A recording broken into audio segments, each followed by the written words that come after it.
Oh wow, they actually gave another little special animation when skill drain goes off. I ain't about updated us.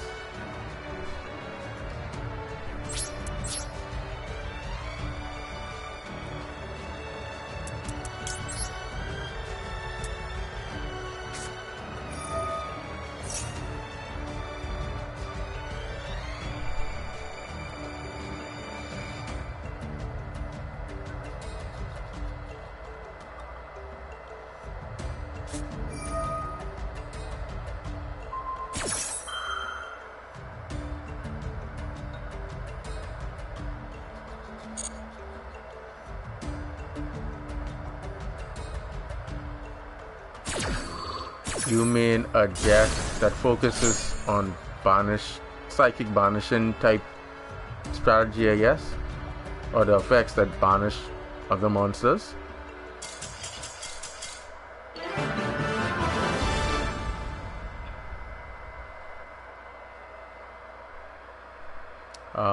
That's one of the rookie mistakes players make. That isn't even just a rookie mistake. You even have average duelists making that mistake.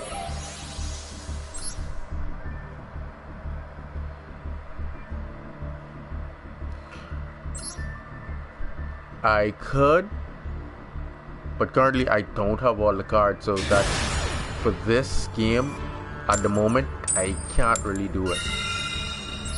But I have done it for the previous the previous game, that's Link Evolution.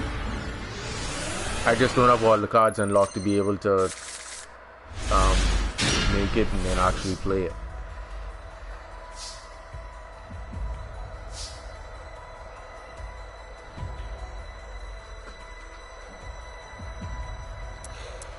That's one of the cards I need to craft now.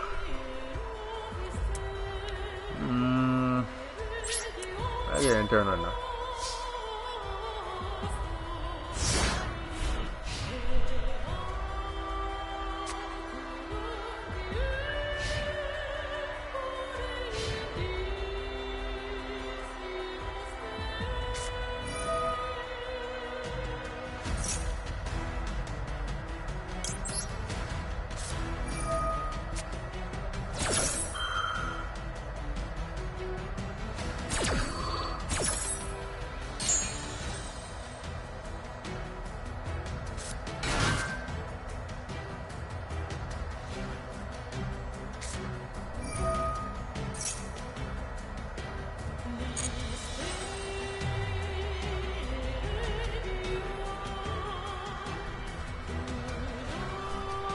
Oh, and also for this season, he said that they added a diamond tail.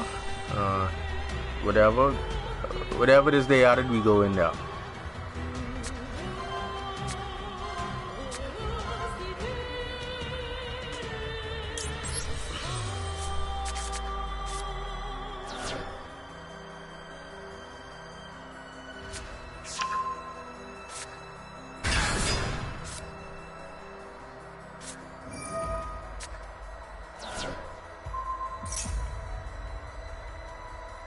That's a bit much, don't you think?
Oh wow, he still got his combo off.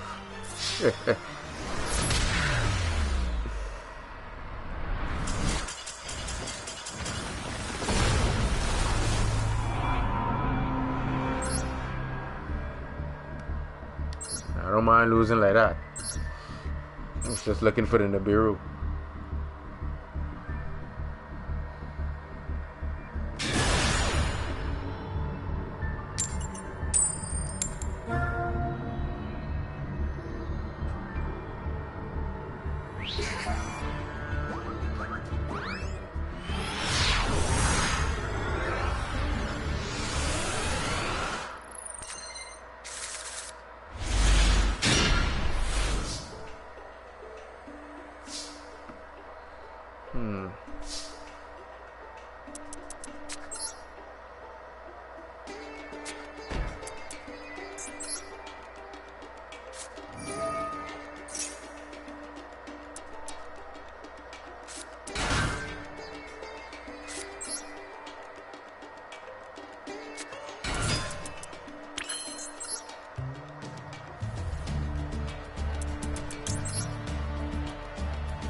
Oh, some type of machine in there.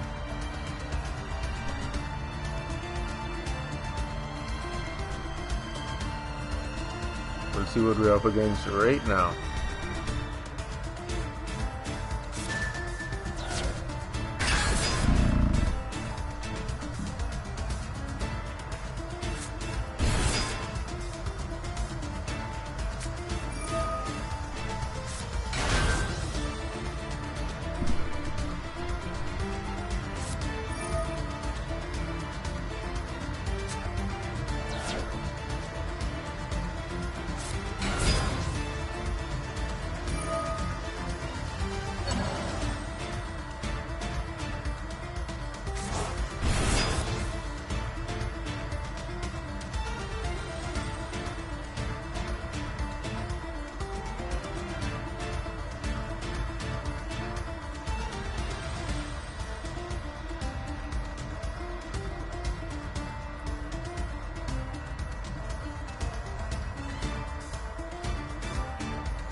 Be right back, guys. Hold on.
Hey, we say Shimmy.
Sorry about that, guys. I handled some business. I about to play spoiler in a minute. This duel shouldn't take that much longer.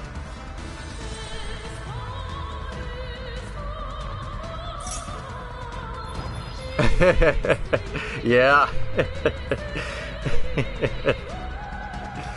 Oh man. Sometimes it could be your best friend and sometimes your worst enemy.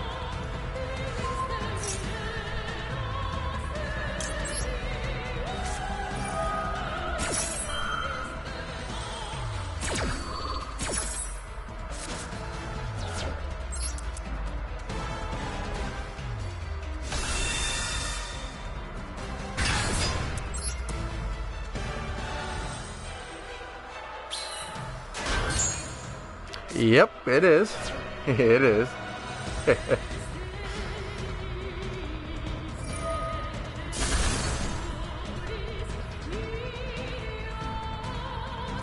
I guess my opponent still thinks they can survive beyond my next turn. Wow.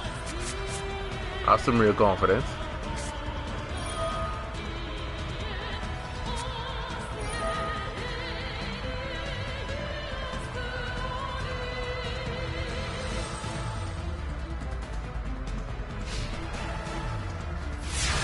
Alright.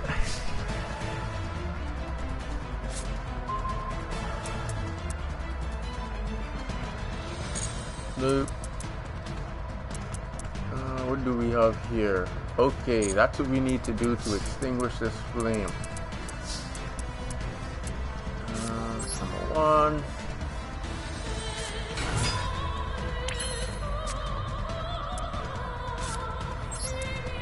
A little bit of this.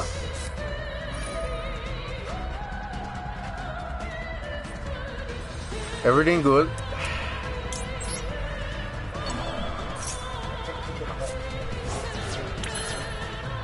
Oh crap, I did that wrong.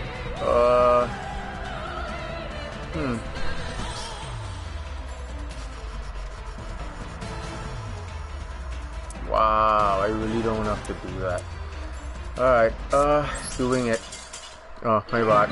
I was supposed to chain Rocket Tracer's effect, but I have a lot going on trying to get another internet provider so I can test with their service for better quality streaming around the clock. But yeah, I just supposed to chain to the Call by the Grave so I can get another level 4 before I even special summon, rank up, do all that power up, and then just kill him with one shot.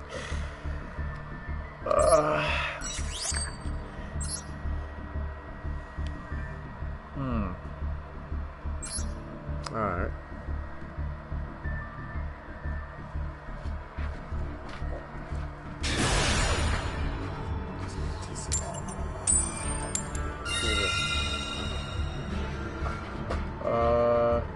Oh, that's what it was telling my opponent. I was trying to figure out why it had win and you'll gain a rank.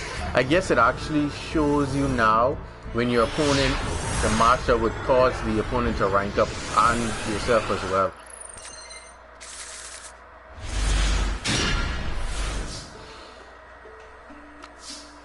Oh, me personally, I'm not a Sky Striker fan. Too many heavy spells, and you talk about competitive play, you're gonna start to see Imperm. Between Imperm, Royal Decree, evenly matched, things that are just gonna out those heavy backroom boards. That's why I'm not favoring them, because that's what it's ultimately gonna come down to if you want to win.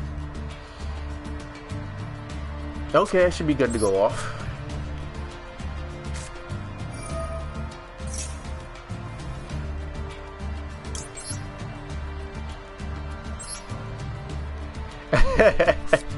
I kid you not. That combination with Trick Stars, that wasn't even called for. That really was it.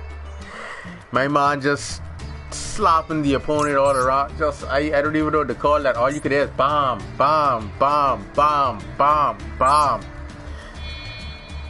Oh man, that was fun to watch. I kid you guys not.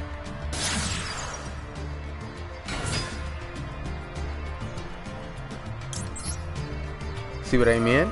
You're playing Royal Decree in your deck. So if you're not even the best player in the world and you have the intellect to know that you need to play Royal Decree in your deck, what that tells you about every other player who already been to the top. They already have this inclination. They have this wealth of information down pack ready for when players do shift and begin playing decks that are heavy spell based or heavy trap based to neutralize them. You want to stay ahead of the game because you know that your opponent going to be playing those cards. Is only like as you go up in tier, like how I'm in gold. Like I'm not gonna see too many hand traps or weird shenanigans that the deck can't get over. By the time you reach platinum, then you're gonna start seeing more hand traps. You're gonna start seeing more floodgates, and then you build your deck to take those out. Remember, it's all about how well your deck goes against what your opponent's playing. That's all it is, and then you see success.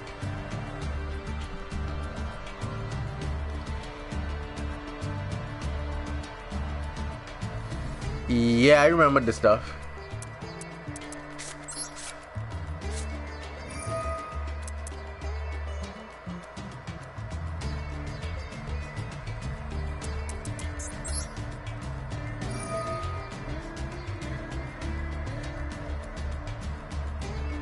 Oh no, I haven't seen it.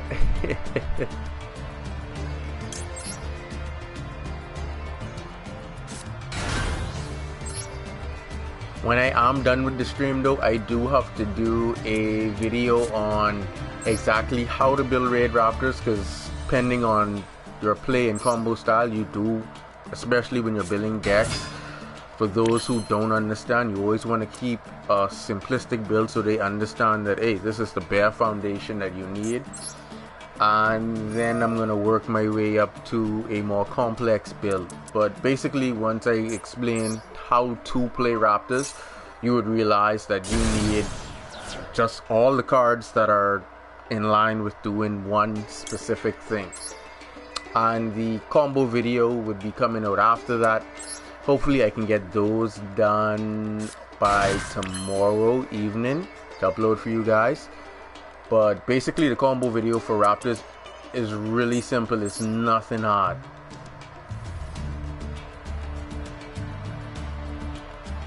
Oh boy. Oh man.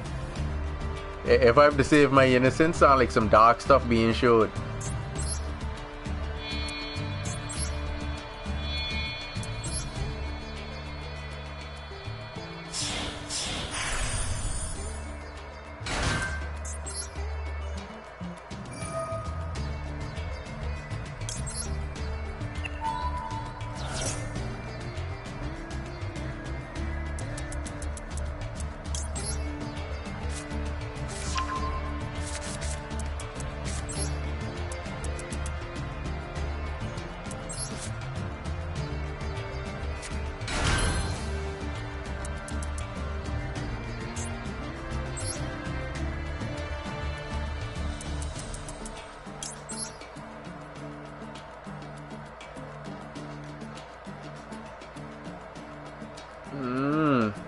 Oh, wow, that's what they did.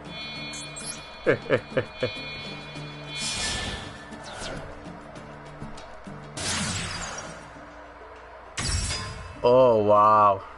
Well, just make sure you have an egg on board, because like I said, anything that goes beyond the fort summon just makes itself Nibiru receptible. And like I said, if you know that your opponent is playing a combo based deck, you're always going to include cards like Nibiru and Sphere Mode. So them comboing off then isn't even an issue. Like, you would want your opponent to combo off simply because it's going to run through a great deal of their resources.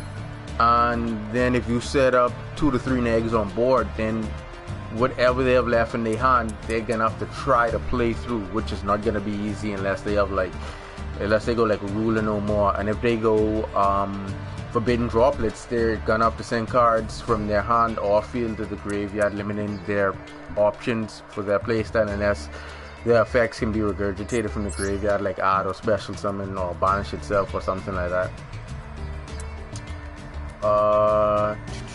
Okay, we could go with this now.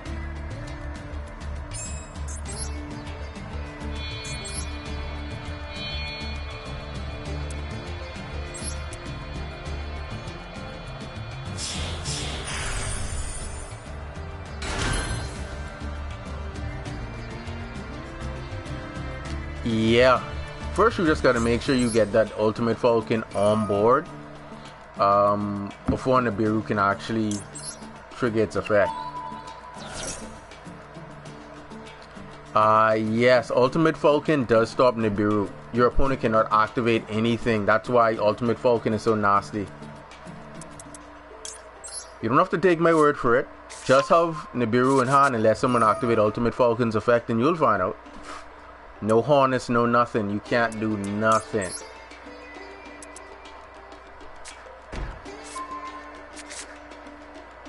Say Ultimate Falcon doesn't stop Nibiru. Oh man.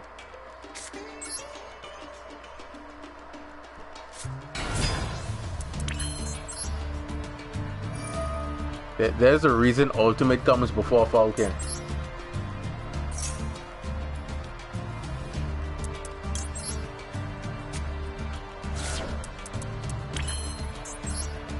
Now, the rank 9 King of All Calamity I think that's what his name is, King of All Calamities. He doesn't stop Nibiru.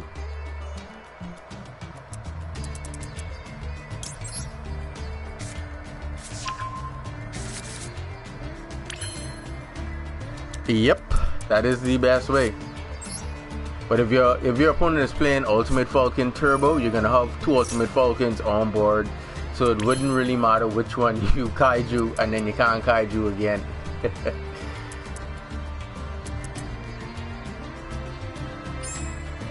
Yeah, don't worry about it. When you had to encounter Nibiru a lot, you really try to find ways to extend your combos without actually getting catch. I need to add... There's my guy, right here. Then we could extend and go off from there.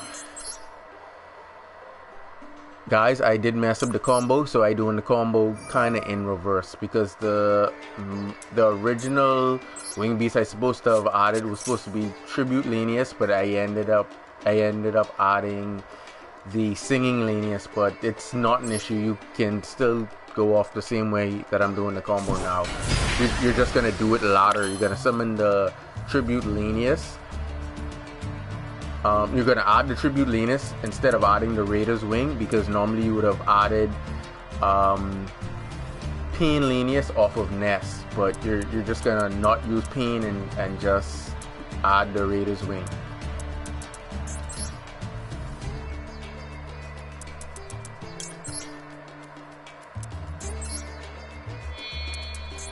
And then you should know by now you just put Nest back in your hand for a rainy day.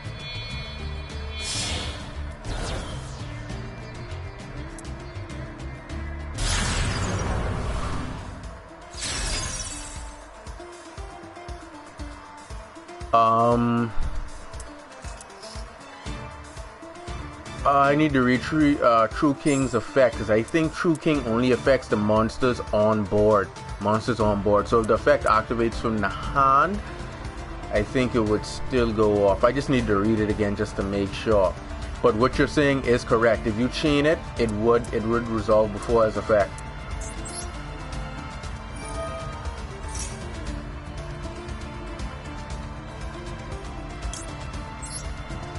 But if True King of All Calamities doesn't stop all effects, because if it just says the monsters on the field effects cannot be activated, then you are up the creek, because Nibiru is in the hand when it activates and when it resolves.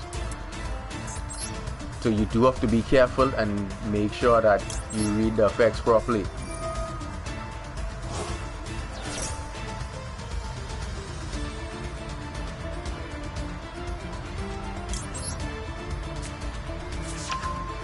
After this duel, I just will go over its effect just to make sure, so for any query or questions, we all are on the same page with our level of understanding of what it should actually be. Alright, now that we have done that, we should be able to rank up. 3. Oh, just select anything. Tritrons, they die. They literally just die. 1, 2. Oh, I still have them equipped as the only unit. That doesn't matter. Bombs those 3. That's the thing with decks that only have one attribute. That hurts a lot. 7.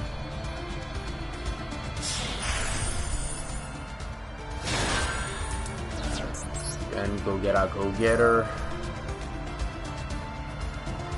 Shimmy, if it says effects on the field, then that means Nibiru can activate and resolve because he's not on the field. I mean, True King of All Calamities, yeah, kind of a hands down. That's why they banded Zexel, and that's why Ultimate Falcon is still better. Oh, my timer! Wow, I didn't realize I wasted that much time. Remember, complete this combo.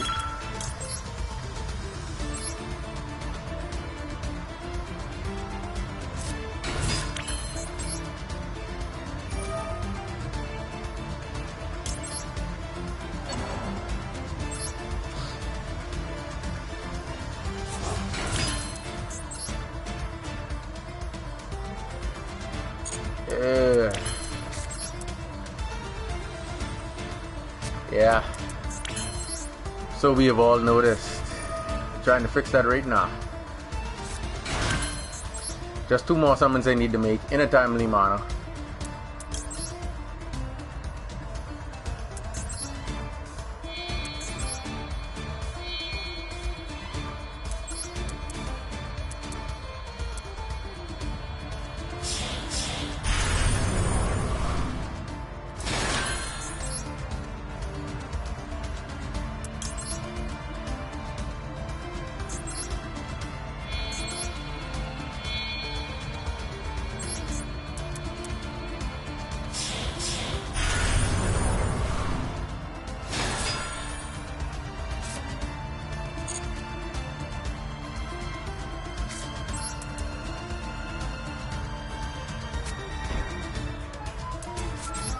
Oh crap, I forgot he needed to do that. Oh boy. Does not look good.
Alright, Devontae, if it says in your opponent's possession, once it isn't on the field, it doesn't count as possession. It can be in the hand, but it would not matter. It would have to be on board to count as possession.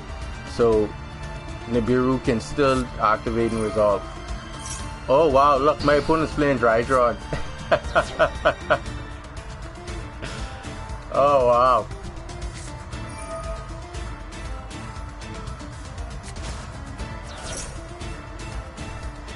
And see why I like that little nifty R1 feature right there?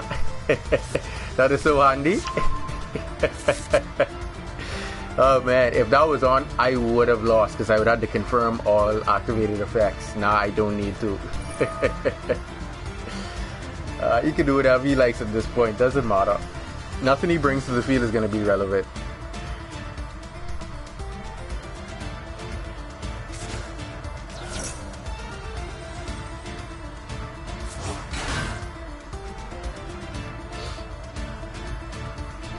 I just need some seconds on the clock.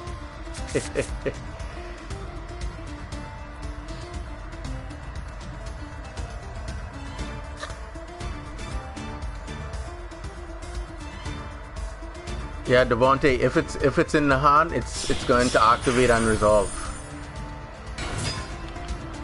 Oh wow, look at that. What an exceed monster. And here he goes again trying to activate this. I'll go back in the grave, so stop wasting time, please. End your turn, because there ain't nothing you could kill on my field.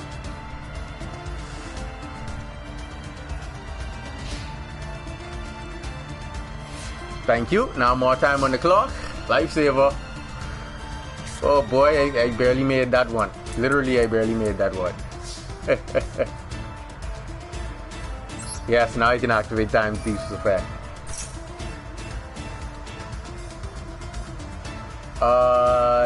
No, I don't need to activate anything. Oh wow, that's a decent spell.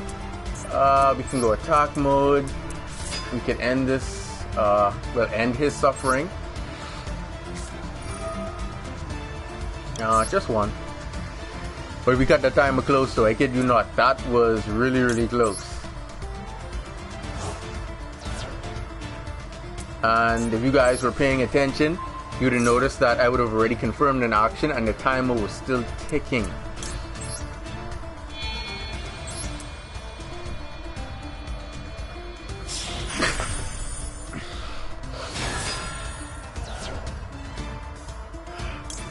Like I said, anything that primarily revolves around a lot of like really good spell play, if you can shut that out, you basically eliminate a lot of the threat.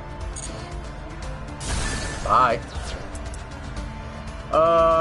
Where should we go from here? Alright, that should be enough to kill him. I don't think I have anything in the grave to activate. Alright, we good.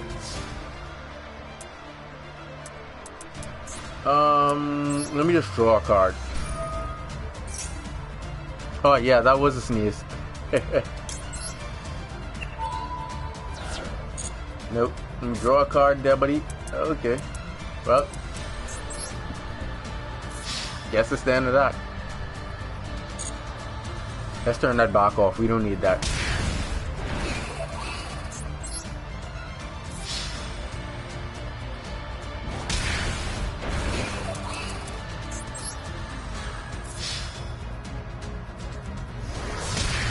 Not necessarily, because if you neg the world's effect, then you can get past. It depends though, because it's you have to understand how effective a technique or method is, and if it's heavily being played, you're gonna have players main decking cards to be able to be viable against it.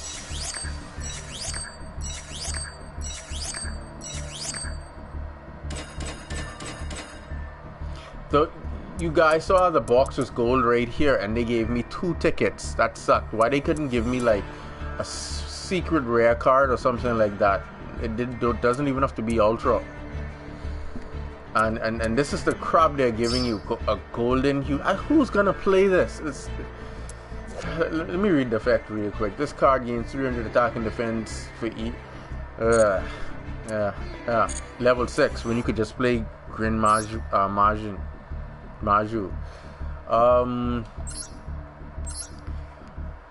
Just go into the where is he? The rank 9 real quick. Strict search.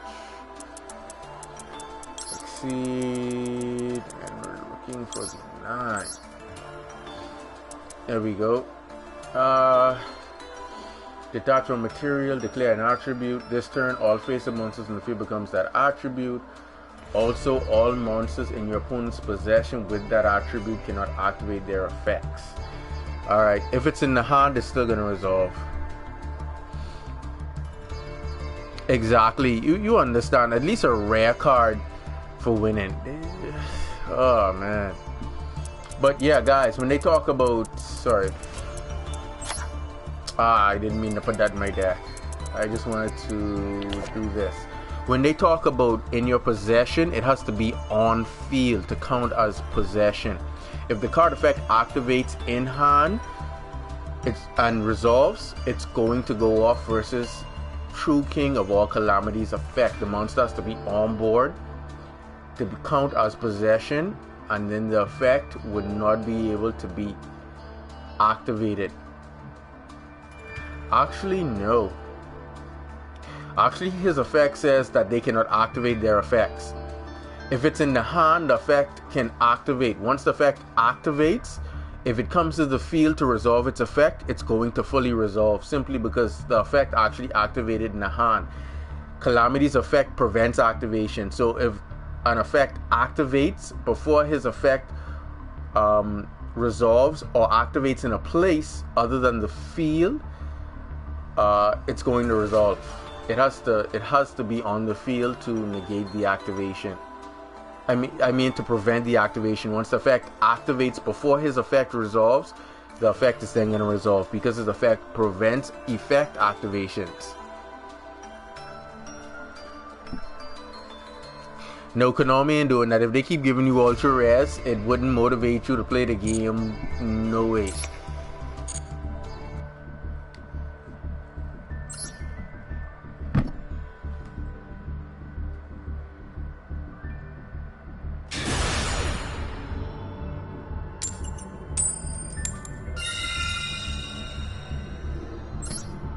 What I noticed they stopped doing too with the rankings, because before time in the previous seasons, you could have been like gold rank 5, and you could have dueled someone who was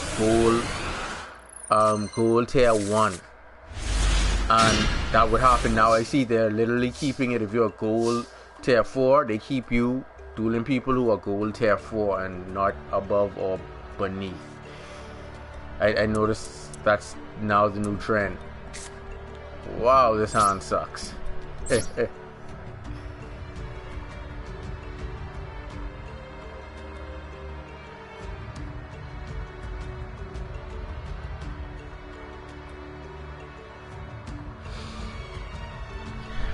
Well, that's actually a blessing to you. The lower you are, the more you're going to be able to earn. Now that they added in the diamond tier, I get another tier to earn more points to get more crystals. That's all it is. What I was doing, because you guys would have noticed that I went from gold tier 5 to tier 4 and I didn't get 100 crystals. The reason being is because I was just trying something so I could earn more crystals. And what I did is I played my way to gold tier 1 instead of going to platinum. I just went into a series of duels and just automatically surrendered so that they would demote me back down so I can play my way back up. Because once you reach, or at least once you had reached platinum 1, you could not play, you couldn't get demoted. So you had to duel people in platinum level. So I was trying to take advantage of the system by staying in gold, playing from gold 5 to gold 1, and then intentionally getting demoted back down to 5, and then play my way back up. And I noticed that I actually was earning, as I played my way back up, I was earning more crystals than I would have just making it to platinum 1, because I was getting like 10 here, 8 there, and then I got like one duel I got like 10 and another 5 in the same duel, and then I noticed I got like another 8 and then another 5 in the same duel as reward, just in gold, dueling up through gold. Now I don't know if that's something they just incorporated when they updated the system for the rankings, but that's what I was doing all the while. That's why I'm not at diamond tier 1.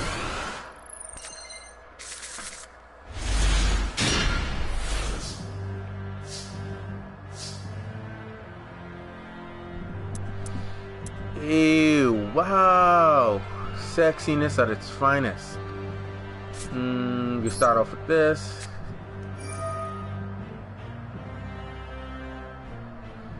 And then we're gonna trigger this.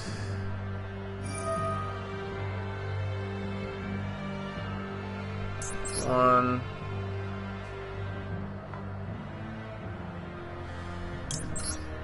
Yeah.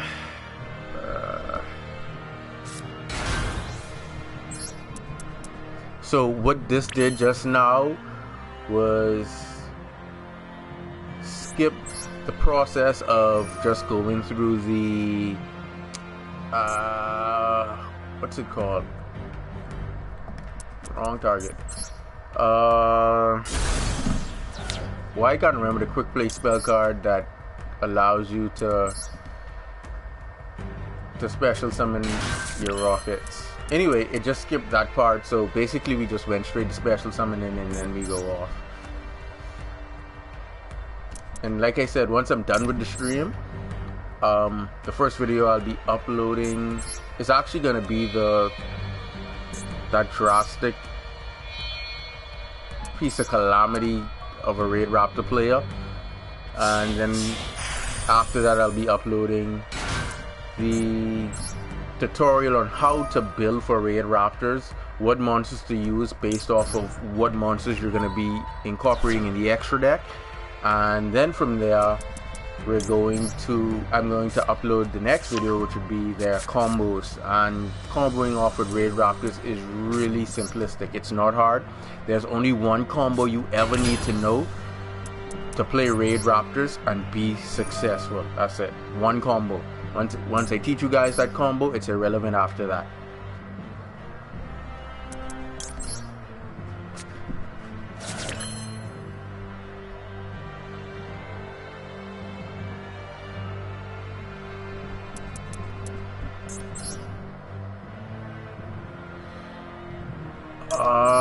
I don't think so. I'd have to go back to check.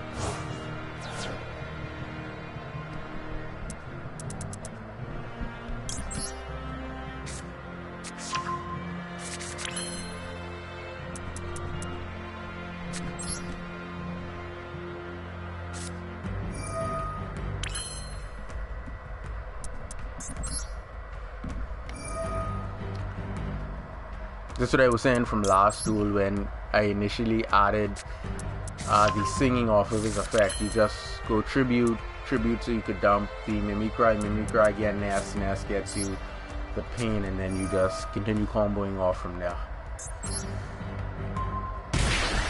So that last duel you saw the combo in reverse.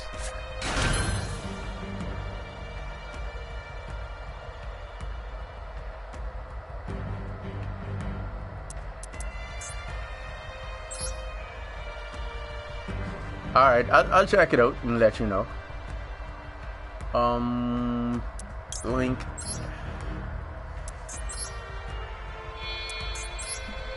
I'm also, when I do the deck build, the different builds, I'm going to give you guys a core, and then I'll show you guys the monsters that you use depending on what you have in your extra deck to be able to summon them out. But is a new level 3 raptor that can special summon. You could also use it instead of adding the pain to take damage, because you usually add pain off a nest. Instead of using pain, you can actually get rid of the pain and use it so you don't take any damage at all. Just special summon it and then use it to link with.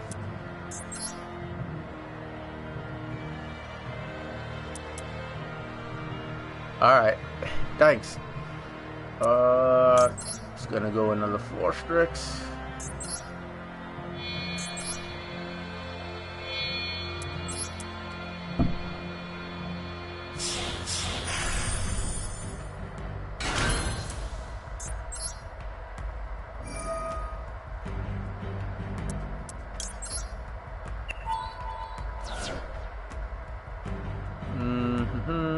Oh, then you want to make oh, he's already there, so I don't need him. I can get a further extension through him. I already have him again. Let's get this guy.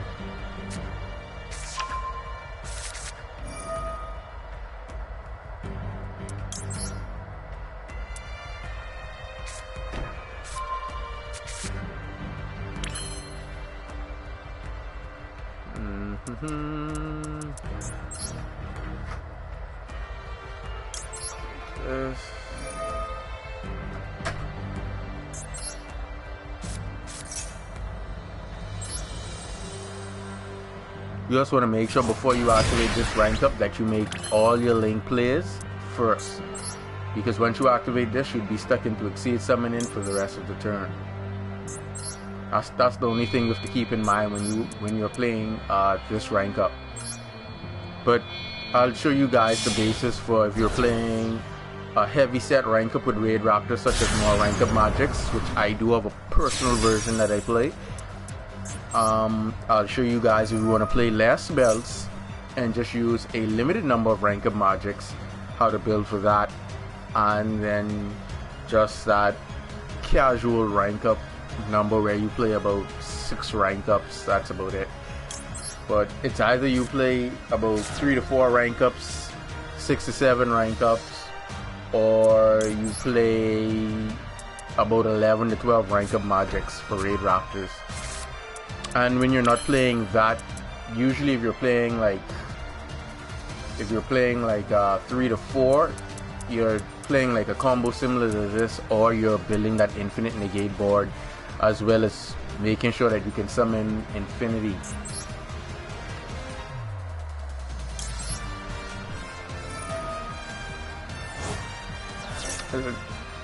Raid Raptors is the deck that I've probably played more than any. If it isn't a synchro deck, it's usually Raid Raptors. I'm not saying an Exceed deck. I want you to listen to this. Raid Raptors. I played numerous Exceed decks, But when it comes to Exceed Summoning, I just prefer the quick play rank up style of Raid Raptors, just being able, your opponent targets, you go quick play rank up and dodge the effect or go into something more useful. Like you literally, you just can't beat that. The numerous amounts of duels that I've dueled, and my opponent tried some other shenanigan to target or take my monster, and then I just simplistically ranked up. Now they couldn't take the monster or remove it from the game because it's now an overlay unit. It's like ridiculous. And then Ultimate Falcon is a beast. Like, I don't want to open my mouth to say it, because then if they did, it would hurt Raid Raptors. But I'm not even gonna say it. But Ultimate Falcon is just, yeah. During your turn, Ultimate Falcon just tells your opponent no more Yu-Gi-Oh! So whatever form of disruption they have, immediately they're gonna have to activate it in response to Ultimate Falcon's effect, because once it resolves, your opponent has to sit there and take whatever you dish out. And that does not feel good if you're on the other end of Ultimate Falcon.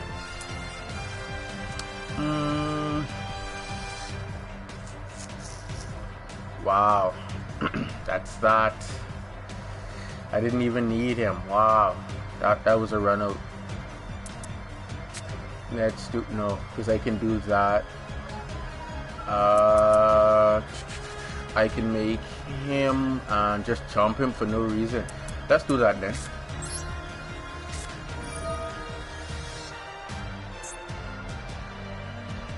Ah, crap. Anyway, doesn't matter. I just jacked up the combo. I should have done this first. Go strangle, revive, and then doesn't matter.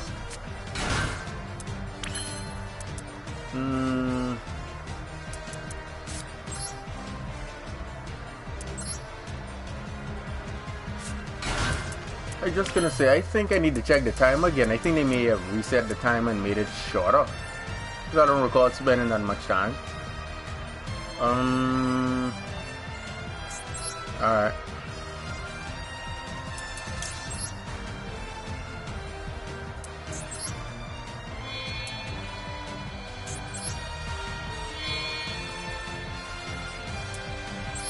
Still here.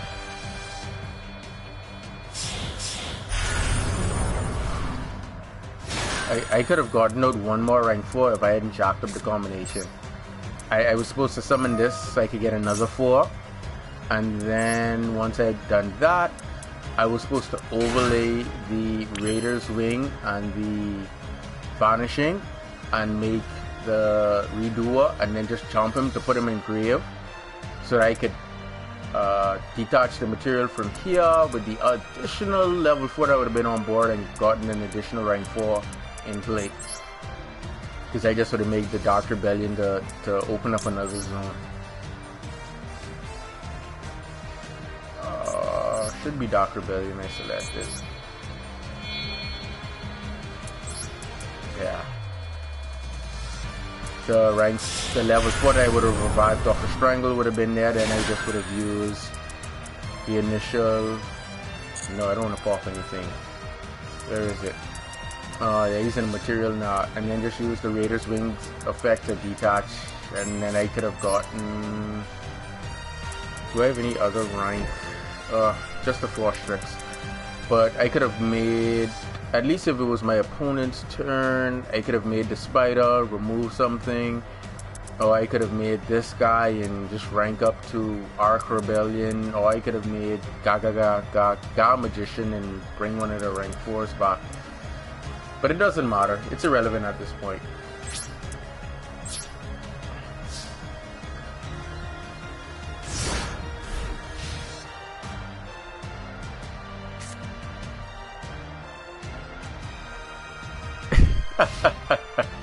You could always fetch Drytron's. I mean, you could always fetch Ben 10 with Drytron's effect, even though it's only at 1. And then if you're playing Preparation of Rites, you could always get it. No, you could get it from the deck, no back from the crib. It still shouldn't have been too much of a hassle. Let's turn that on. Oh wow, look at this. Hand destruction. What could my opponent possibly be up to? We don't like where he's going with that. We do not like that. Here's what we're gonna do. We're gonna do this first. What you say, Bazaar? Echo. We're gonna do this. Always remember, when you want to chain your effects to themselves, you have to turn your trigger to on. If it's on auto, it's only gonna allow you to resolve one of your effects in response to your opponent's effect at a time. So if your opponent activates an effect, you can respond, and unless your opponent activates another effect while that's on auto, you're not gonna get to chain another effect immediately. So always make sure that's on, so that you can activate numerous of your effects simultaneously, like back to back to back to back. We can banish that. We have no need for that. Turn this on.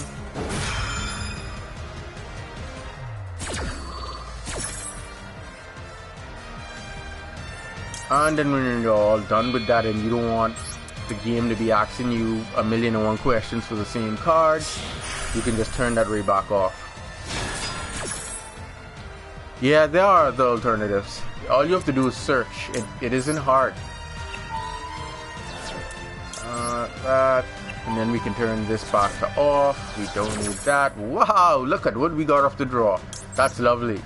Worst case scenario, which it shouldn't even be an issue at this point. There we go. Now for the duration of the turn, I control time and space.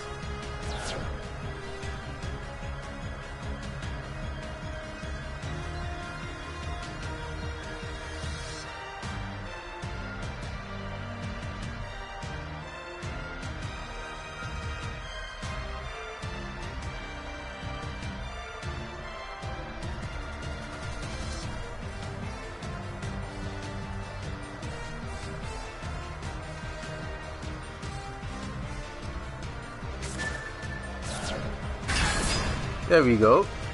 Keep going. Oh, don't worry, that's negated. Don't worry about that. Keep going. Keep going, buddy. That's only one of many. Thanks for the 33k though. That's only 200 less. Oh, don't surrender, man. Come on. If you were going to surrender, there was no need for you to give me that kaiju, because you would have realized you already lost.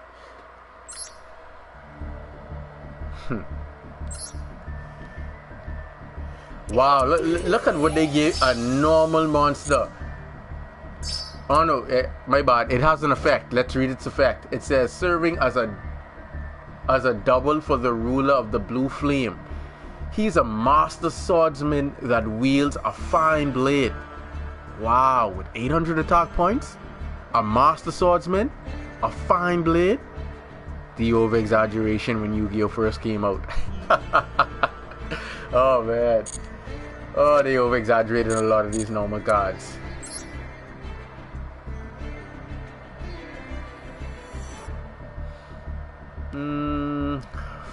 Five win streak.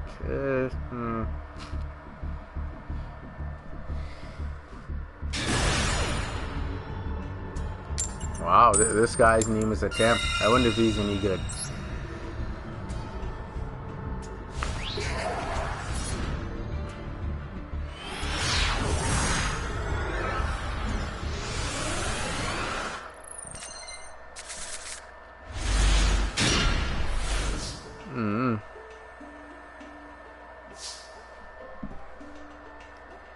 And this sound is horrible. This is horrible. I would assume so. I don't understand how you the king of games and you in gold tier 4. We about to find out in a minute. Oh, he is playing look like Dragon Maid.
That was the longest decision to an end phase I've almost ever had to endure.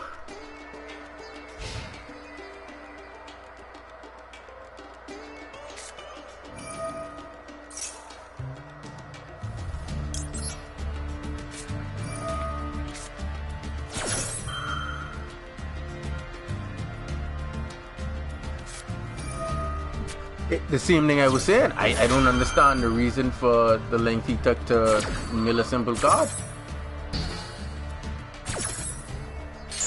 Hey, what you say, Justin? I'm just putting this out there. Hopefully, small wood is just a joke, because that's not something you want to be walking around when they ask, or if a lady asks, "Hey Justin, what's your last name?" "My name is Justin Smallwood." And then, you know, that awkward silence, and then, you know, the giggle, and then, you know, they don't take you seriously anymore. But hopefully Smallwood is just a joke for YouTube's sake.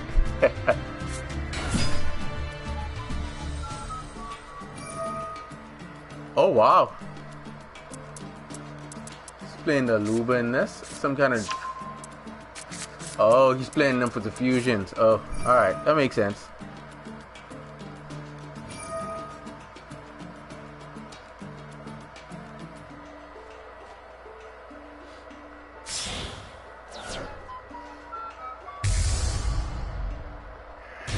There's host.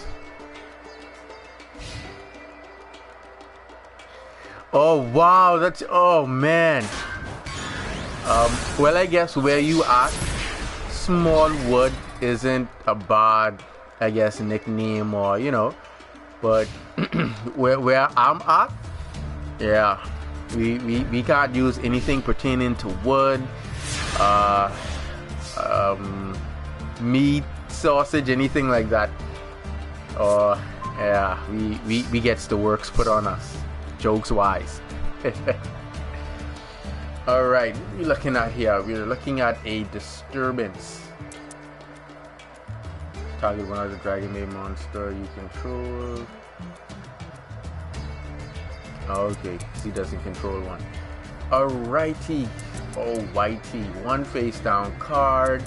This, and that. Let's do this then. We're gonna start off with this.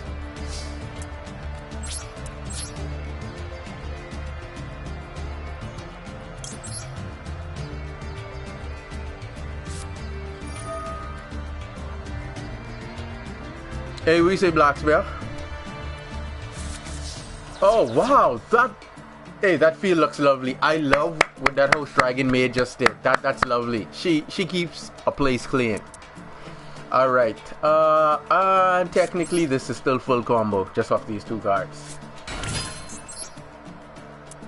This is light up. Oh wow. That. Oh man. That was a really beautiful board. Was.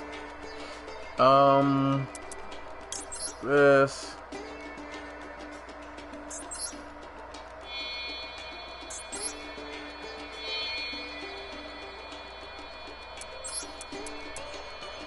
Yeah, depending on what you're playing, they're annoying. Like, as long as your play style or what you main deck, you have oats to it, you don't find those things to be annoying. Trust me on that. It's just what you incorporate in main deck. I normal summon already, so I need to add this guy. I'm gonna go here. Just gonna drop a little bit of special summon in there. Then we're gonna go here because we need our nest, and then we're gonna fetch ourselves pain.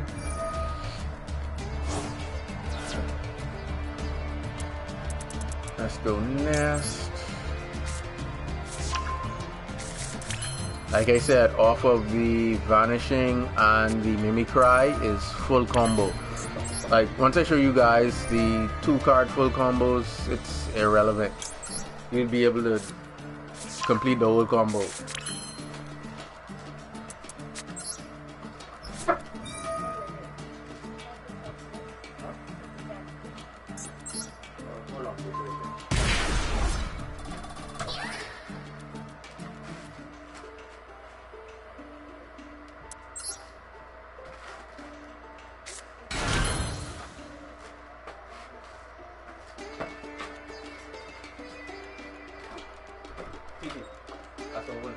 spend it all in one place.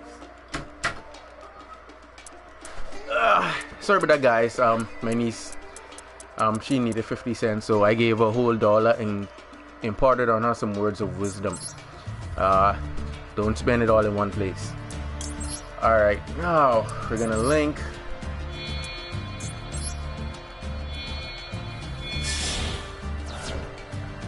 Now, Gravekeepers are annoying. That is annoying. Just the field spell card alone and their ability to send all monsters straight to the grid, that's annoying. It's nasty, but it's yeah, that's annoying. We wouldn't need to add that if we bring that. So we're just gonna do this because we no longer need that.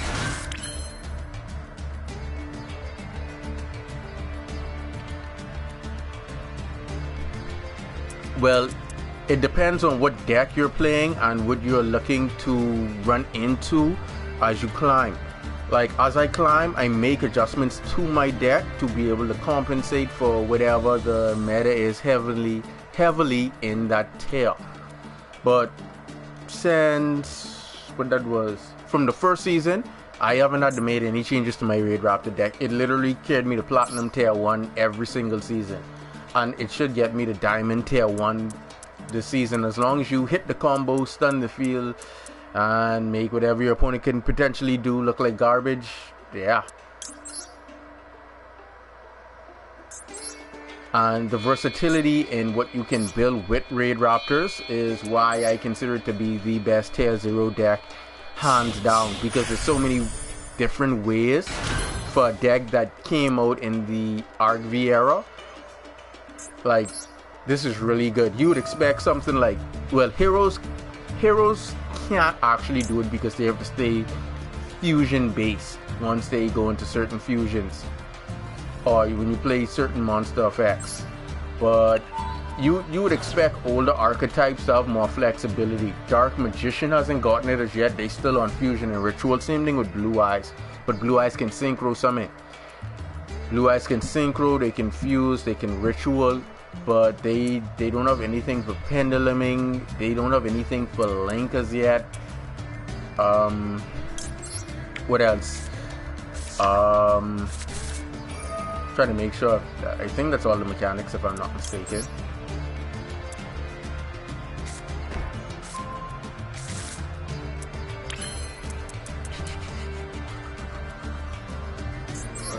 Need special summon batters yet. I can activate this effect, push that back to the hand.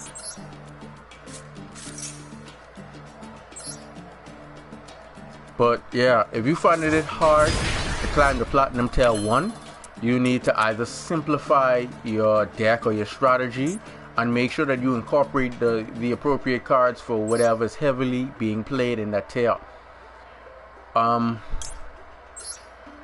Wow. What I can do for you guys, because I was only supposed to do it for my Patreons, but what I would do for you guys is I'd actually make a video to upload to YouTube on a lot of the decks that are being played, and at least 4 to 5 cards that you can incorporate main deck wise that would not hurt your combo potential, that you can use in almost any deck to be able to neutralize those decks like Eldritch. And the thing is, what kills me is okay, I need to set this, is the fact that the numerous amount of Eldritch decks that I've beaten with the same deck right here, you would think people would stop playing Eldritch by this point, or at this point. It's like, it's ridiculous. One of the easiest ways to deal with them, I evenly march them, then I twin twist to whatever they leave in play. It isn't hard. Like, the most Eldritch does is control the field. You go evenly, they have to leave one card.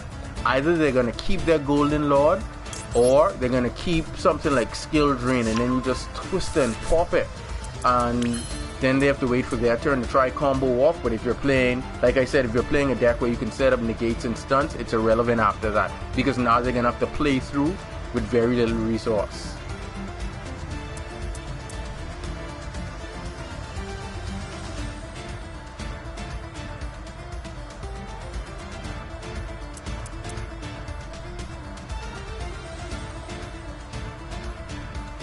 Yeah, they apparently they were doing some work on the server, so you can't blame them for trying to improve their product. This is what I expect from them, so that we can get the best all-around experience as we duel. I think they were having an issue with players, and this is something else I do have to bring up that they do need to address. But they were having players, when they lost the coin toss, they would like leave, and you wasn't given the win. They just fixed that. But another thing too that I noticed is that during duels, when it says connection failed, you may still get the win, but I don't think that they get a loss. Like, I don't think that it affects their win rate, so they can keep climbing up without taking a loss. Because I keep on seeing the connection loss, and I don't think it affects the win rate. Now, you may have numerous connection losses, but the way that you have certain individuals do it, like, for example, you can see my PlayStation logo here, so you know I'm playing via PlayStation. But someone who's doing it via, like, how does the internet, like phone or computer, what happens is, well, they save me the time on comboing off. What happens is those who are playing like from a different outlet via the internet, what happens is that when they disconnect or whatever, it may not affect their... Okay, see what I'm talking about? Like with that gold thingam. Look what they give me, 2. Come on, man. I don't think it affects their losses. Okay, they changed. Okay, all right. Because I noticed that as I was playing, that it keeps saying connection loss again, and this is the thing. The connection loss was only happening when the opponent knew that they were hands down beaten, or they knew that they didn't stand a chance. Then you would see connection loss. So I looking at it as an intentional thing. It wasn't like, all right, duel start, they go in full combo and then it would say connection loss. No, like, it was happening when they were on the receiving end of getting their things.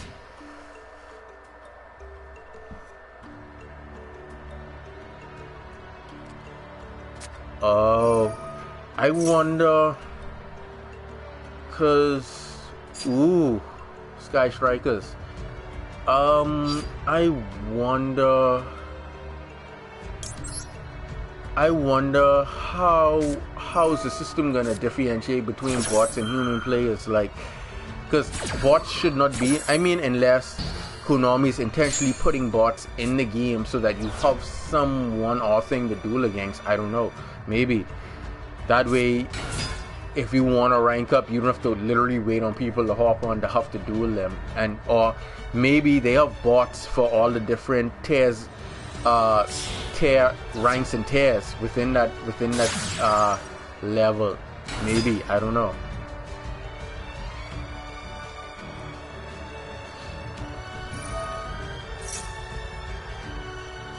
Yeah, I know they're supposed to limit that. That deck is annoying. Really, really annoying.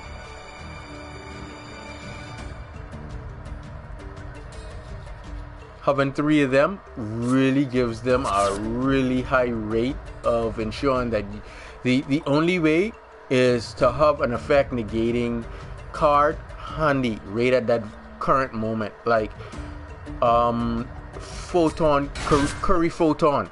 You can just pay 2,000 life points and take no more damage for the rest of that turn. But that's an obscure card that you're not just gonna main deck unless you're sure you're playing up numerous burn decks.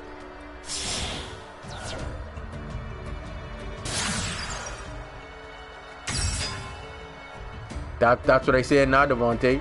If they aren't gonna take a L when that happens, they're gonna keep doing it. So what happens is, let's say they're on a 6 win streak or 7 or whatever. They keep doing it, isn't gonna affect their win streak. Let's say that they screenshotted or they were doing a video, they would only show, hey, I have a 15 win streak or whatever, this deck is unbeatable, how people always run out with these decks, or unbeaten this, unbeaten that. You know why your deck is unbeaten? Because there was no one there who had access to cards, because it's the same thing in this game. I don't have access to Vela. I don't have access to Impermanence. I don't have access to Ghost Bell. These cards I still have to earn. So a lot of duelists are getting away with murder simply because their opponents don't have access to the cards that they need to slow them down. They would like to play these cards, but they're ultra rares, and it takes so long to earn these ultra rares that you are forced to suffer in duels until you earn them, and suffering in the duels isn't getting you very far.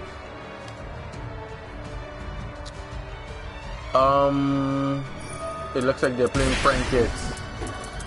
Most likely they're gonna set up and then do that thing with the spell card, the fuse, to probably blow up my board when I try to combo off or something like that.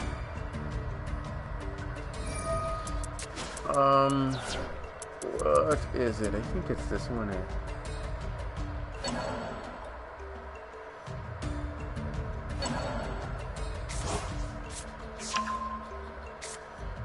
That's annoying. That's the effect I hate.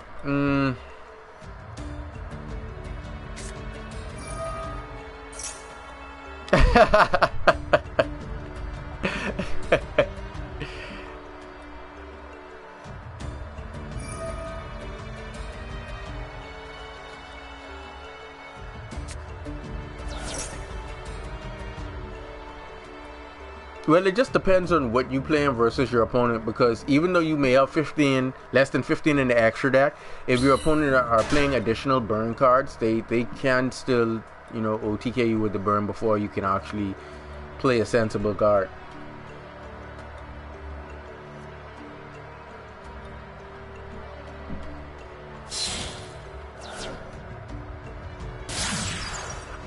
I saw a war rock card, but I haven't gotten into that archetype as yet.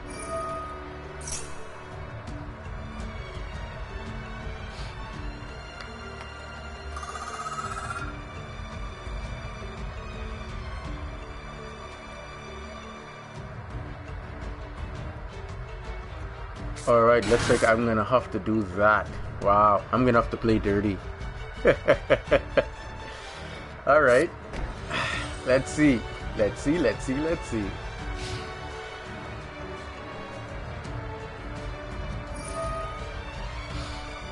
Alright, we know he's gonna conduct that. Oh, okay. I don't think that's a once per. Is that a once per turn? Anyway, I'm about to find out. Alright, first things first.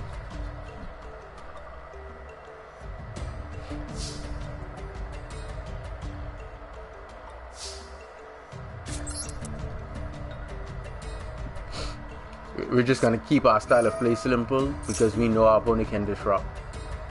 So we just have to force out the disruption.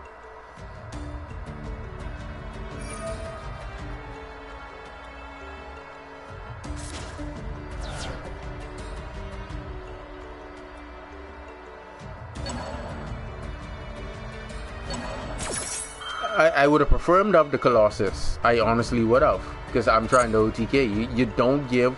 See, Prime Kids recovery game is really good, especially if they play in Thunder Dragon Fusion in the mix, because they can just go Battle Butler and send all their banished Prime Kids back to their main deck and to redraw again and, you know, go off with their shenanigans. There we go. Let's get a rocket in there. Alright, now we want to make sure that's set to on so we could chain trigger. Then we're going to go Twister, clear out that back row. Now he's going to be forced to trigger to fuse. If not, he's just going to leave himself wide open, and then he's going to have to rely on hand traps.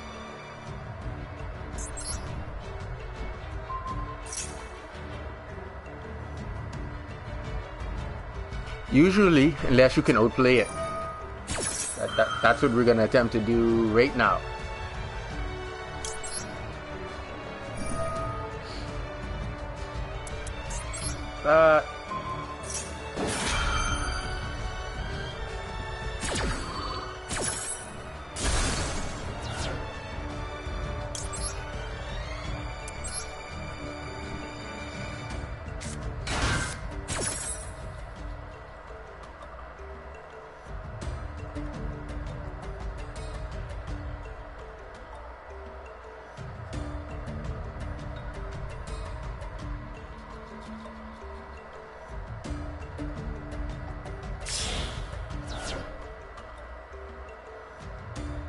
I'll probably get burned for another 500 on top of that.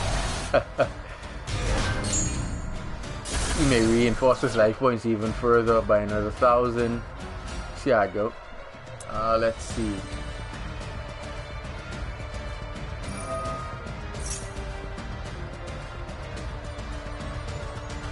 Oh wow, okay, he can use that multiple times in a single turn. Alright.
Alright, we'll be looking at a couple of rocks. Fancies. No,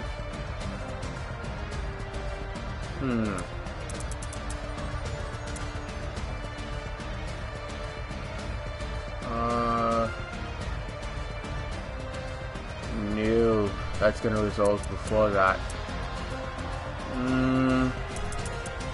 Boy, this is where it gets tricky. Let's go this.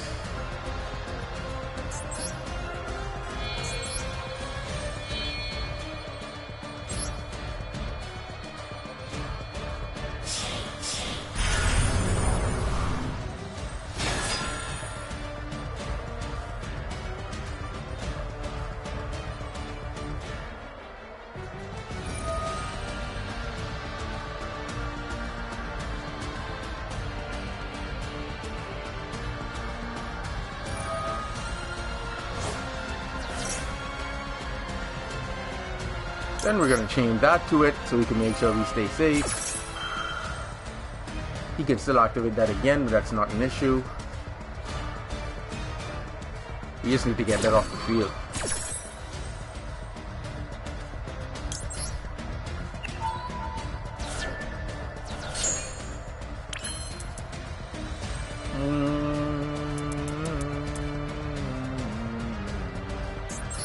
Oh, white. Now for the piece de resistance. That was that, that was that, and that was that. I haven't done that as yet. I haven't. So I should be able to send that and acquire that. Alright, now here's where the real fun begins.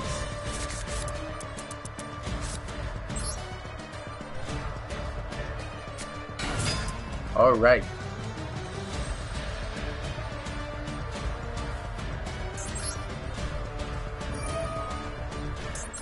And he lets the effect goes off. Wow.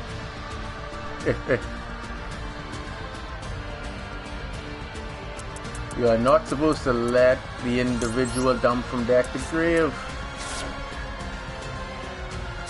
Then we're gonna special summon.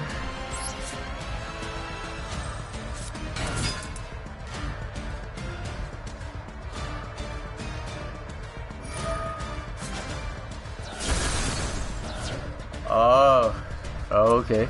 That's nice. That was actually kind of cute. That was kind of cute. That really was. But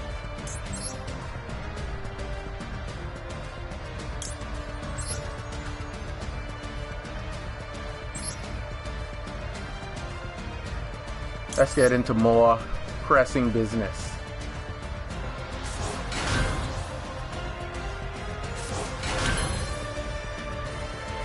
Actually, no. I always summon to force it out. I just would have gone make spider and then target him to remove, and then he'd have to pop spider and then it would have been the same thing. He did not waste it. He was forced to. It was either he did it then or he did it when I triggered Spider to remove it from the game. It's either or. No way in the world I was going to set up on my field. Back to where we were at. That, add that. Let's double check Grave to make sure. Okay, that wasn't added yet. Remove that. Okay, full combo. Let's neutralize his field. He better have a hand trap, that's all I know.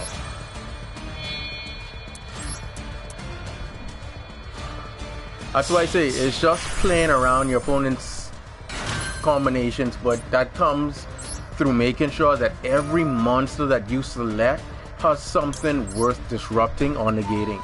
If you don't build your deck to be able to function in that manner, your opponent is just going to wait till you play out all of your resources and then just clear the field. You want to make sure that whatever you're doing is threatening to your opponent. He lucky he doesn't have one of them in attack mode, or I would erase all 10,000 of those life points. But we're going to ensure that his next turn is a nightmare.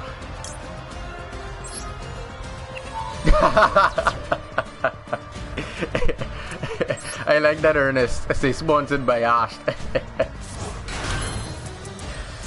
Alright, let's go off. We're gonna link.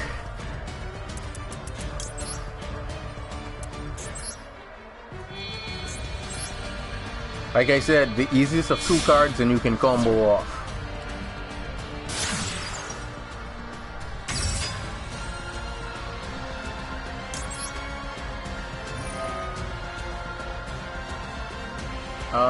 Of course, why not? Alright, there we go.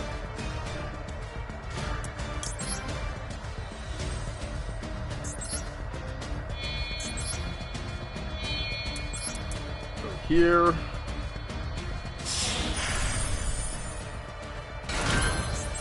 Alright, alright.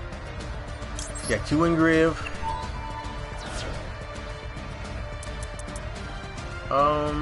You to Han.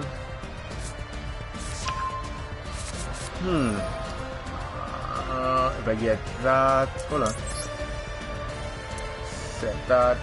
Okay, if I get that, get him. Revive. No, I don't have an additional 4 on the board. I don't need that. Alright, and then they just a bunch of monster effects. Alright, let's do this. Since we don't have Nest, we're just gonna bounce back our field spell. Save it for another rainy day.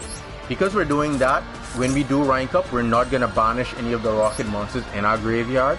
So that we always have, if our opponent has 2 or more monsters on board, we always have a way to exceed summon again.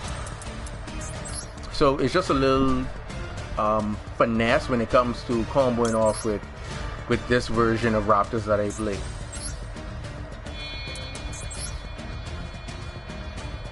Yes.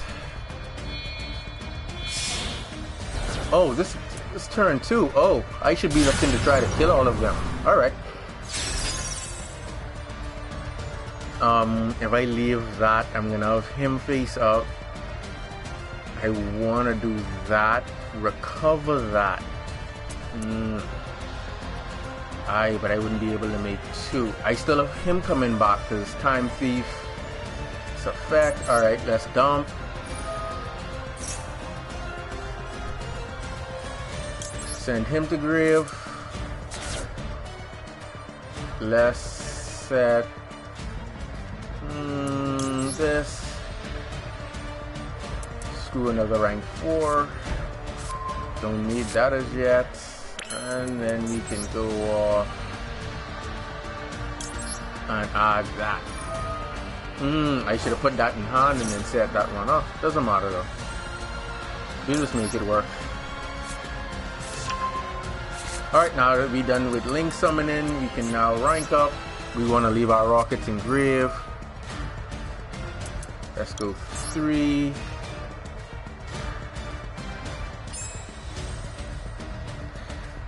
I was hoping that's what they would have done, you know, giving us better artwork. This, and this.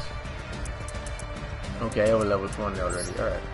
Yeah, I was hoping that they would just give us newer artwork for the cards and with some sparkly, glittery stuff sprinkled all over it. Okay, we want to go attack mode.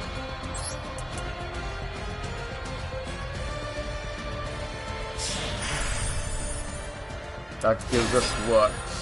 2 cards as raptors, so that's 2 attacks. Special summon this guy.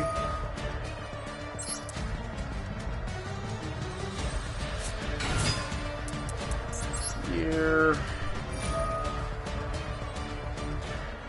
Here. Summon.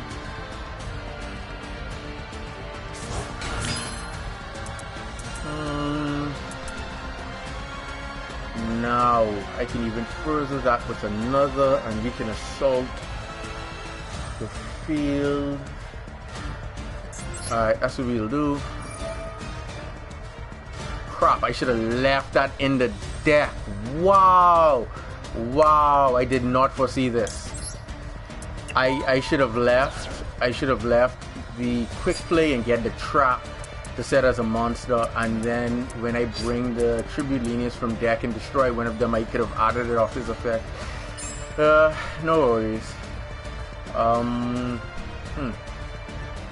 Okay, that gets me one of those, so we're just gonna go vanishing.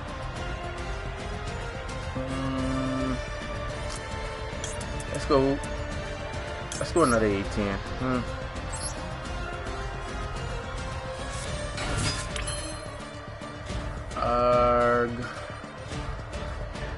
Yeah, I'd have to recover that. Okay, that's still cool. Let's see if it's worth it, because I only have 1 attack. So if I just trying to do the math here, guys, I'll go to 35. 35 says 0. Overlay to 2k to bring back a 25. Yes, that is worth it. Alright, that's what we're gonna do. There we go. Ga.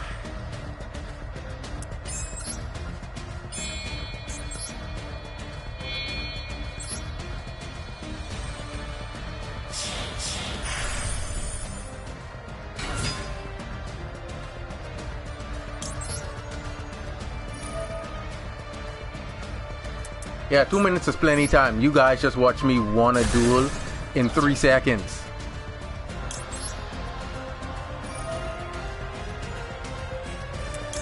Go here.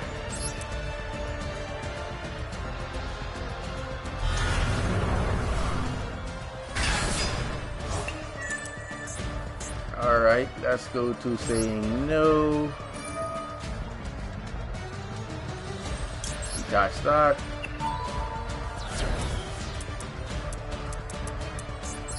Regurgitate that from the grave.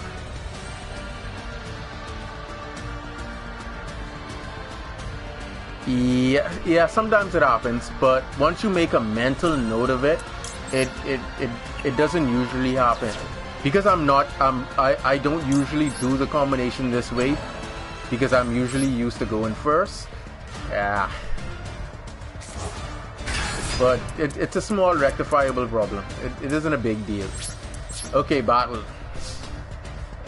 Everything is softened up like a bunch of ripe, I can't say ripe, but overhyped potatoes. There we go. Lovely. Lovely. No effects can activate, so we don't have to worry about a thing. He's going to take 6k of damage. He's going to be left with 4k. And then we're going to make the rest of his plays seem like garbage. We're going to hit him for this 25. Oh, that looked like that really hurt. And then the 35. Oh, wow. And the guy is actually playing a tier 1 deck. Keep in mind. This is why I can state why Raid Raptors have claim for being tier 0. Just about every tier 1 deck there is, I've beaten with this. And I had to make sure I had space for the Time Thief. There we go, lovely, good stuff, good stuff. Now we're gonna need a card from you, buddy. Hurry up, standby phase.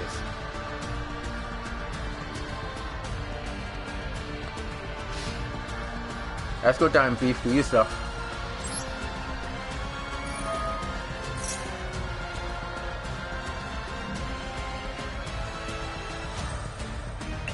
Lovely, an additional draw. You can't argue with that. Look at that, Forbidden Chalice. Lovely. Alright.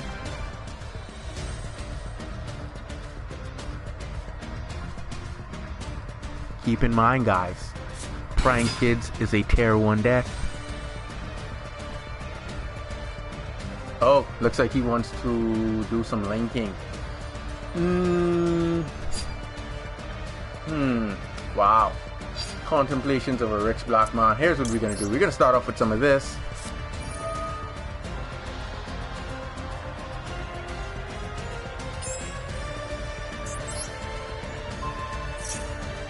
Yeah, the secret packs, they only give you 23 hours to get what you can get out of them unless you pull another secret rare or ultra rare to restart the timer. That's the big issue. I thought once you permanently unlock them, you should add access to them, you know, unlimitedly, but that hurts. That means if you don't obtain a secret rare or ultra rare, you don't have access to that pack any longer. You know?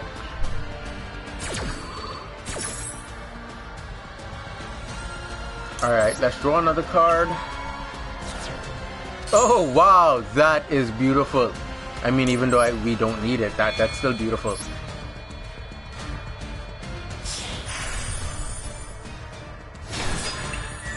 And this is my Genjutsu.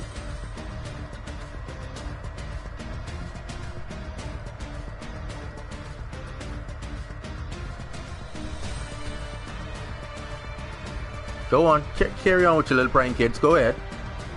Go ahead. That's why I could have tell players. And here's the crazy part. This combo was accessible years ago, but yet prank kids top in events. That's why I could have told individuals if I was dueling or able to add access to dueling in their YCS, I could guarantee you my raid raptors would have top.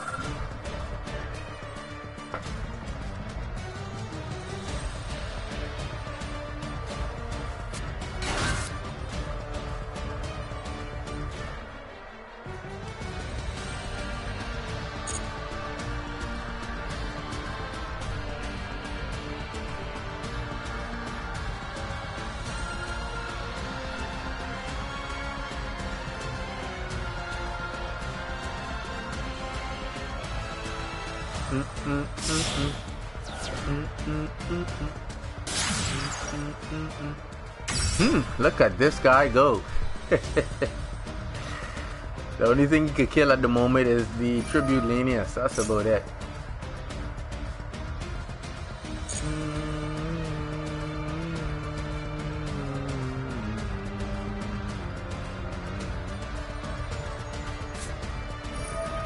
Oh wow. I don't know how far he's gonna get with that, but okay.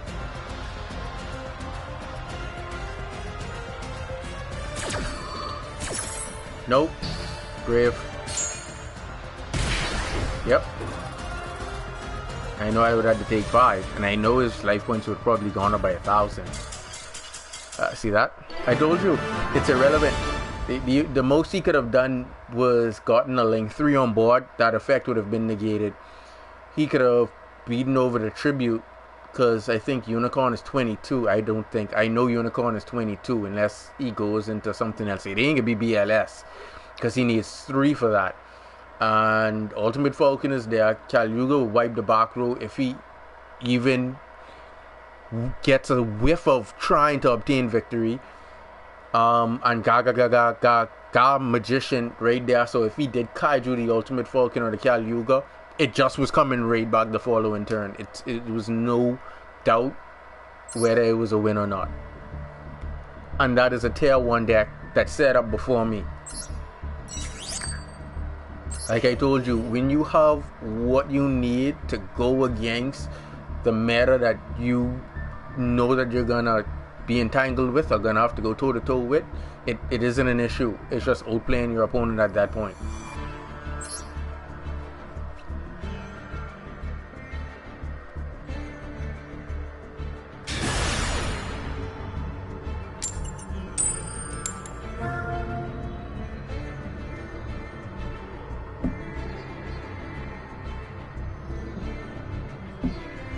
That's why I told you guys, it's go first or die trying.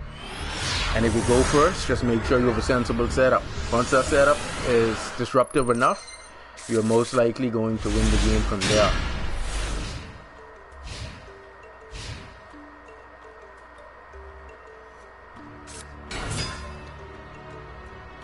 That is true. I already stated that once you reach to the platinum level, will not have diamond.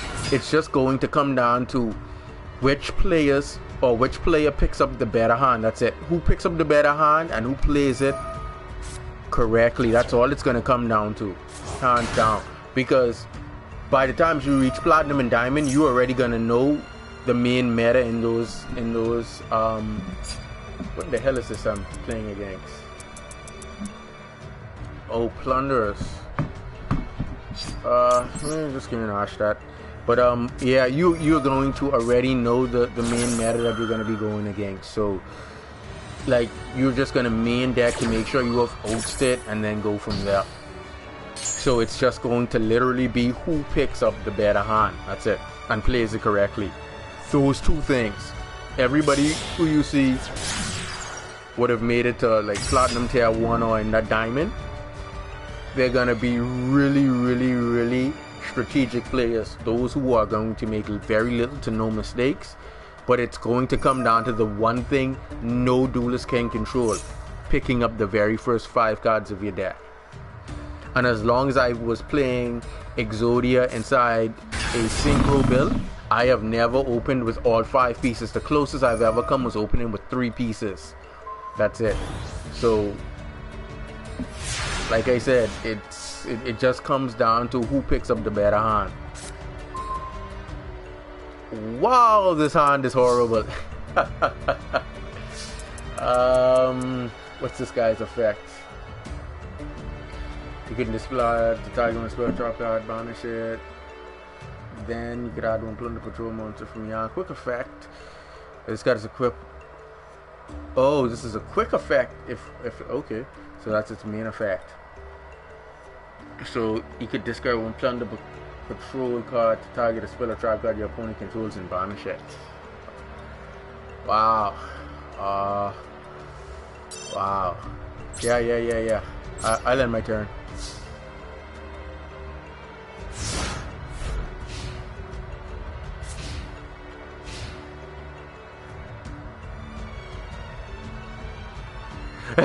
Say skip your draw. Oh man, that was funny. Say skip your draw phase.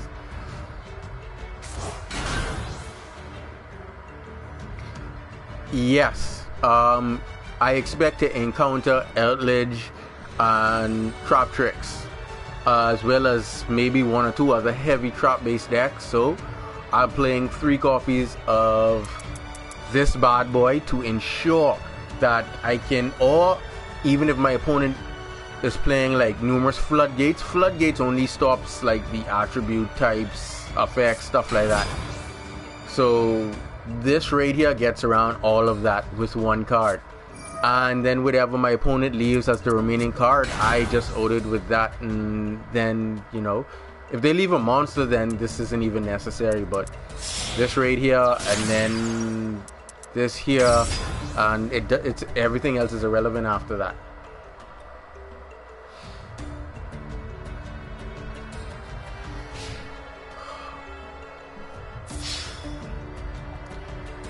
Trust me, I can't see people know. Like when I heard Eldritch was a thing, I was still playing Link Evolution, and when I found out what kind of deck Eldritch actually was, I just was like, all right, we're just gonna main 3, and then anything to do with outlage, we don't have to worry about.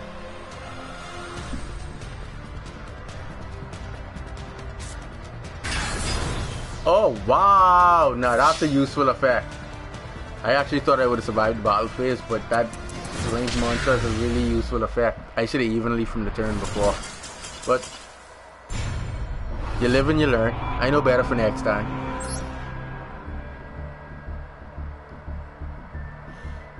Yeah.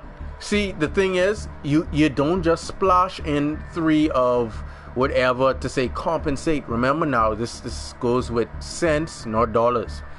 You have to make sure that I'll show you what I mean by going into my build right now. I play a total of 44 cards, and I kid you not, I would want to play more cards than this, but I already know that if I'm looking at a 5-card opening hand that I cannot control, I want to see as many of my hand traps as possible. Reason being is I rather go first and see my Moxie, my Ash, and my Nibiru than to see my combo. Reason being is if I go Moxie, right, I'm going first. I can't attack. So if I go first and I pick up a Moxie, an Ash, and a Nibiru, and I go Moxie, either my opponent is going to stop or they're going to allow me to draw into all of my combo pieces. I pick up my Ash. If my opponent plays a pot card or a monster with an effect that's going to allow it to do something like search through 3 or more cards of their deck and add 1, I'm going to Ash that so they don't get the card that they need. And when they decide to combo off, when they hit that, I wouldn't say 5th summon, depending on if you know exactly what combo it is that they're initiating, you can wait it out and Nibiru at the appropriate time, and you can turn their whole board to jelly. So I would much rather ensure that I have a decent amount of hand traps to counter my opponent, to slow them down or prevent their combo, because usually once you start running through your extra deck combo wise, you only play usually two copies of cards that you need for your combo. If your combo is an extension combo, meaning that usually, like with mine, the most I have is 2 copies of 4 Strix, that's it. Everything else is 1 of. So if I was comboing off and I got caught with Nibiru by some chance, which that's the reason why I play the Crossover Designator, is to ensure that I can out Nibiru and don't get catch. I get catch, I cannot repeat this combo again because I only play, because the combo extends, I only have 1 ofs. But if you are playing a deck where you have 3 of, you can do that, get hit with the Nibiru and follow up the following turn and combo off. Just like the Synchro deck, I can do it in that. I don't care if I get catch in Nibiru. The following turn, I'm going to go Junk Synchron, revive back Doppel Warrior. I'm going to get my 2 tokens, the tuners, and Synchro off again. And I do play Pot of Adverse, and that's why I can also recycle my extra deck and then draw 2 cards. So it's like a recycle from my extra deck and then draw 2 cards from my deck, like Pot. But the main thing is, I do want to see as many of my hand traps in my opening hand as possible, because it tells me that I can stall my opponent from playing Yu-Gi-Oh! So that's why I play 3 Maxi, 3 Ash, 2 Nibiru. The Call by the Grave is also useful because in certain combinations, your opponent is going to send a monster to the graveyard that they're going to want to revive, or that has an effect that activates in the graveyard. I'll give you Ben 10 for example. Tritron's Ben 10. Ben 10 hits grave, its effect goes off, Call by the Grave, no more add combination dead, because Ben 10 is now banished, the effect can no longer be used. Crossover Designator, you can turn off your opponent's hand traps. So if your opponent are playing the very similar hand traps, which most people are playing, Nibiru, Ash, and Maxi, if your opponent tries to hand trap you, you now have Call by the Grave as protection, and you have Crossover Designator as protection. So they try to Nibiru you, Crossover Designator Nibiru. If your opponent Call by the Graves you can Crossover Designator the Call by the Grave, ensuring that your Maxi or your Ash goes through. The Exodius Synchro deck I was playing, I only played Call by the Grave, and the only reason I played that was because of Ash. Once I Call by the Grave Ash, this ensures, because it would be my turn, I would Call by the Grave Ash so I can execute my combo, and during my opponent's turn I would hit Maxi. If they forget that I just Call by the Grave Ash the previous turn. Regardless, once I hit Moxie, you cannot Ash that Moxie because I called by the Grave the Ash on my turn. It's your turn now. Until the end of your turn, Ash's effect is still negated. So once I Moxie, when you special summon, I'm going to continue drawing.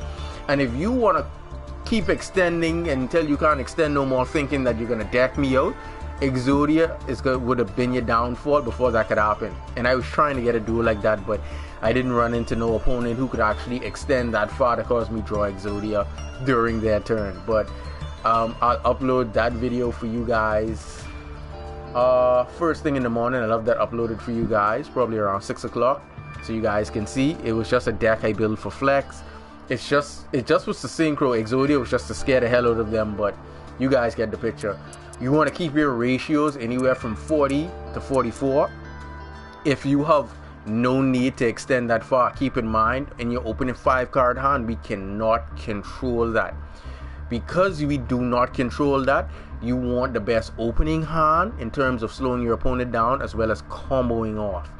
So you want to keep your ratios 40 to 44 if possible. If you have extensions in your combo where you can add 2 or more cards to your hand, then you can go 46, 48, 50 card decks. Once, like if you're playing Pot of Demise to get rid of 10, yes, you can play 50 or more cards in your deck because you're going to get rid of 10 out of your main deck in those cases. But in other cases where you're just comboing off, you want to keep it small so that you can have the best hand opening possible. As you guys can see, I can still pick up some horrible hands, but my opponent is going to still have to OTK me before I draw that next card. That's probably going to unbrick my hand. Or yes, like grass too as well. Like I said, you want to ensure that you don't want to play too many hand traps, mind you. The way that you build your deck, and I'm going to explain to you exactly how I built my Raid Raptor deck, this version right here. All it was every card that I needed as a combo piece, I placed in the deck. Most players, and this is undisputable, Tribute Linus is the best normal summon of any Raid Raptor deck. I only play 2. A lot of players play 3. Why I only play 2 is because normal summons hurts Raid Raptors. You need to extend, therefore you need more special summons than normal summons. If I pick up 2 Tribute Linus, I only want to see Tribute Linus. Because I want to see Tribute Linus, the perfect ratio for any deck is 2, always 2 in the middle. 1 when you really want to see it, 3 when you really want to see it, 1 when you really don't want to see it. You just want it in the deck. You just want 1 copy of it and you don't want to open with it or have it in hand, you play 1 copy. 2 is the most optimal because it's in between seeing and not seeing. When you really want to see a card, you play 3 copies. I really don't want to see Tribute Linus, so I'll only play 2. Because I have more than 1 way to get into my combo via the quick launch, which is a 1-card extender. Ernest, I love Fuzzy Linus. That's why I would usually go back and play my Raid Raptor rank up version, because Fuzzy Linus is just too good. Even though he locks you into Raptors, Fuzzy is just too good. You can dump Fuzzy from the deck, get another Fuzzy, special summon it, exceed summon. You can twin twister, send a Fuzzy, pop 2 in the back row, get another Fuzzy, special summon it, exceed summon. You can start off with Fuzzy, special summon, ditch it or detach it as a material, get another Fuzzy. Usually you make 4 Strix, meaning you're gonna get a 2-for-1 add. You can go Y Strix, bring the Fuzzy to the field, use it as a material, detach it, add another Fuzzy, add again. That is too good, and it sets up to ensure that you can play Yu-Gi-Oh! The following turn. Fuzzy is too good, but it just locks you into Raid Raptors. Fuzzy is really too good. People say don't play Fuzzy. You only don't play Fuzzy when you don't want to be locked into Raid Raptors. When I'm playing my Turbo Rank Up version, I play Fuzzy. That's what you're supposed to play, Fuzzy. I don't know why people cut it out and go generic extenders. If you play Fuzzy, Fuzzy is the most versatile. Off those generic extenders, if you twin twister and send it to the grave, you're not going to get anything. You twin twister, send Fuzzy, you're going to get another Fuzzy. Special summon another Fuzzy. Usually what I did with Fuzzy is I really had the additional copy of Fuzzy for a Law of Darkness. So I would go Fuzzy, fuzzy, overlay material, detach, add one, add another fuzzy, then a Law of Darkness, banish the copy of fuzzy that I added to my hands. I can get 2 more new cards. That's what I always did, and I still do when I'm playing my turbo rank up version for Raptors. But sorry, back to this deck build. Basically, once I have all my combo pieces in the deck that I would need right here, like I said, you can actually take this out for the, go to related cards, this guy right here, because it says if all monsters you control are raid raptors, you can special summon, or he would restrict you in that manner. But if you're playing an all like raid raptor deck, you can still use this, so you could link into Y-Strix, but all monsters you control would have to be raid raptors. That's a stipulation. No, cut that. Sorry guys, that was my alarm. But yeah, he's still a good special summon if you're playing a raid raptor deck, because he's just gonna get himself on board, and you can use him as a link material, or you can pair him with Pain, and you can go into Devil Eagle or Heel Eagle. Yes, I think the Japanese version is, yeah, oh sorry, Fiend Eagle. The Japanese version is Devil Eagle, but yeah, you can make that rank 3 with Pain. You would have players play 2 copies of him along with 2 copies of Singing Linnaeus. I'm not gonna tell you that it's wrong, and here's the reason why. Because I always tell duelists, deck creators, deck builders, whomever enjoy dueling, play what works for you. I can be dueling all this time, and 1 copy of Singing and 1 copy of Pain would work perfectly for me. But for you, 2 may be your perfect formula, or what works best for you when you duel. So I'm not gonna tell you, hey, 1 is what you're supposed to be playing. No, play what works for you, hands down. You have a lot of players when they would what's it called again, net deck, or copy someone else's deck, they copy it the exact same way. Just because you're playing someone's exact deck doesn't mean you're going to get the exact same results, especially if that person built it. They probably understand the way that it works and functions combo wise from the inside out. Therefore, they're not going to make any mistakes or misplays as you would normally make when you're trying to get adjusted to a deck. So you have to play what works for you. What works for me is 1 Pain, 1 Singing. The reason being is because they have once per turn effects. So I can only use Singing's effect once per turn. So if I pick up 2 copies of Singing, it doesn't do me no justice. So I just rather have the 1 and a generic extender.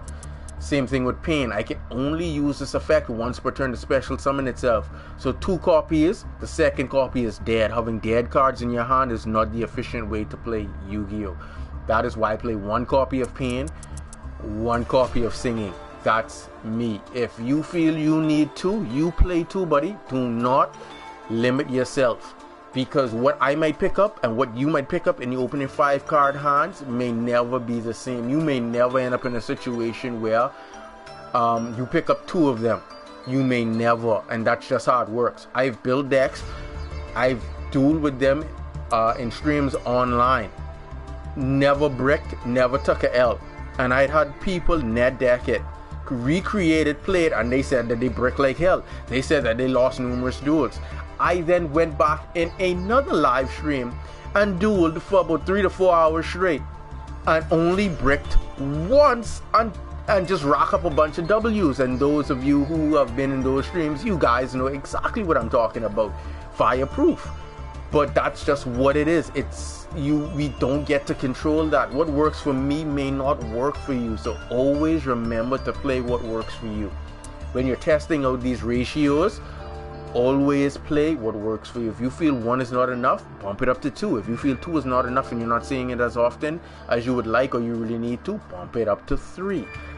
That is what play testing is for. Do not let anyone limit you and tell you you have to play a certain card, or tell you have to play this ratio. That is wrong.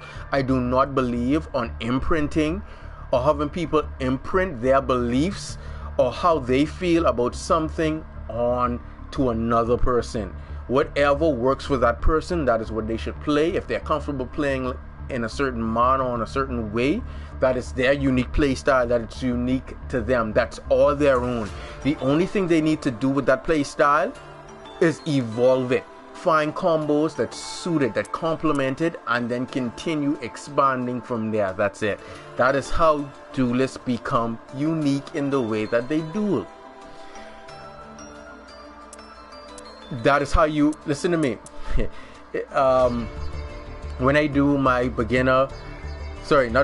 when I do my master dueling tutorial video for my Patreons, I promise you everything you need to know about dueling is going to be inclusive in that. From how to deck build. If you go watch the old one I did 5 or almost 6 years ago, I stayed that in there. From when you're deck building, how to select your cards, the number that you would need, and why you would need it, and in the order that you would select those cards for relativity and importance, so that you would have a fluid play and consistency, as well as recovery rate based off of what you're playing, because it does come down to the archetype that you're playing that would determine your recovery rate. Because now decks, when they come out, they come structured. They come with cards that 2-3 cards, they work well together. When I was first deck building, it wasn't like that. You didn't have cards that ultimately complemented each other or come in a set that worked well with. No, you literally had to go get a card, see if its effect could work with this card from this archetype, and then you made it work. That's how and why I'm so good with deck building, because of how scarce it was when we originally deck built when Yu-Gi-Oh first came out, and trying to pair cards together. We didn't have it as easy as how when decks come out now, how the archetypes just have natural searches and extenders. We didn't have that back in the day. It wasn't like that. But just play what works for you. That's it. But basically, like I was saying, all of my combo pieces, once I have every single combo piece that I would need to be able to summon all of these out of my extra deck, which all of them are accessible. Once I've done with that and all the other necessary cards to be able to get access to my combo pieces, then I fill out my deck with hand traps to get up to 40 to 44 cards, which that's what Maxi, Ash, Nibiru, the Call by the Grave, and Crossout Designated did. As well as evenly matched as well to Having Out and Twin Twisters. That's what brought the deck up to 44. But mainly the core of the deck is just the Armored Sage, the 2 Strangle, the 2 Raider's Wing, the 1-of on the Rocket Recharger, the 2 Tracers, the Curtain Riser, the Singing, the 2 Tribute, the 2 Mimicry, the 1 Vanishing, the Dianethrum, the Zephyros, the Silent Boots, Pain Lanius, the 3 copies of Quick Launch I could get access to, the Rocket Tracer, the Shade Brigandine, the 3 rank ups. They would make up the Nest and the Boot Sector Launch. They are the core of the deck right there. All the additional cards, like I said, Crossout Designator, Call by the Grave, Evenly Match, Twin Twisters, and all of the other hand traps, they are what round the deck off or completes the deck. That is how you build a deck. You have a core. Your core should run you into about 28 to about 34 cards. It doesn't have to start off at 28. Your core, your deck can be 12, but you can be playing a lot more draw cards with hand traps, or you could just be playing a mass amount of hand traps. But you just want the core of your deck not be too big, so that you have room for hand traps and then room for cards to be able to deal with floodgates, back row, and any troublesome monster that could potentially come to the board. So that's all you really want when you deck build. That is how I got my build the way it is, the way that it plays. Let's get back to more dueling. We need to get to that diamond.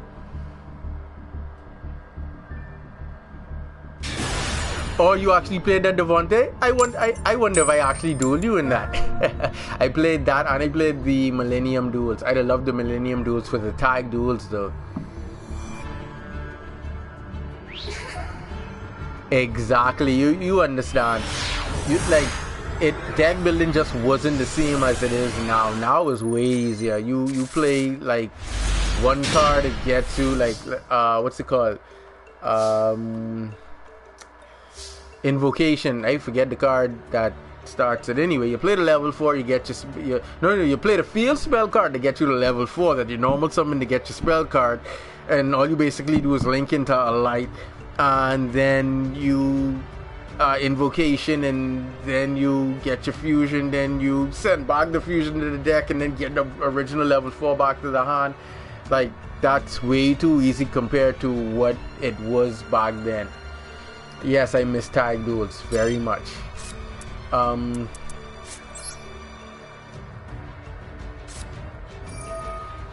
Alright, here's the issue with Kagato Kage. This is why I don't play Kagato Kage. Because you need to normal summon. If your opponent solemns your normal summon, that Kagato Kage is going to sit up dead in your hand. If you have... My opponent did not just... They ashed me. Wow. I know one thing. They told me 2 is better than 1. But if your normal summon gets negated for any reason, that Kagato Kage is dead. If you have a monster that, because remember now, especially like when you're going off of this 1-card combo, you need your special summon for the tribute. So you don't want to waste your normal summon to get the Kagato Kage out just to extend, and then you can't normal summon the tribute Lanius to dump Mimikry to get the nest. You see? So that is why I don't play the Kagato Kage. I don't play Tin Goldfish because Tin Goldfish attribute is water. I just play the 1 copy of Vanishing Lanius, and Vanishing Lanius also serves another purpose. You can also fetch the Vanishing Lanius from the deck, bring it to the field, and then special summon with another Raid Raptor monster from your hand that cannot be special summoned with its own effect, such as Mimikry. So if you have a Mimikry in hand, you can break out the Vanishing Lanius from Arsenal Falcon, and then special summon the Mimikry from your hand and extend that way. So that's why I don't play Tin Goldfish. That's why you saw the 1 copy of Vanishing Lanius. And then sometimes, let's say when you do combo off, you may have already popped the boot sector launch, or you may not have gotten access to nest. What you would do is, off of your 4 Strix, you would add Strangle Lanius, special summon it, and once you special summon it, you would use the Zephyros to bounce it back to your hand. Once you bounce it back to your hand, you wouldn't be able to special summon it again. So when you hit the Arsenal Falcon's effect to special summon of the Raid Raptor, you'd special summon of the Vanishing Lanius, the special summon the Strangle Lanius. Yeah, the Strangle Lanius, and then continue the combo like that. Because sometimes you do end up in those situations. So that's another way, when you don't have a face-up card to bounce back to the hand, that you can utilize one of your face-up Raptors and then use Vanishing Lanius, just fetch it from the deck instead and special summon it back out and continue extending that way. So that's why I don't play Kagato Kage, and that's why I don't play Tin Goldfish. Tin Goldfish, I cannot fetch it from the deck off of Arsenal Falcon, and its attribute is water. So when I'm using the rank up that banishes dark attributes from the graveyard, it's not going to count as a dark attribute, and that hurts. I need it to count.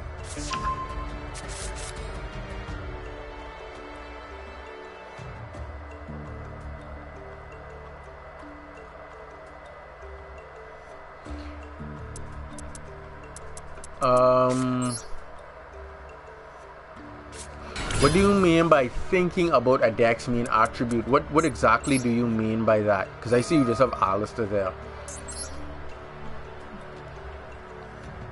expand on that question a bit more so I could be a bit more specific with my answer. Because if you ask me about attributes, I'm gonna tell you playing a dark attribute deck is really risky going second because of super poly. Let's get nest. Okay, now in this combination here, right, I'm gonna show you in this scenario, because we usually dump this here off of, well, I'll wait till I get there, but usually we dump that off of Rusty. But I'm gonna show you what you dump instead. That's nest effect. What you dump instead once you have it in hand.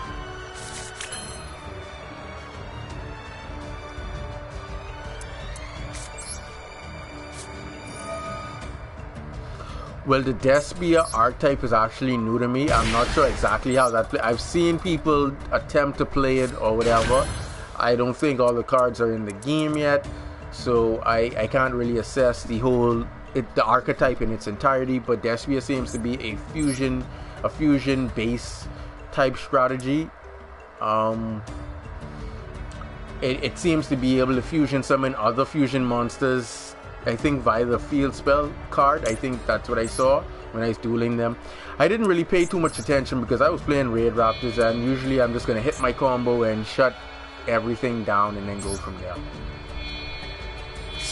So you really don't, like I said, you really don't mind what comes out once the method or the strategy that you're using is relevant. Once it works and you can shut everything down, like you could care less what your opponent does, because I honestly do.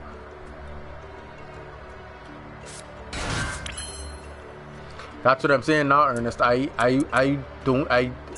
doubt that all of the branded cards to be able to use were in the game, so that's why I say I can't really assess the archetype or its strategy in its entirety, because I haven't actually seen it in action with my own two eyes. Like if I see it play, then I could like better address, you know, whether it's something good, whether it's something bad, whether you can incorporate something within the combo itself, or like they're just doing too much in the combo, or just basically just make the play of the combo a bit more simplistic instead of overextending, or you know, something to that extent. I could always get that. I need to dump that so I can add this for safety measure.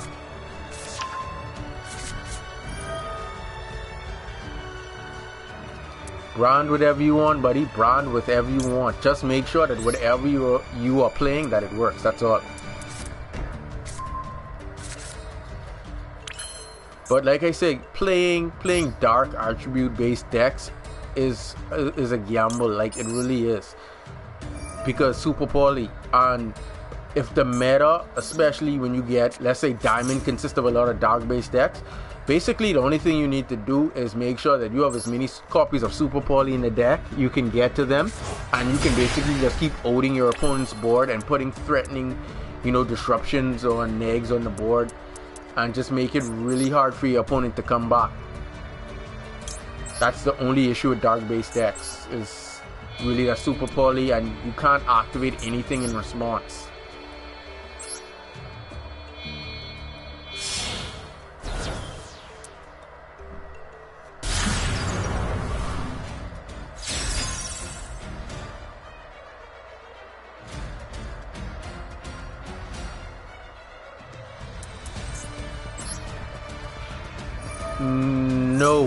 No, I'll explain to you why.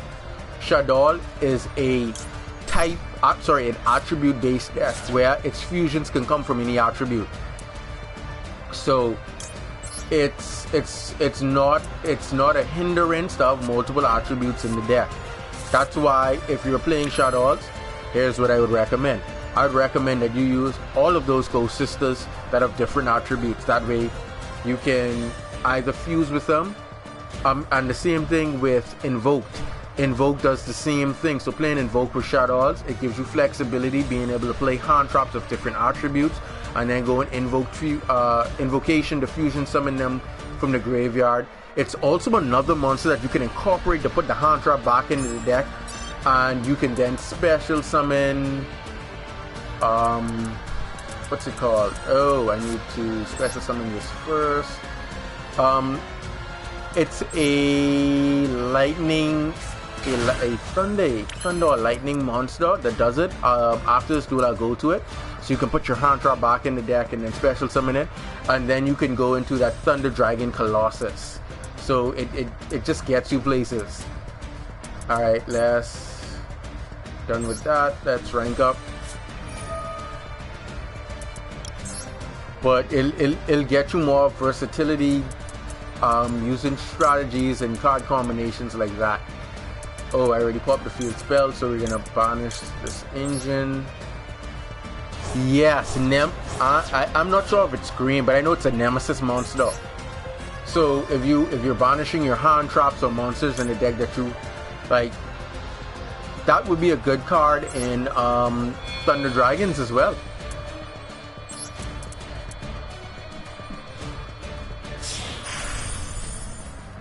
Exactly. Not only is he a decent extender, but he can get you into that Colossus, which prevents your opponent. Yeah, Corridor. That's it. Nemesis Corridor. But it just helps you. It just helps you get. Hold on. Let me work this out real quick. It just helps get you into different things like that Colossus. Your opponent wouldn't be able to use any like odd cards from their deck unless they're using a draw effect.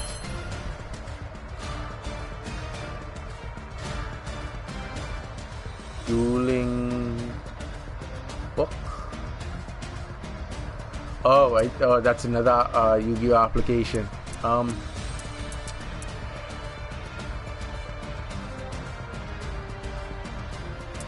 Alright, let me finish this turn real quick.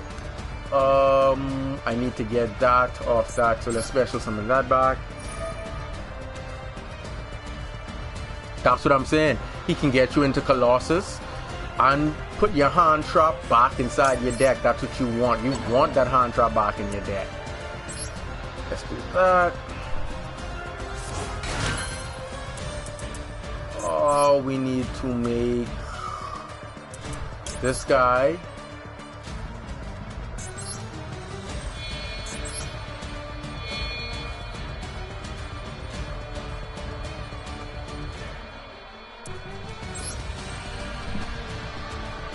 Oh, if that's one of the cards you showed me, I think I did respond to it, because it was another card I think you showed me. I think you'd have messaged me via PSN.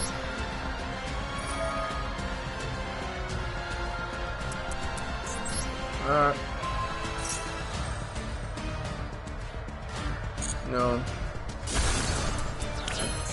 Yeah, whenever you have him in hand, that's how you get rid of him, to send him to the grave, so that you can just banish him and gets his effect, so you can add again whenever he's in hand. That's what you do. You pop him yourself. And yeah, that red Harris, that too. Now we can go extendo this.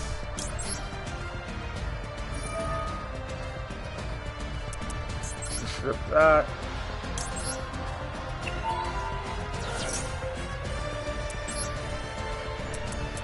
Then we can special summon this.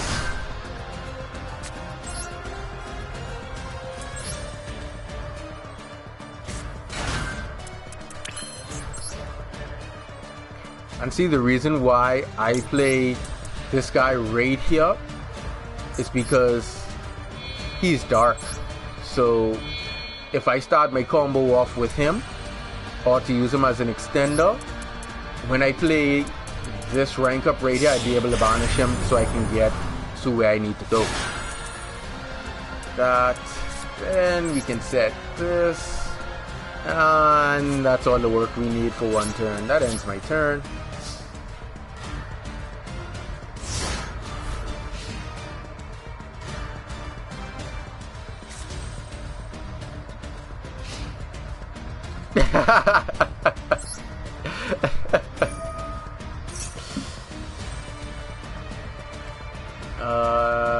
No, we're just gonna take that.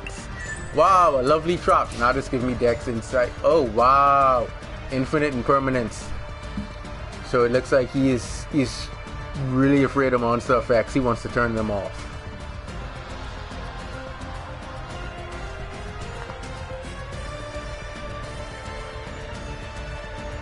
And like I said, guys, always make sure you use your R1 button appropriately. Understand why they give you the function and use it appropriately. Oh, wow.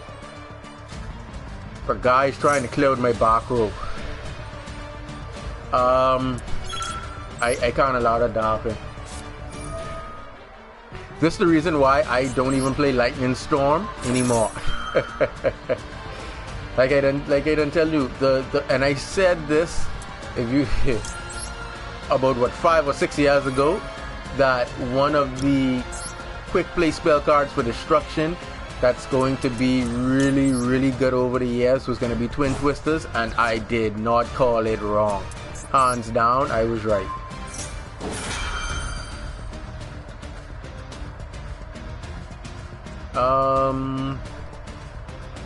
Oh, this hurts.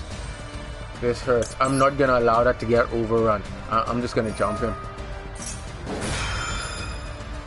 Okay, now we can just turn that off because we need nothing. Leave the field.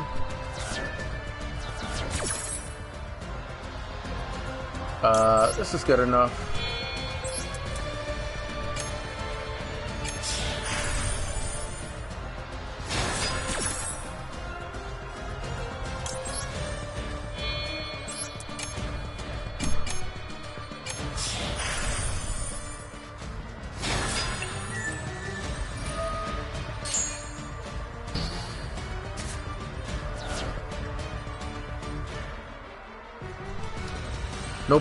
No problem, Ernest.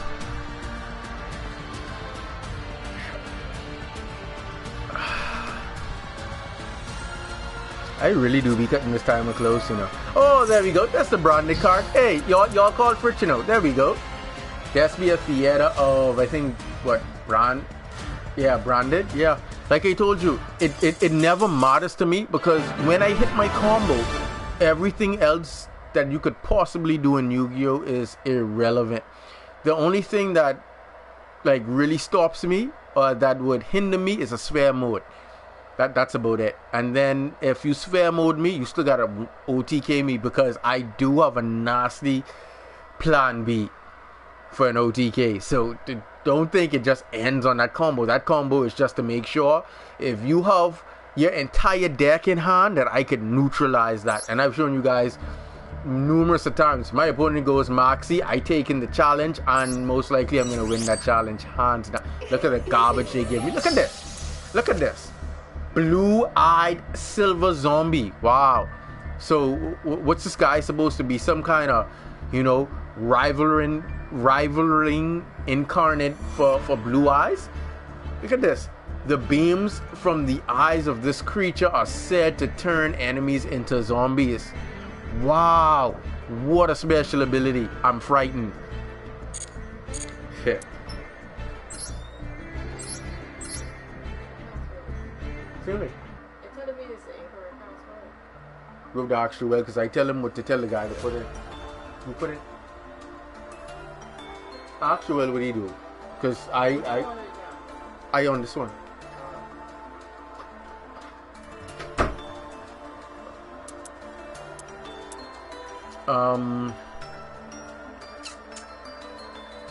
Alright, Nemesis. That's what we're looking for.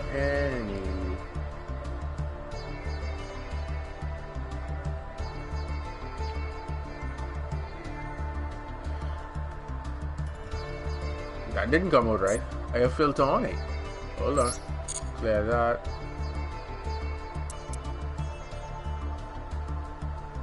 Ew, I think I just spelled it wrong.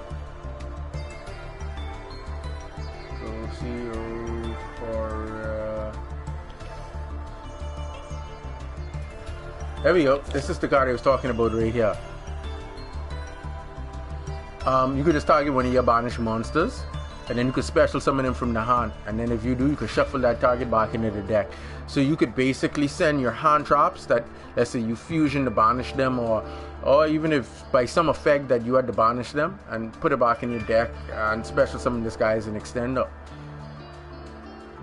And then if you're playing the Nemesis archetype, you could target one of your banished Nemesis monsters, add it to your hand, And then if you have more banished cards, I would assume that they all have similar effects. Oh wow, I didn't even notice he was a normal, but yeah, this here is a really good extender, really. Yeah, that's what I wanted to show you guys, that you can also incorporate.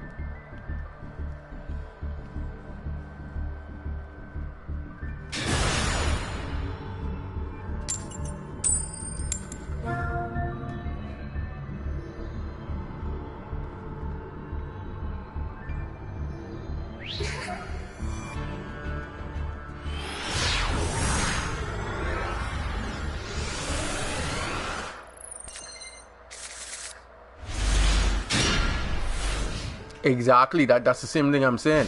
You can use it as an extender to go into a floodgate, and then it's irrelevant after that. You know, come to think of it, that just gave me an awesome idea. I kid you guys not, I have an awesome idea. Awesome.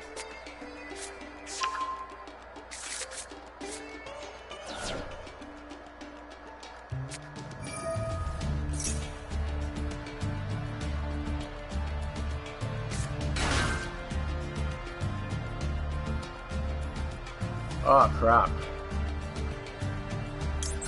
Oh well. I forgot to turn that on so I could have chained. My bad. What was I saying? Yeah, I had a really good idea. Really good. I'm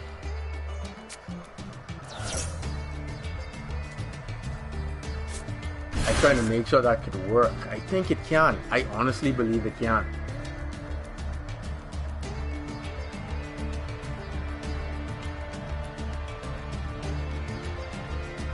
Like I told you, Wing, Dragon of Wrath, Sphere mode, 3 of them gone, and then it hurts. That's why I said, as people start to create 2 and 3 card locks, Sphere mode is going to see even more play. I promise you that. It's the same thing I just told him, Devontae. And see, like I told you, well, I already know, hands down, that I supposed to be up there with those so-called, as they would say, top tier duelists, or those really good duelists that people run to for advice, right? So if I could have a regular person know that, hey, it only takes sphere mode, that should tell you. If a normal person knows the level for competing or for competition when it comes to those competitive duels are literally going to come down to who picks up the better hand and plays it correctly. That's it.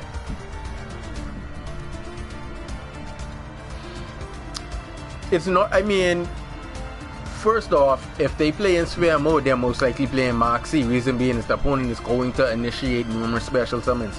But then again, they still have to open with that. But if they do, it's going to become troublesome, because then you're going to have to deal with you special summoning. Now you potentially going to force out, you're potentially going to force out or force the opponent into sphere mode, or force your opponent to their next card to draw be a sphere mode. So that's what you want to avoid. And it doesn't even have to just be sphere mode. It could be Lava Golem or Kaiju, and if their deck is piled up with them, yeah, that's not gonna look good.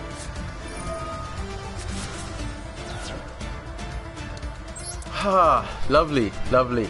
Nothing like knowing where to break a combo. Nibiru breaking hearts these days. Put that in attack mode, turn 1. There's no real threat.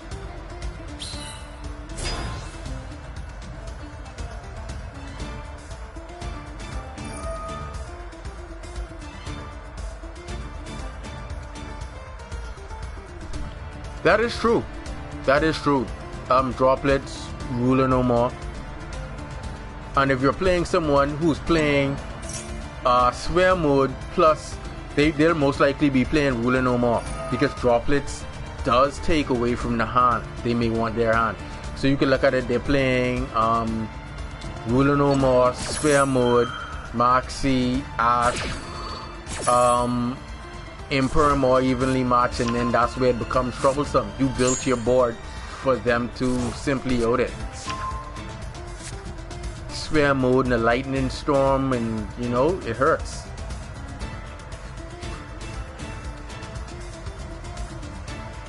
The same thing I've been telling duelists who keep complaining about Outledge. The only reason Outledge has an upper hand on them is simply because they don't main deck what they need to compete against Outledge. This is the reason why. That is something else, you know.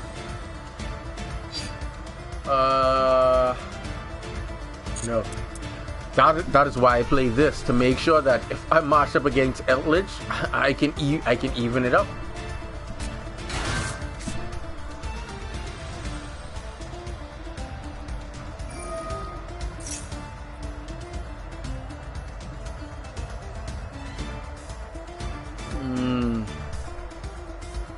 No, because then he'd be able to do that, regurgitate that. No, that's enough. You don't need you to go too far. That's it. Leave that right down the field. But thanks for the +1 though. Keep going though. Still your turn.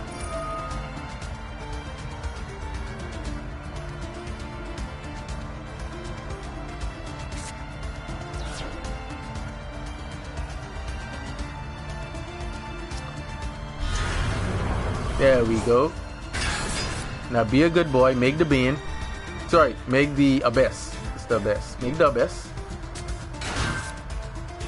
Oh, and the bean. And then have two of them face up. And then I'm just going to out the whole field.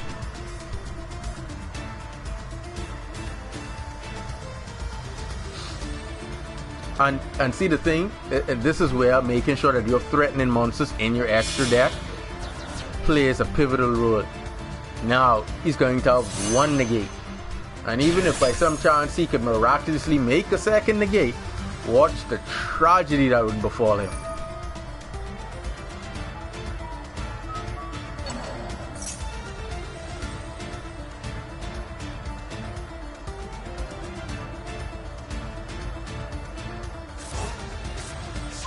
That's what I say in Shimmy. You only play droplets if your deck can afford it.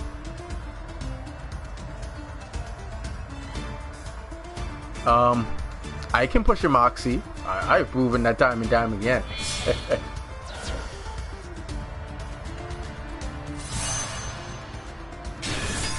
The thing is, I trying to figure out how long he think he could keep this up, because at the rate he's going, he's only gonna end up with one negate. That isn't going to get him nowhere, not against a combo deck. He's just gonna nag in vain, literally in vain.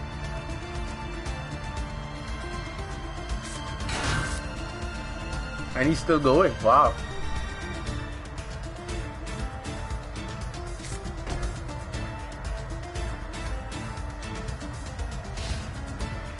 Yeah, sometimes it just be like that.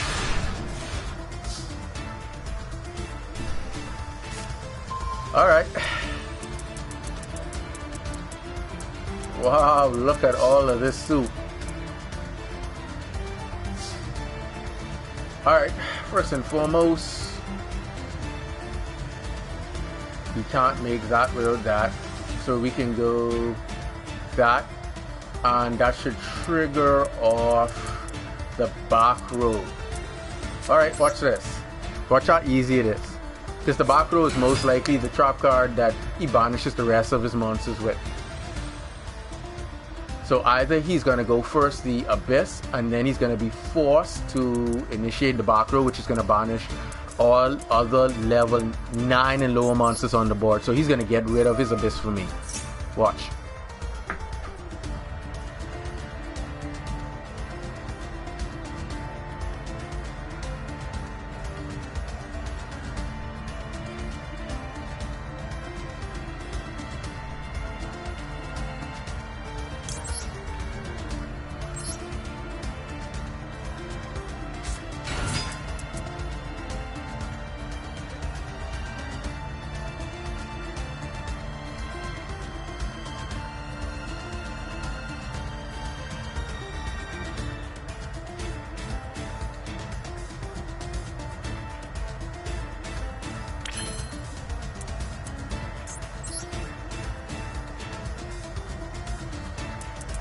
There we go. Like I tell you, this right here just forces everything out. Hands down.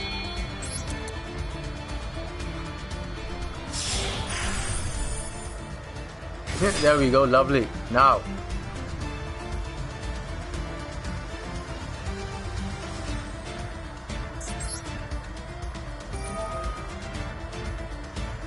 Send this. We're gonna remove this guy right here.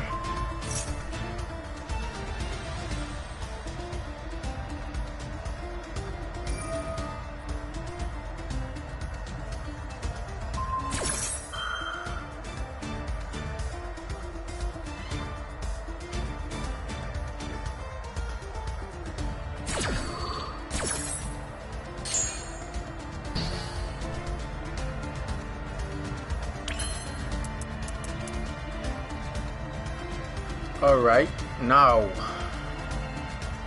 that gets me that gets me that. Hold on, check his first. So I just need to make sure that isn't engraved. Alright, that's cool.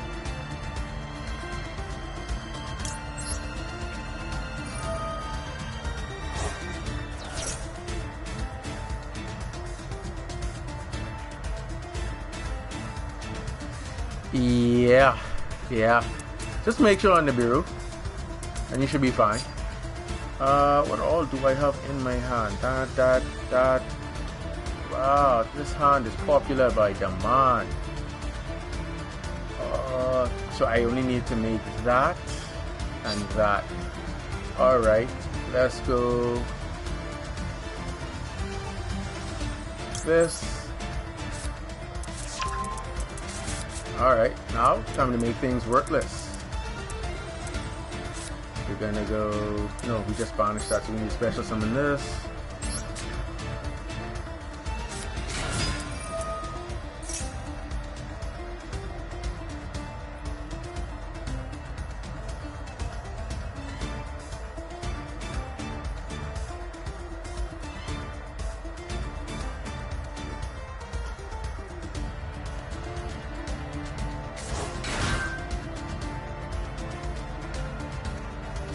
We're gonna special summon this.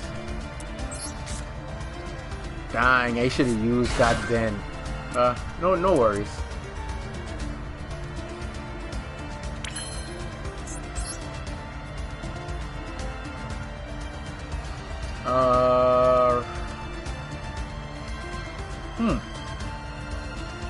This is remotely interesting. I can do that and then go that. Oh, I can do that and then go that. Wow. Let's do that then. That way we are more than assured that he has to activate his back row because his whole field dies. Hands down.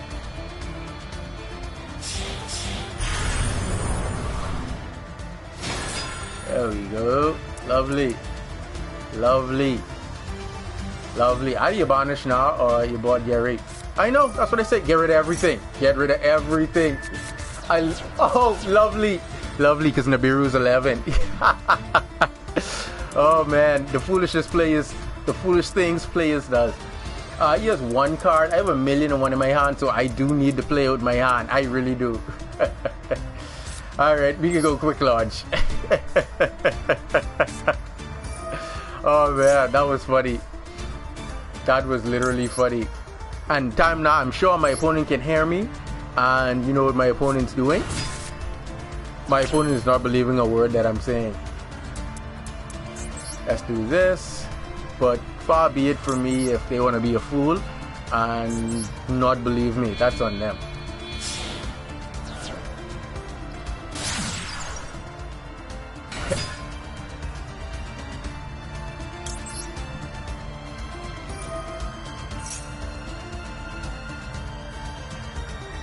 No. I actually wanted to activate Moxie for when he brought back the level 4, but I really didn't want to waste it in case he tries to combo off during his turn. Let's go boot sector launch. Let's get some things going. Oh, you see that? I see that. I like I said, I don't understand what took my opponent so long to realize they already lost. From they got Nibiru, they should have known that they already lost. Like, it was irrelevant. And on top of that, I'm calling all of your players. You really think that I'm bluffing? Like, come on, man. Just a complete another waste of my time. Look at this next piece of garbage they give me. What is this? Empress Mantis, level 6 with 2200 attack points. And they have a level 4 Goblin with more attack points than this Empress. I think 2300. Come on, man. Queen of an army of giant mantises whose command moves legions. Wow, how is that gonna help me win a duel when I need to sacrifice a whole monster for it? When you have level 4s out there with higher attack points than that. Garbage.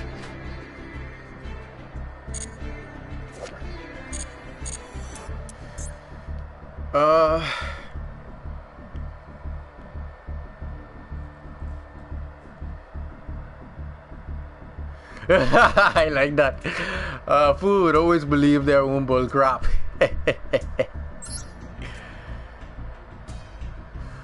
Oh man, like I told you, just making sure that you have the monsters that would force your opponent to activate their cards. That's all I wanted. Once he activates that trap card, he has to banish all monsters who level are lower. And the Nibiru level was higher.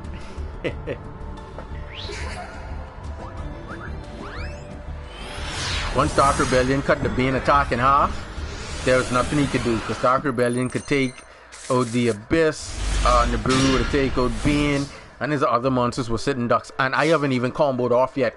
And you guys just saw I just added what's it called? Not quick launch. Boot sector launch, so I could summon out 2 more and then actually combo off. Oh man, what is this garbage that I have in my hand? Wow. Wow, that hurt. Wow, I don't even know what to do with this right now. This is depressing. Here's what I'm gonna do. I'm just gonna do the conventional play.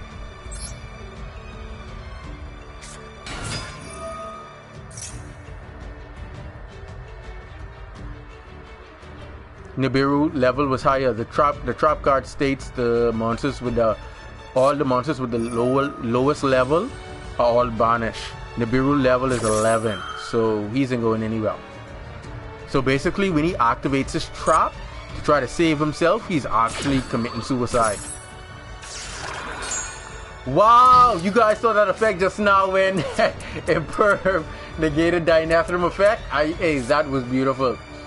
That was beautiful. I kid you not, that was beautiful. It did like this bubbly thing to oh man, Konami, listen to me. If I didn't told you how much I appreciated you before, I appreciate you now. You guys are really making this game worth the play. Even if it's just to see a monster effect get negated. Let's go defense. And that'll be it for me. That's enough fun for one day.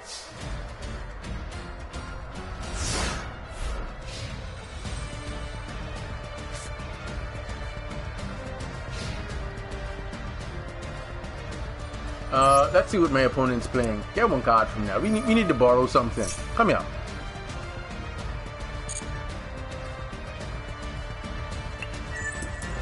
Spell machine duplication. Oh boy.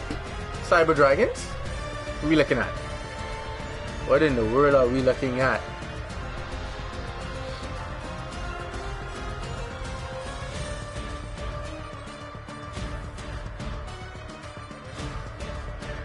The end of the main phase.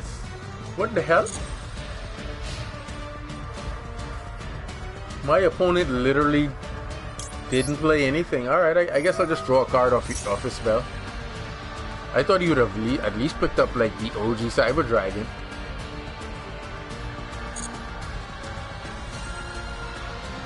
Let's send that. No, just draw a card. Hard. He really must have.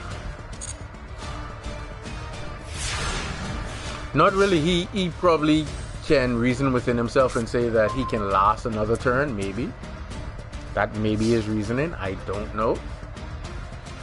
Yes. We should get another card. I don't see why not. Oh wow, lovely, another spell. So either it's most likely Cyber Dragons, because I have not known Drytrons to play Machine Duplication, but I have known them to play the Cyber Emergency. So I'm gonna go with my first guess and say Cyber Dragons. Let's just draw another card.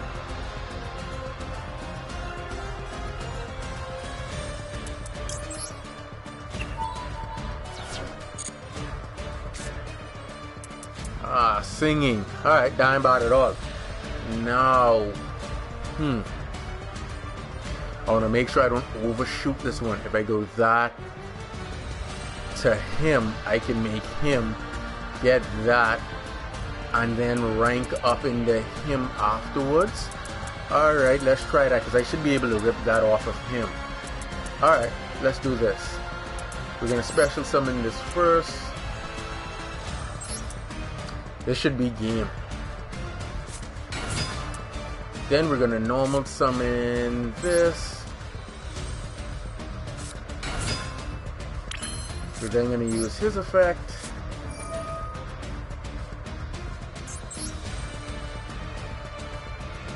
We're gonna send that to the grave.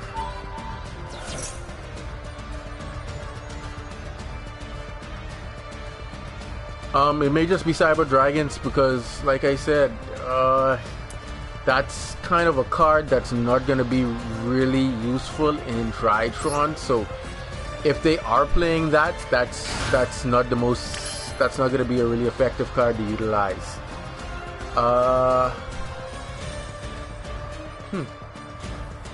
It's that to that to that. Okay, this here. We're then going to make this guy. This. Summon him.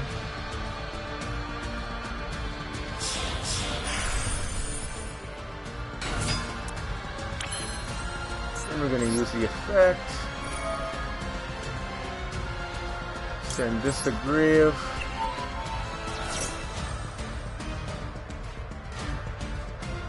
We're going to summon this. You can put it in the zone here. Doesn't matter.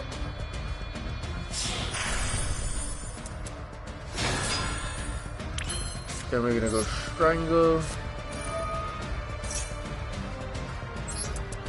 Here. Which gets us another raptor from grave.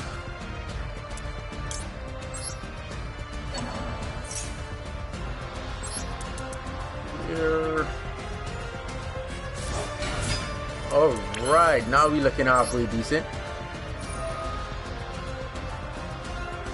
Let's send that to grave. Excelente, beautiful, beautiful. Let's go this, so we can go this guy, this guy.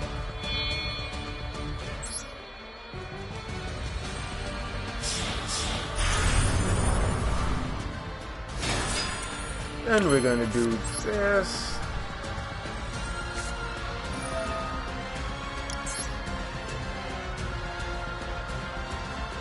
We're gonna get rid of this.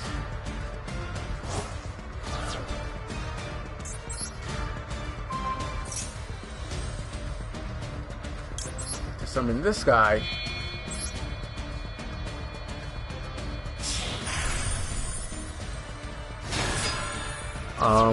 Because he likes getting punched in the face.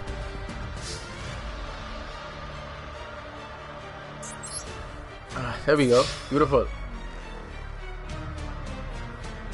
Oh no, there's no need for that.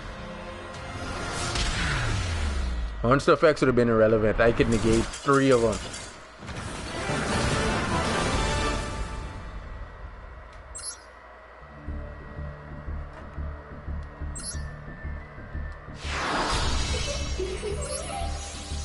Pair 2.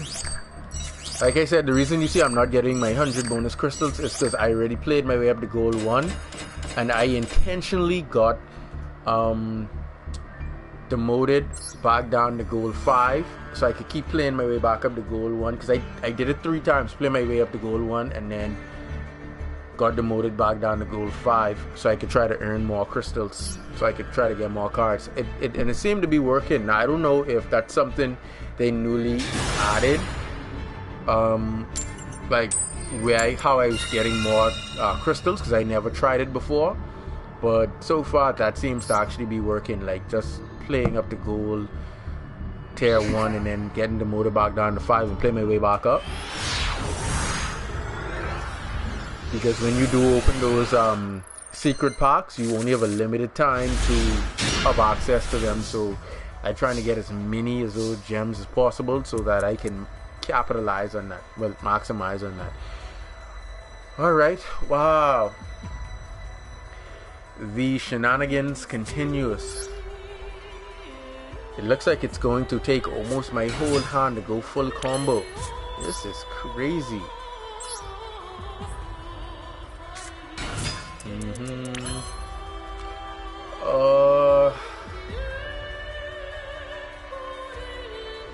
Wow. Alright, let me do this.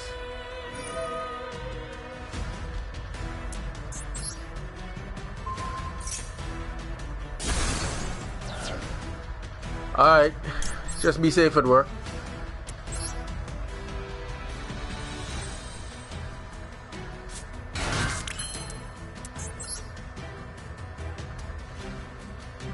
That means I'm gonna have to do it that way. Wow. Alright, that's cool.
I think I'm gonna go back to my turbo rank up version for a while. Or I could just play Ultimate Falcon Turbo. Because Falcon Turbo still has your boy in there too. Let's see, if I go with that, I would then need to add that. Okay, it's not an issue. There we go. So I may go Ultimate Falcon Turbo for a while. Or I could go my rank up version. I'll leave it up to you guys. You guys want to see Ultimate Falcon Turbo or the Turbo rank up version?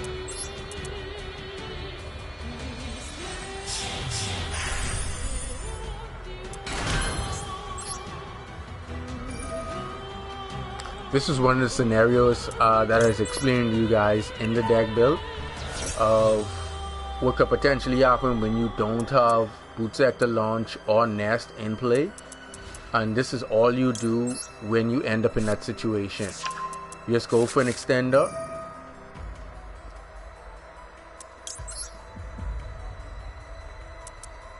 alright, cool, turbo rank up it is. You just go for the extender and then put the extender back in hand, and then you would use, and this is why I said why I don't play the tin goldfish. You can then use Vanishing Lanius.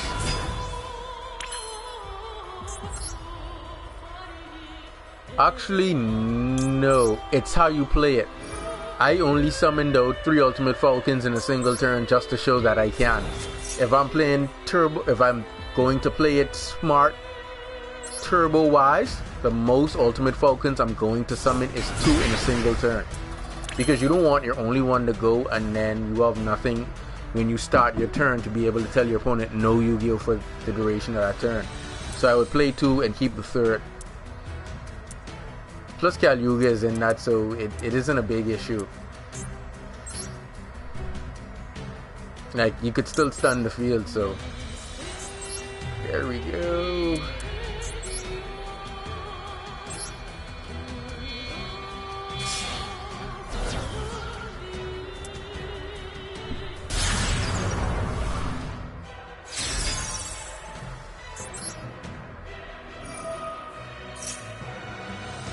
And like I said, whenever you pick up, and that's another reason why I play 2 copies of the Raider's Wing.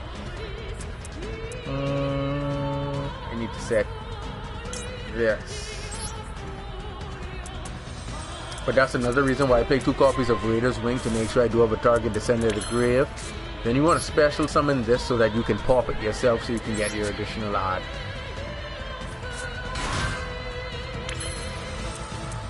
Alright, I don't know what's shining in the graveyard. Oh, probably Raider's Wing. Alright, now we can rank up.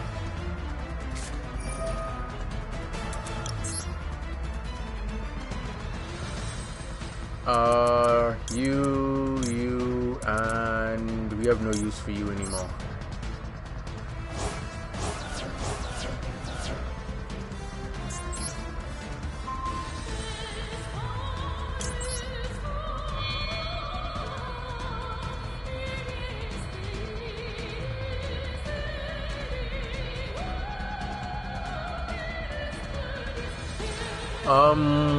A lot of things have obvious weaknesses. All it really is if your opponent is playing what's actually the deck's weakness, because like zombie decks, they kill this deck. Like literally any deck that can change the type to anything other than Wing Beast is gonna kill this deck, because then a lot of Exceed plays I'm not gonna be able to make.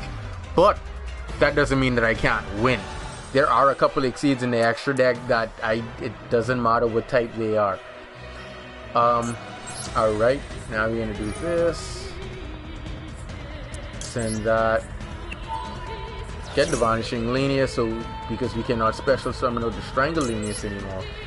And this is my 10 gold Fish's replacement. Plus he's a dark, so if I do need to rank up again via this card's effect, I do have a legitimate dark monster. Put that in defense. A legitimate dark monster that I can do it with. Alright, now we can regurgitate something else. This'll do.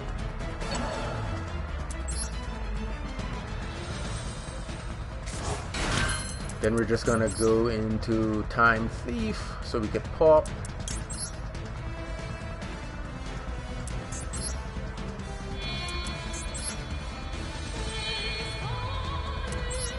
Ah, crap. That's what oh no, I actually wanted defense, sorry. Let's put him here.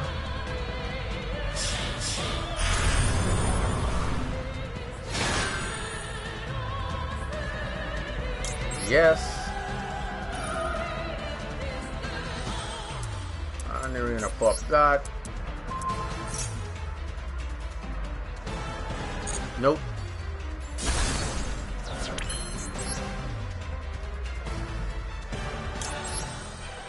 That's why I say when you build a deck from the inside out and you understand every strategic play, you are literally able, like, if you pick up a card that you don't want, you have a way to get it where you need it.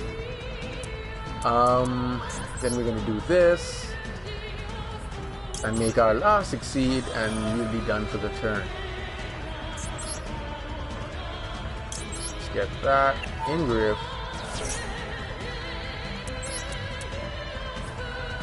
And there's a reason why I make the Dark Rebellion with the Raider's Wing, is so that it cannot be targeted by card effects. Also, I would not make Time Thief with the Raider's Wing unless I have to, simply because Time Thief jumps and then you lose your non-targeting, prowess. You want it on a monster that's going to be feasible, and you always want to practice trying to keep cards in single column, such as how you see the setup is now. Arsenal Falcon, only card in this column. Same thing with Dark Rebellion. Same thing with Phantom Knight for Rusty. This is unavoidable, and this is also, well, no, this is very much well within range. But this shit is unavoidable because no matter where I would have to set a second card, it would just make 2 in a column, so it's irrelevant. But yeah, you guys get the picture.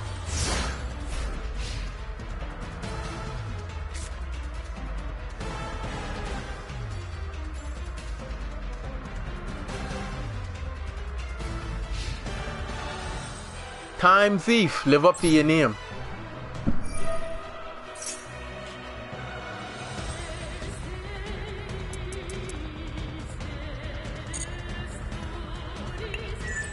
Oh wow, he's playing Phantom Knights. Wow. Oh, tuning, look at that. Alright, let's see what we have. We have a couple extenders. Alright, here's what we're going to do. We are literally going to do absolutely...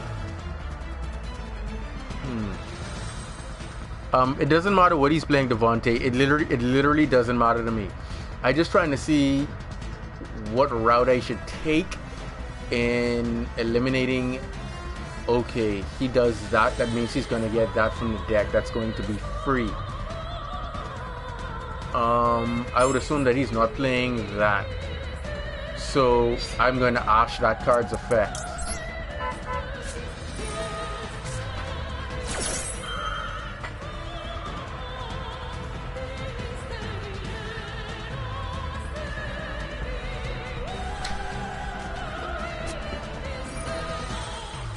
Oh wow, he just went cross out. He's literally forcing my hand here. Literally. Alright, since that's the way he wants to play, if he goes that, and that, he could make him. So here's what we're gonna do. We're gonna start off with a little bit of this.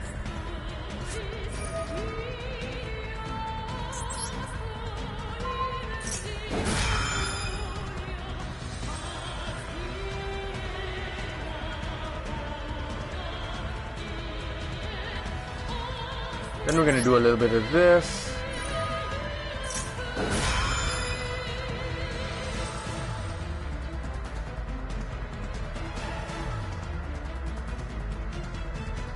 Then we're going to activate a little bit of this.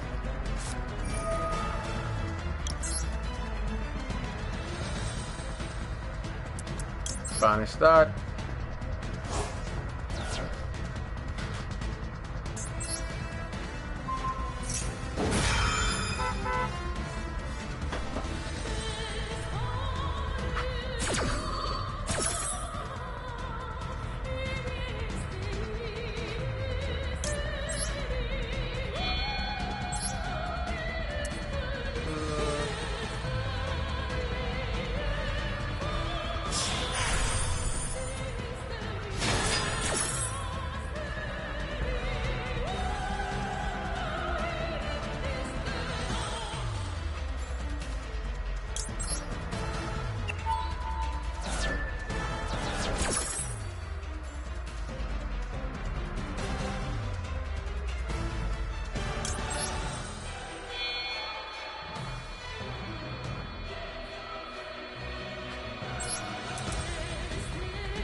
There we go. All right, now.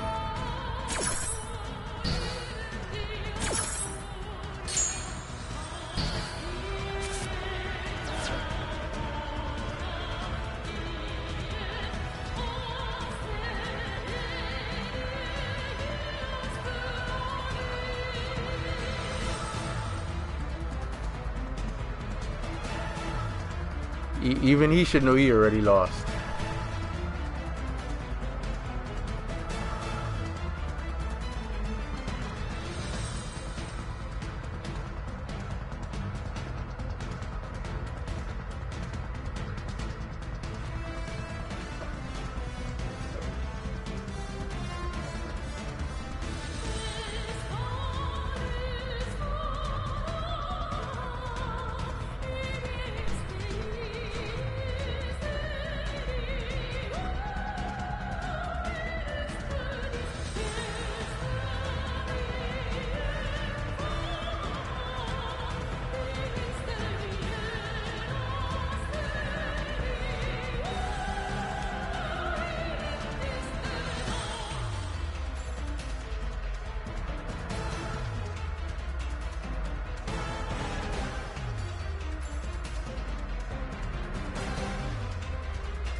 Just waiting for him to make up his mind on what he wants to do. I already have over 8k damage on board. And times he ain't even back yet.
Here's what I completely and honestly don't understand. What in the world is my opponent even trying to prove?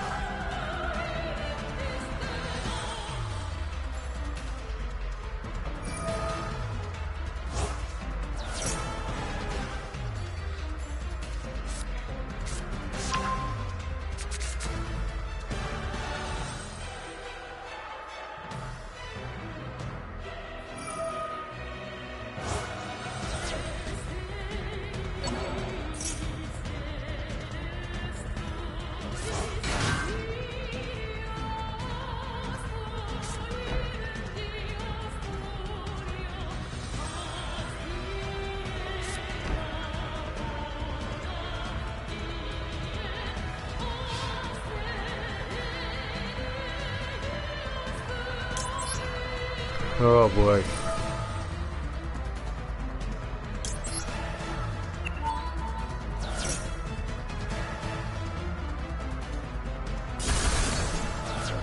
Like I said, I don't know what he's trying to prove.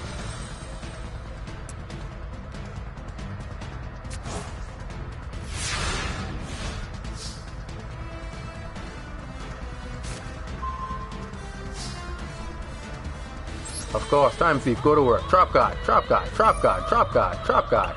Spell guard. That's good enough. Let's draw another card off of my opponent's efforts.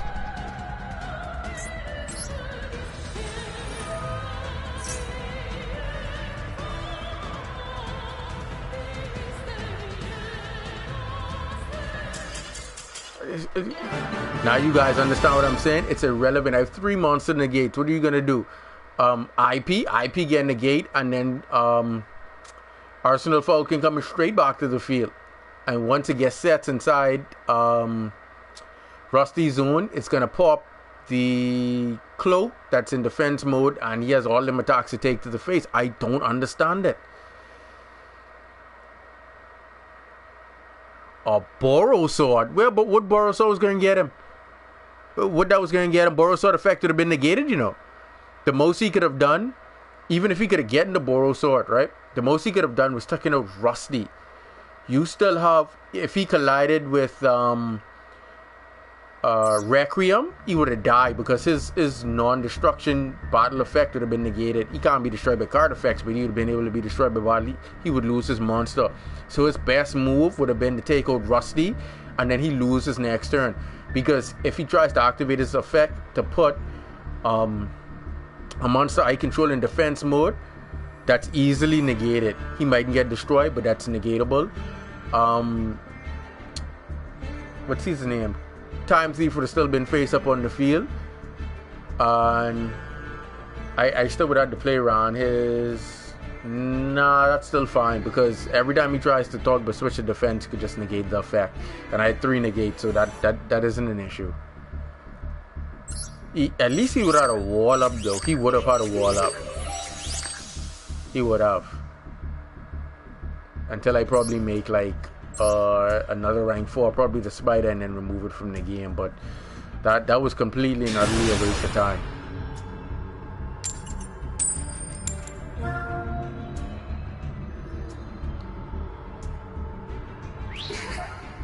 I mean, that's still a waste of time. Like you literally have to know when you've lost. If you want to go down fighting, make sure it makes sense. That's all it is. If you can go down fighting, make it make sense. Now, unless he conducted all those special summons for like a point bonus or something like that, maybe, I don't know.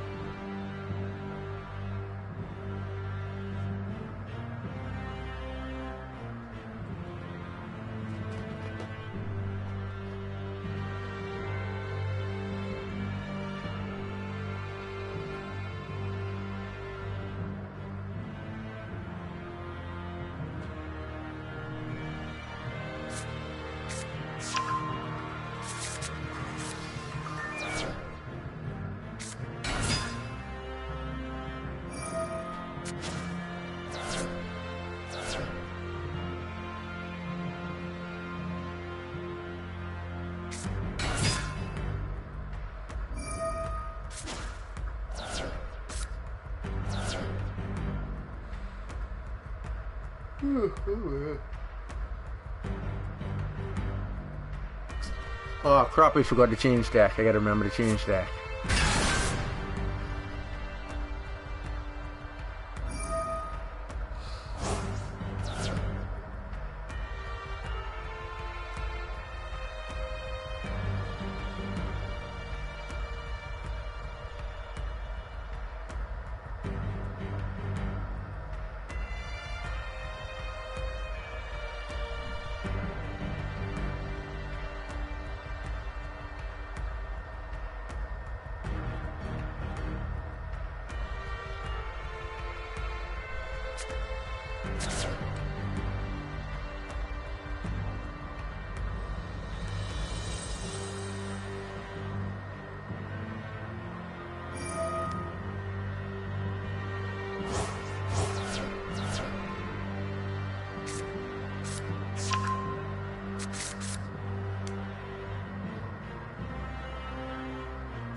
Right? That sounds like a personal problem then. You're supposed to have a plan A, B, and sometimes C and D if things don't go the way that you would plan. Alright, we start off with some of this.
Now that is interesting.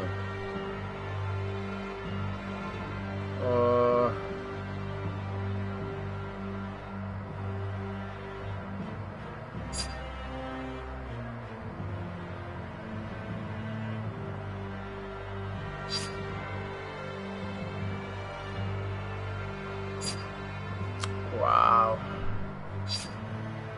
Contemplations of a rich black man. How in the world are they supposed to do this now? That would force out the effect. Then I'd have to go that, but I would have to get rid of that. Alright, let's try this.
Well, I guess not everybody thinks like you, so it is what it is.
Alright. Let's go. Time thief. Get back to work.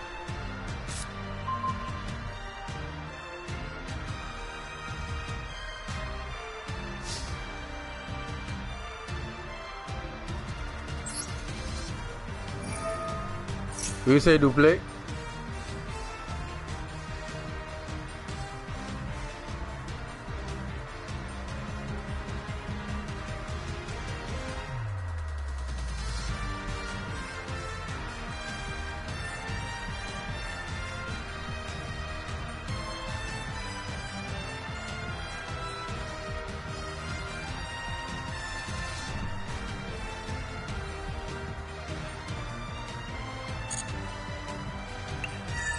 Oh wow, that is lovely. That is lovely. Alright. Alright. Now we have an answer. Alright. That would cause that. She would cause that. Don't push it just yet, eh? Sorry guys, talking to myself. That's torturous. That is torturous. So we go that. Alright, that could work. That could work. Alright.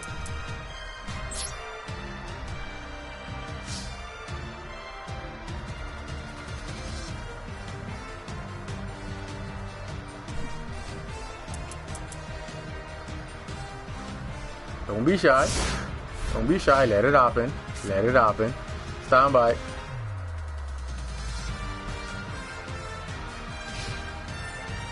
Let's go, time thief. Get to work.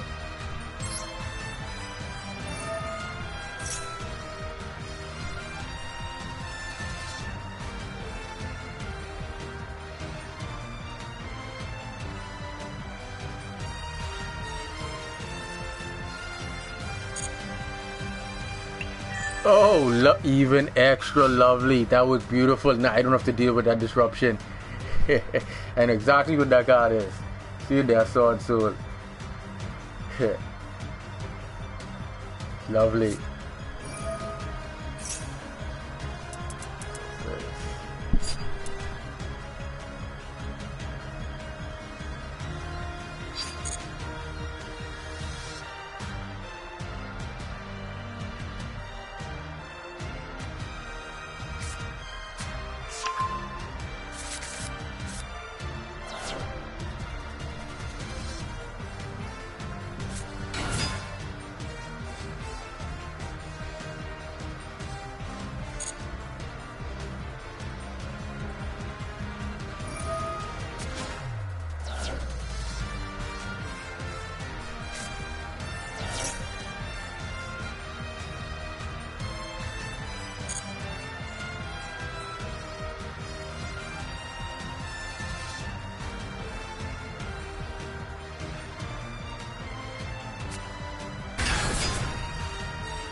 Wow.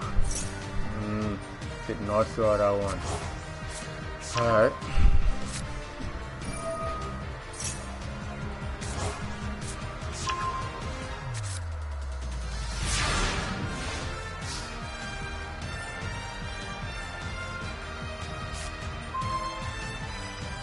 Oh boy.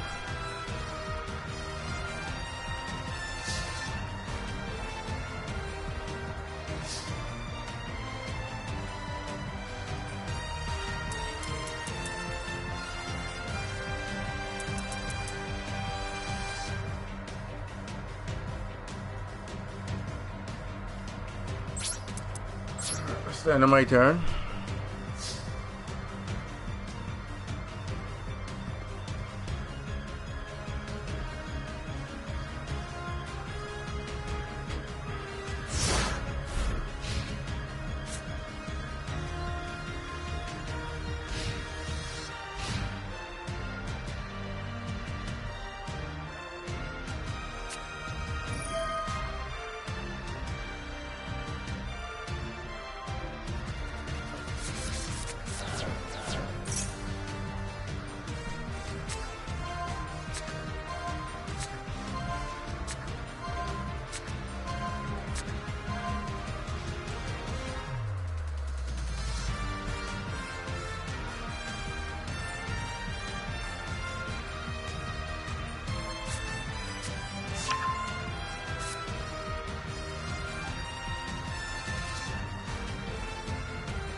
That's a lot of cards to banish here.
Wow, that drop card has a really good effect.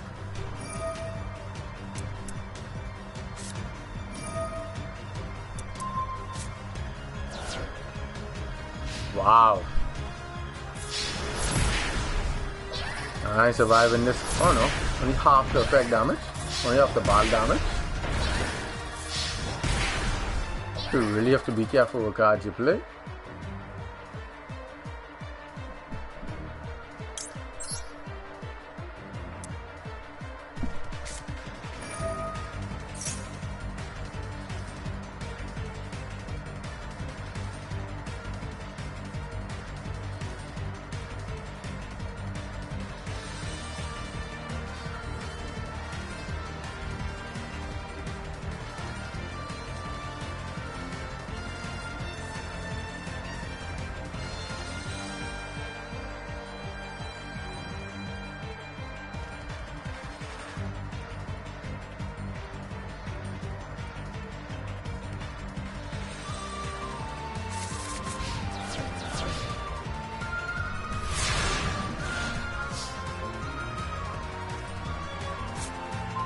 Now, why did he just leave that card? I don't know. I guess he's probably looking to get a spellcaster back on board.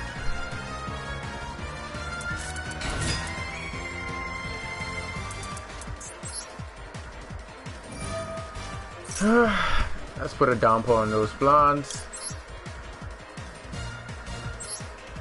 That's what evenly does. It forces them to make the decision themselves. Now, whatever they decide, that's on them. That is on them. Yes.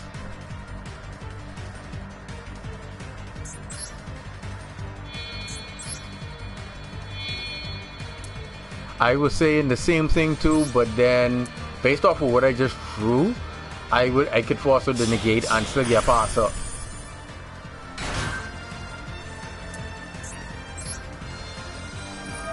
Because I got exactly what I needed so I could extend.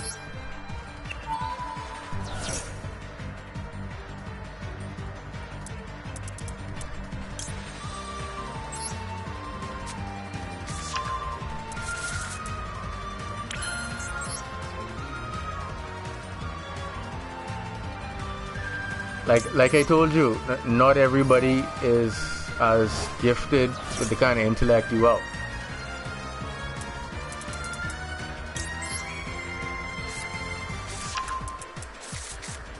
I know one thing he's gonna get gifted with though. This health.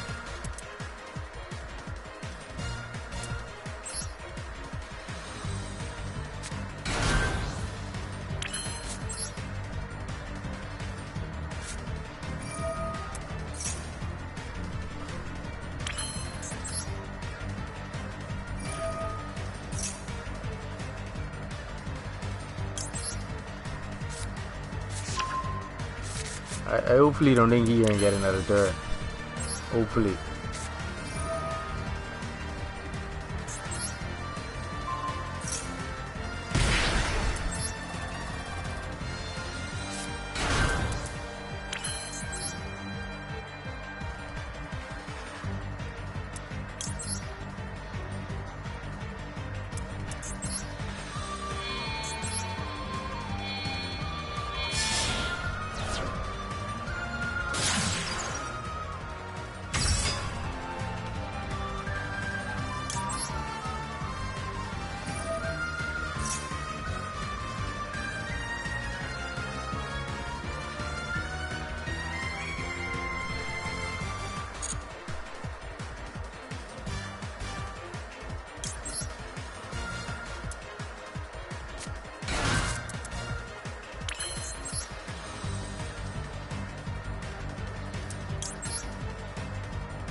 And this is why it's important to ensure that you have an OTK built into your deck so that you can take out 8,000 or more in a single shot. Because if you can't, and you give your opponent another turn, they might make you pay for that mistake.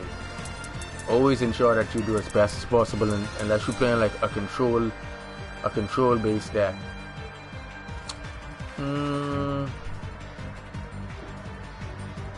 Yeah, because I already normal summon to the sky.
That took him long enough.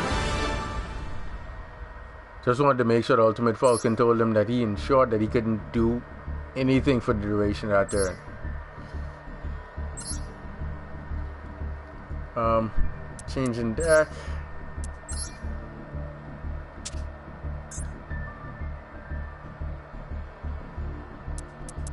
There we go. 1, 2, 3, 4, 5, 6, 7.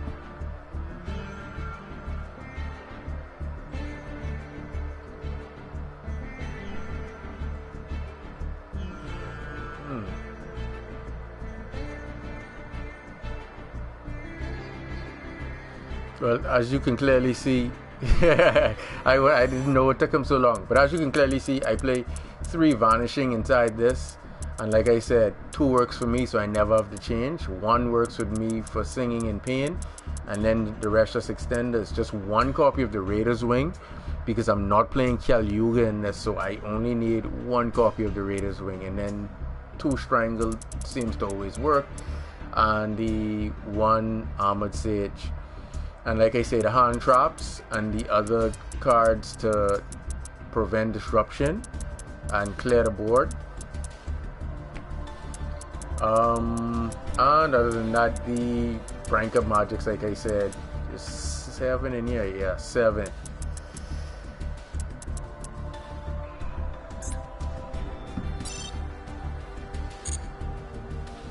Ooh, I don't think I play fuzzy in this one. Let me see something.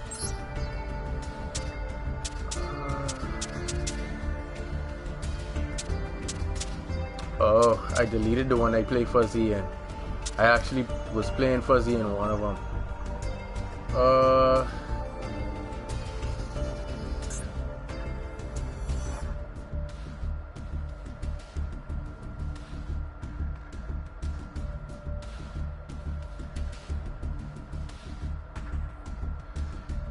Yeah, that's why I say you really have to watch how much space you actually have when you're putting in cards. I could put in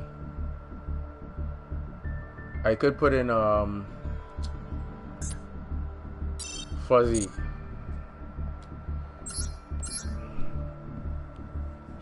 I would just have to take out the generics. 1, 2, 3, 4 of them. 4 of them, 3 fuzzy. I could also put in the Law of Darkness and work it like that, because everything I'm playing is actually Raid Raptor, so I'm just gonna do that. 1, 2, 3, 4. We're gonna fetch fuzzy. Where's fuzzy lumpkins? Here we go. 1, 2, 3. And we put in 1 booster Strix. That's it. And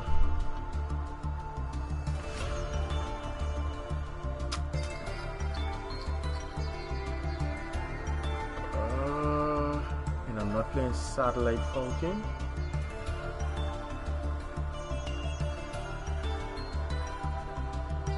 Wow.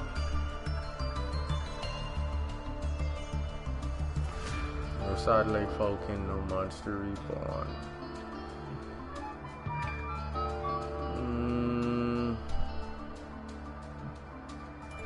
Yep, fuzzy lumpkins.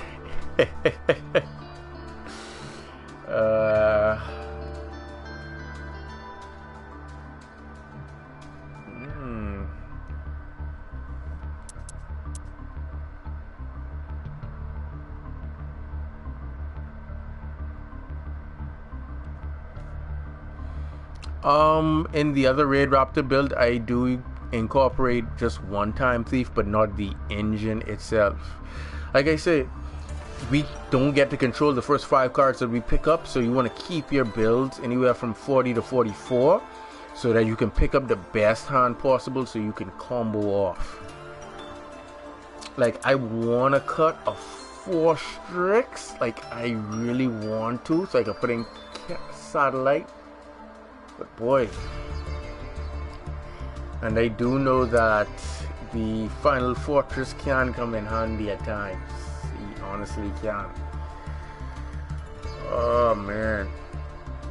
And I really do want to play the satellite just to have clearance on that back row.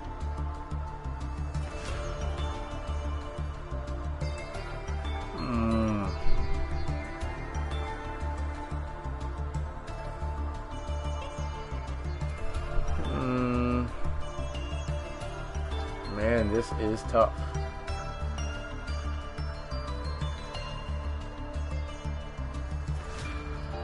It's like Final Fortress.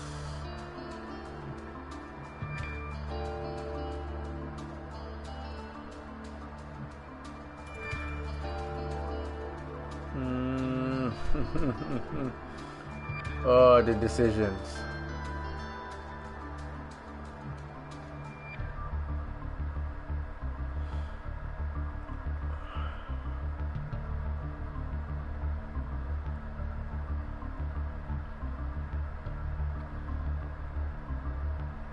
Wow. Ay, ay, ay. I literally, ay, ay, ay. So I could go with that, and I could get back into him.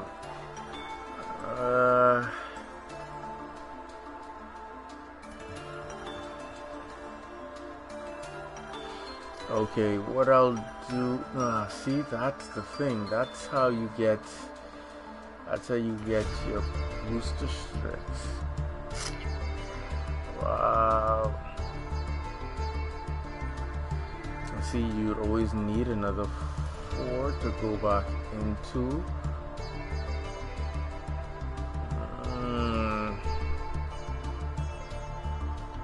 And I don't like just playing one ultimate. That's another thing.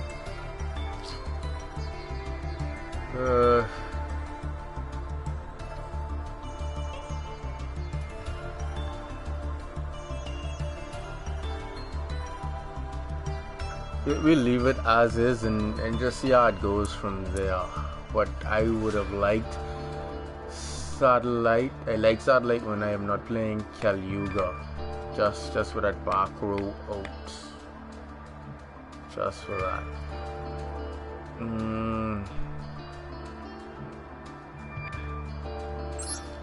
We'll play like that and see how it goes.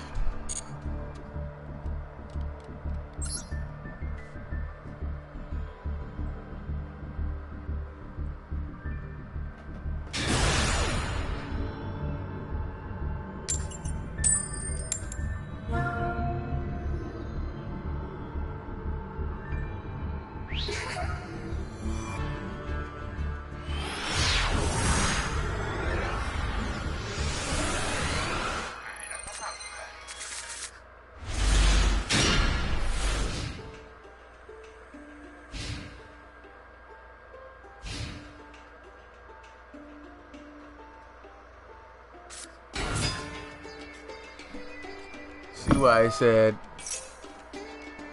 hold on, I need to read that. Why I say I prefer to open up with these guys than combo.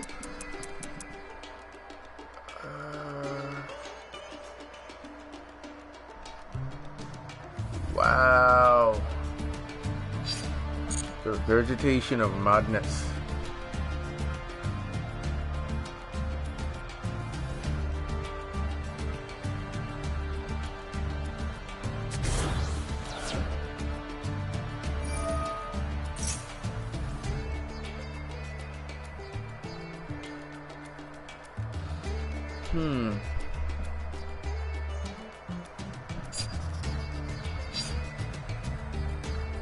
Where?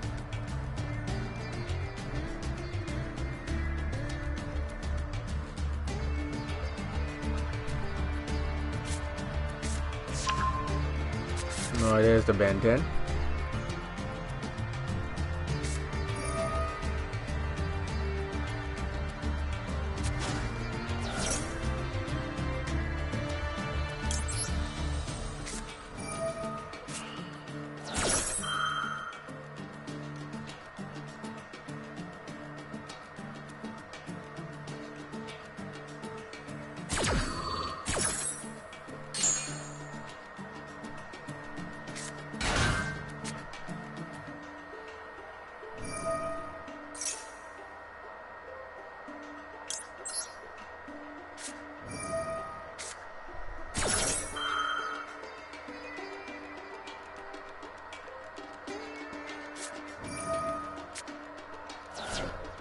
Wow. He willingly took the Moxie so he don't get Ash. Wow.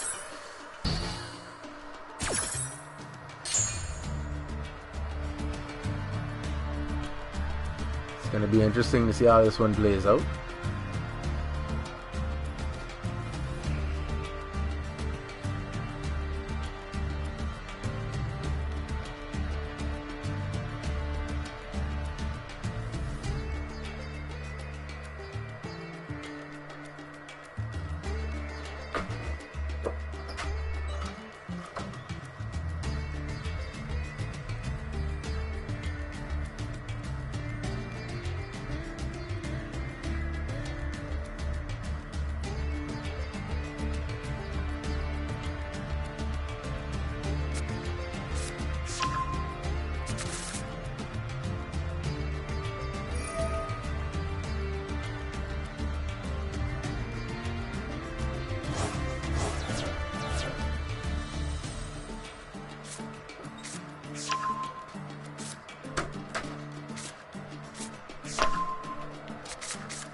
Also guys, if you're gonna take the Moxie, also make sure when you take it, you can build a board. Because it don't make no sense piling up your opponent's hand with numerous cards and you have no disruption, negation, or prevention.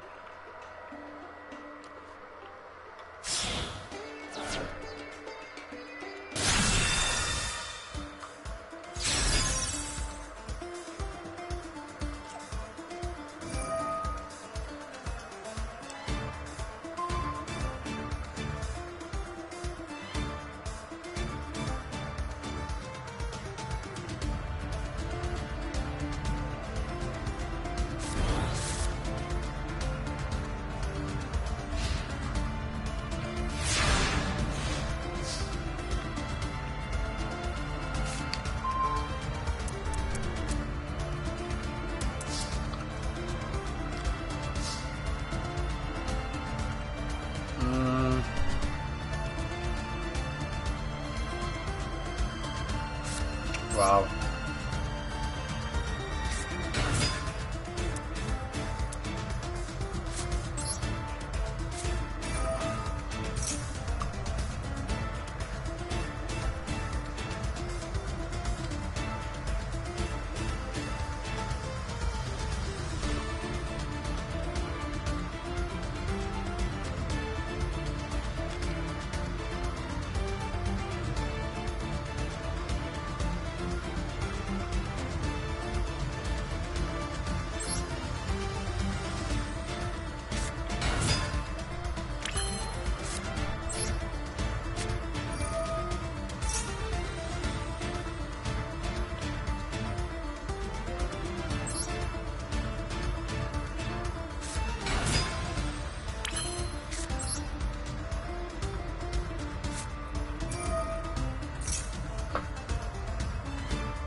Now I sure you have at least one negate, but the length of my extension to my combo is going to ensure that he spends that. Watch.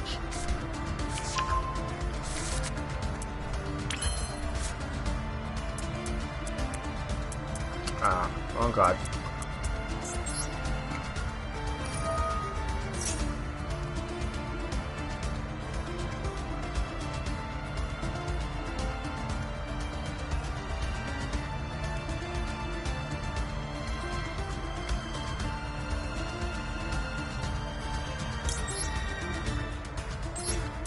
And when you only have one negate, you really be trying to time it right. And then when you time it wrong and find out you did poopy, yeah.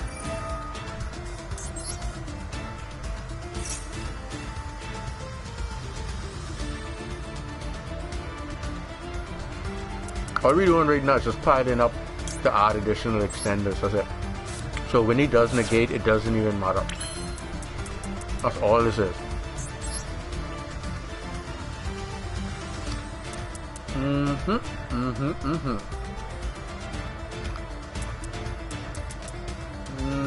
We could get that, add that.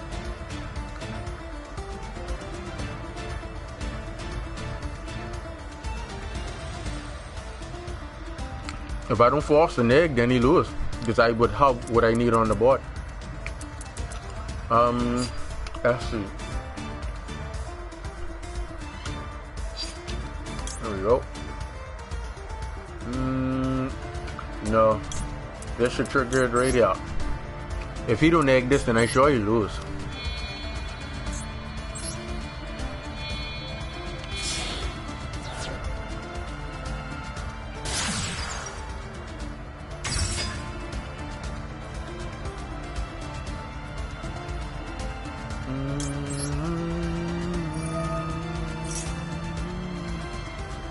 I almost forgot that Fuzzy actually chain blocks for Y strips. My bad. That's another reason why you should play Fuzzy.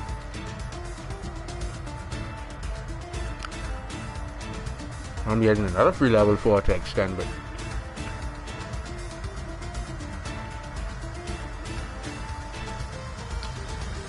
Those are by times he decides he wants to negate, it would already be too late.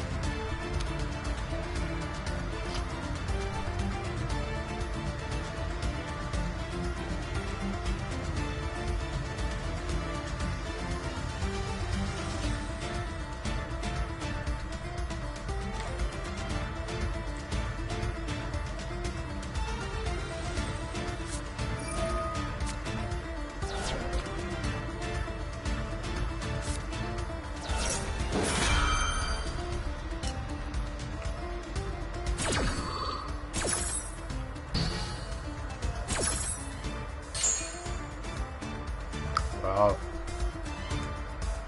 Alright. That actually kind of hurt.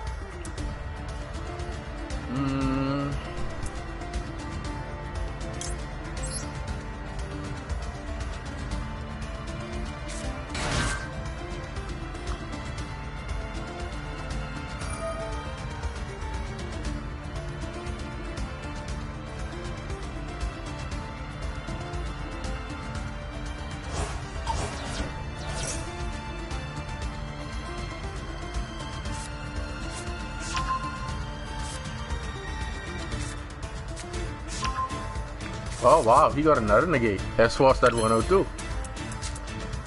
We still have that, so we can add that and extend from there. Alright. Let's go. Let's solidify this.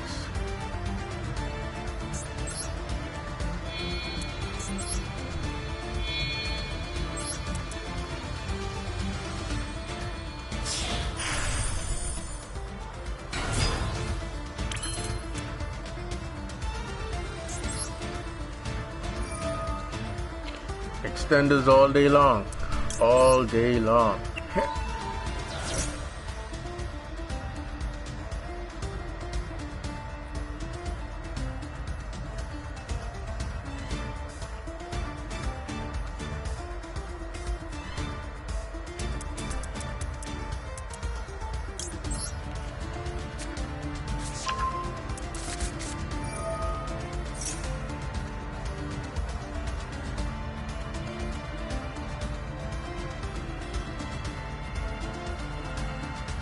That's the same thing I was saying, Devontae.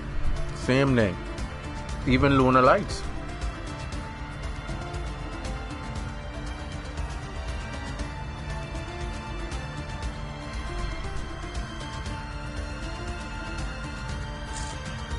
Oh boy. This guy maintain won't spend the next negate. He really ringing my bells. I don't like that. I honestly do not like that. Let's do this then. Since he won't play stubborn, we can beat it out of him.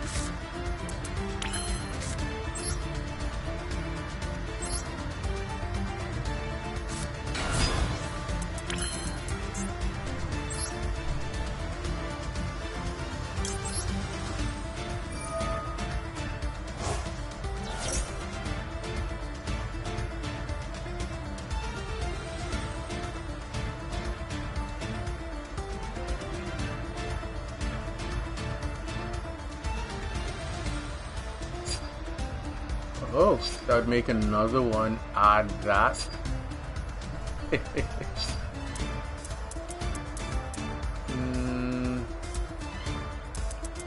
Yeah, I still haven't gotten there yet.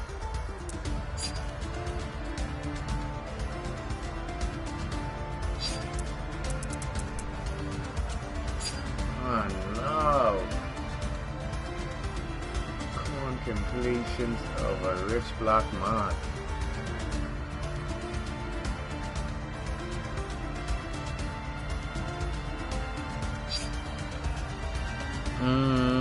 Wow. I really needed him to spend on the gate from earlier. No, I could do that, and I could do that. That should get me that.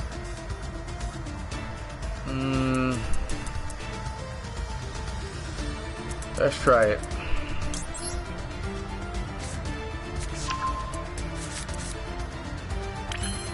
So stubborn, man.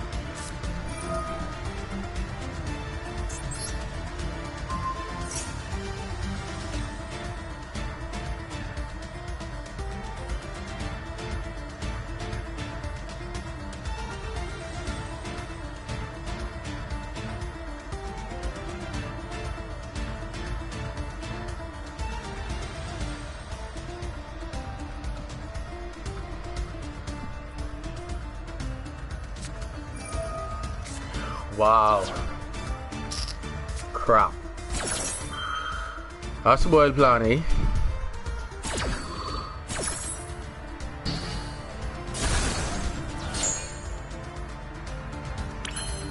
Crap, that really hurt. Alright, plan B.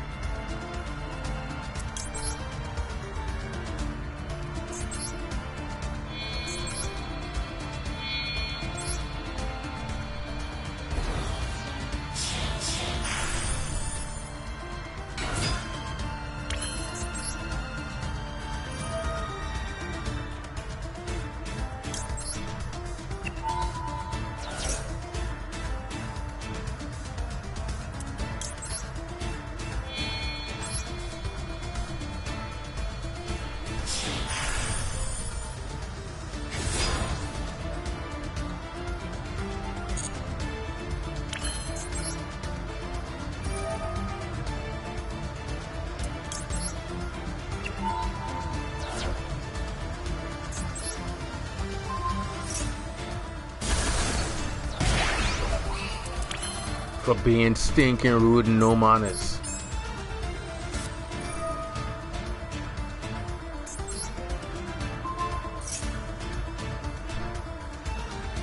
All I ever asked for you to do was negate early on. That's all I asked for you to do. Negate early. Was that so hard to do? Negate early on. You cost me plan A. Now you have to endure plan B.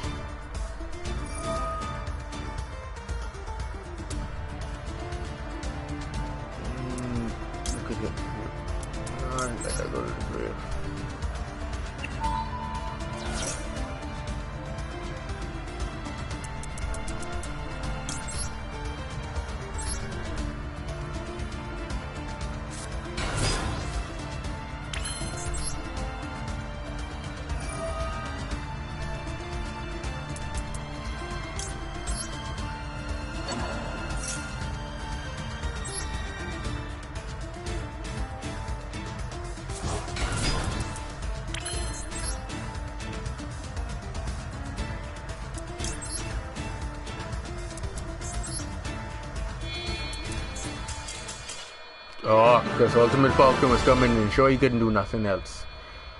But guys, this proves my point right here. The reason why he didn't build a full board with Drytrons was simply because of Mark C. And he probably did not want to chance me getting any more cards than I already had. That's why I said I would much rather open with the cards that are going to provide me with either the advantage or eliminate my opponent's advantage that they're trying to gain, especially when it causes my opponent to burn through their resources. And that isn't even my Raid Raptor deck for competitive play, that's just for fun, and it's still effective.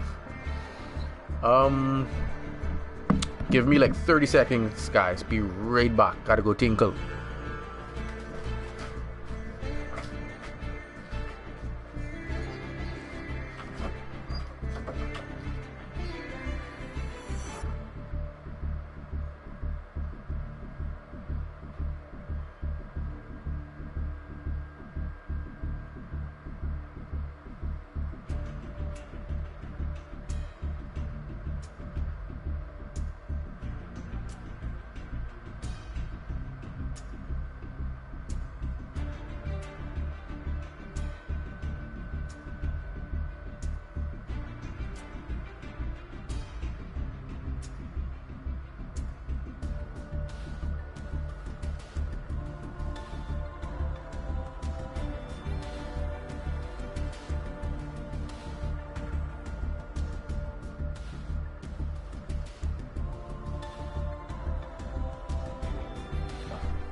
Alright guys, I'm back.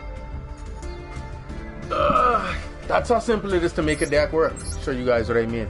That's why I said you can take almost any archetype and you can make it work. You just need to have the cards, the combat, whatever the current meta is playing.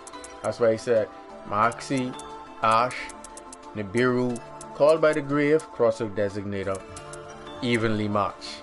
So numerous matchups I could end up in, I have an answer to those matchups. The only thing that this version doesn't play is Twin Twisters, which can be added in. I could put in two, but not really feeling it. But I can place in two. I just prefer to have everything else other than Twin Twisters at the moment, which I should actually be playing, but not feeling it for this. I'm not playing Satellite.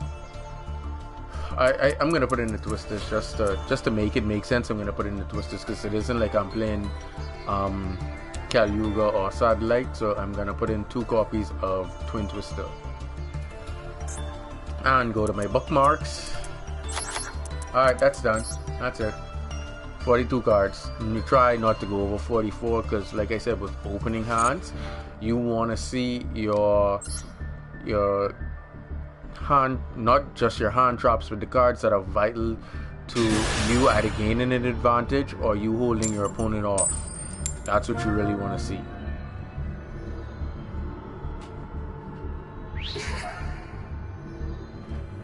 Because when you're forced to go second, you're better off them.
That might be because like you got a lot of hero players and stuff like that, and those banishment decks, they were cutting off the graveyard, so you know, go in second. If those things aren't at your disposal, their effects won't go off. So that was an issue.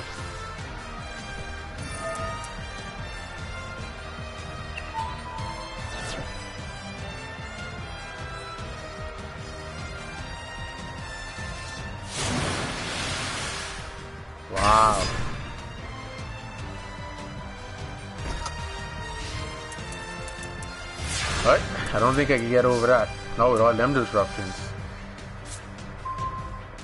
Nope. Alright.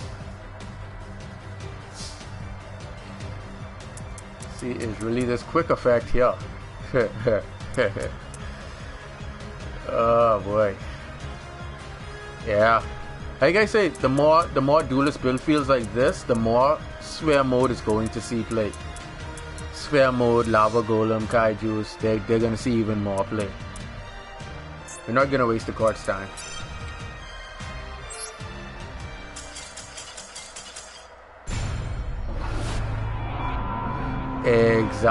Not 4 negs, but yeah, 2 on disruption for sure.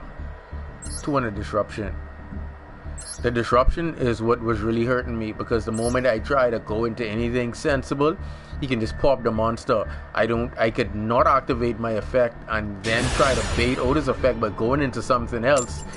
But the mere fact is he would not even allow that due to the disruption. So that hurt, because he changed all the attributes of the monsters on the field of water.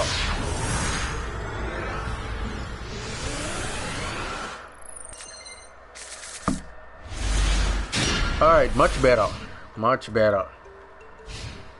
And like I said,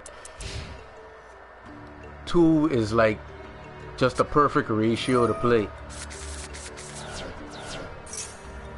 Hold on, hold on. You're doing too much, buddy. You're doing too much.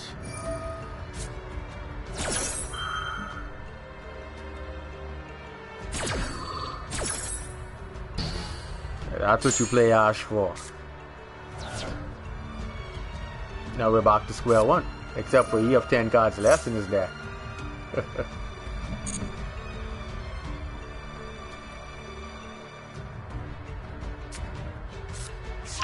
Tri Brigade, I had a feeling.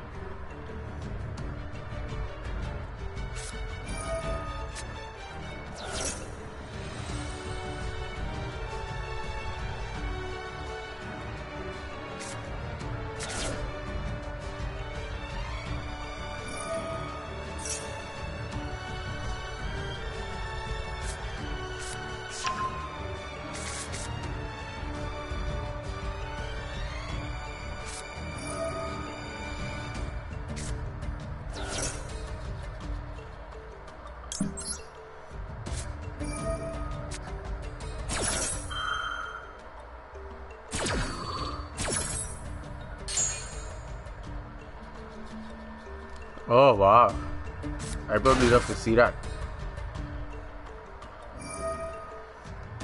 Yeah, I know. The number of L's they already took. This is to be Tri Brigade, Eldridge. I try to remember what deck gave me the most difficulty. I think it's just a regurgitative deck that kills you as soon as you draw. I think that's the only thing, but everything else is manageable and able to be dealt with.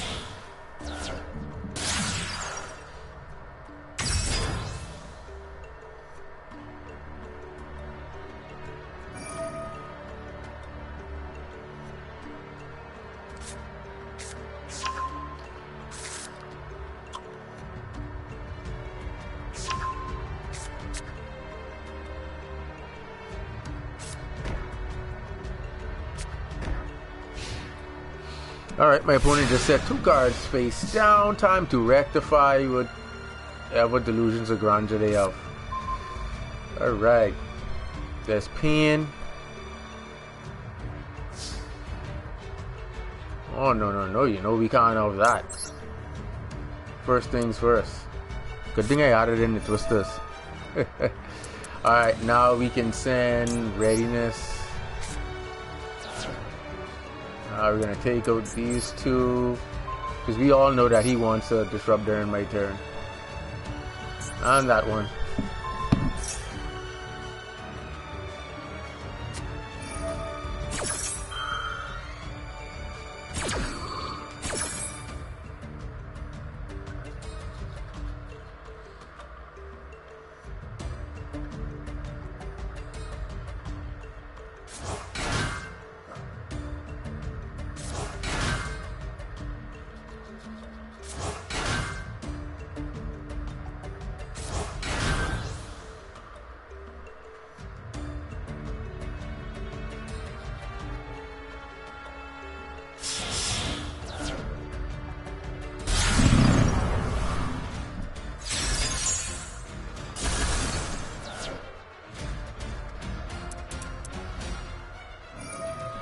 Oh, he had Imperm and Revolt set.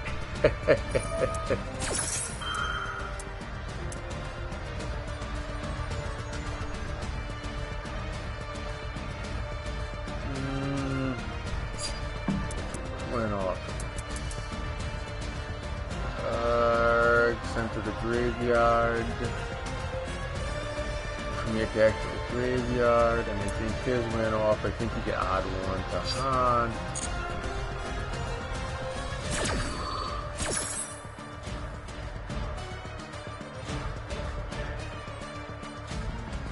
Always try to ensure that you know exactly which effects going off, so that when your opponent does try to resolve, you can know where to spend your disruptions or utilize your hand traps.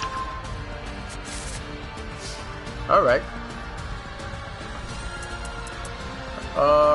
We can do that and leave him with that, and then that would get us, what's his? Send to the graveyard. Especially someone level 4 or lower. Okay. Alright, that's interesting.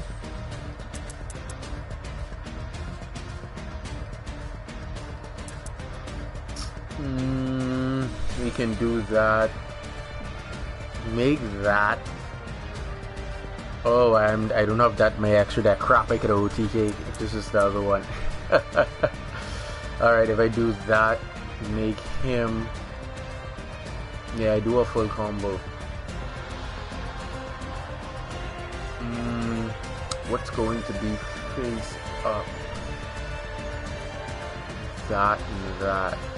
Alright, here we go.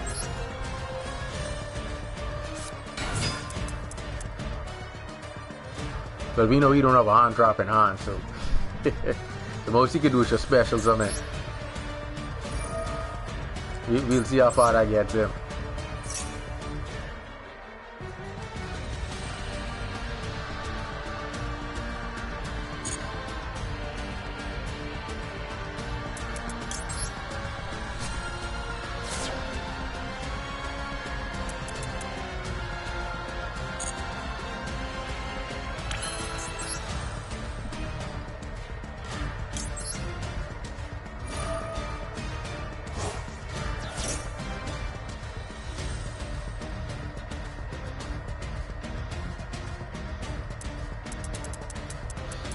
Now that is interesting. Oh man, so many options.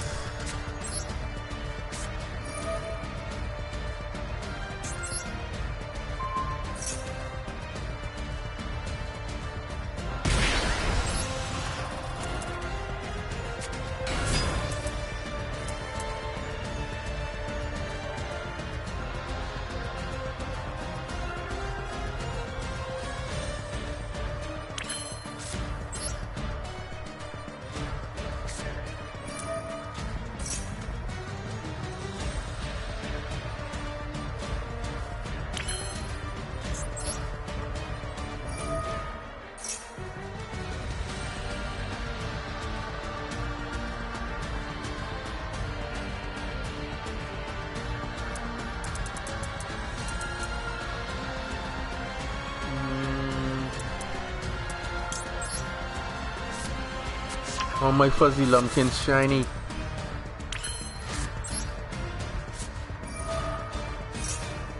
They say all that glitters ain't gold, but boy, fuzzy Laney is shiny.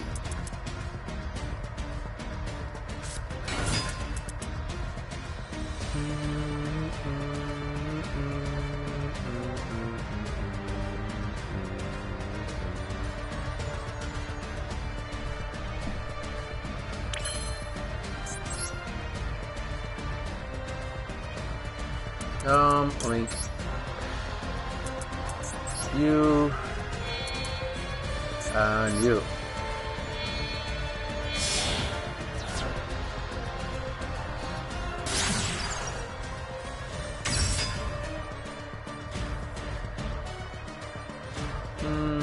Yes.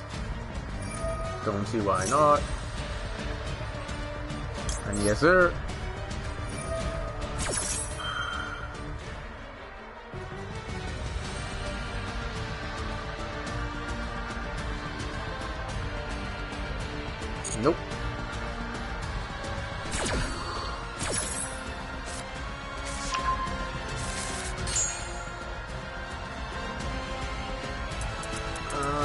then we can bring you out.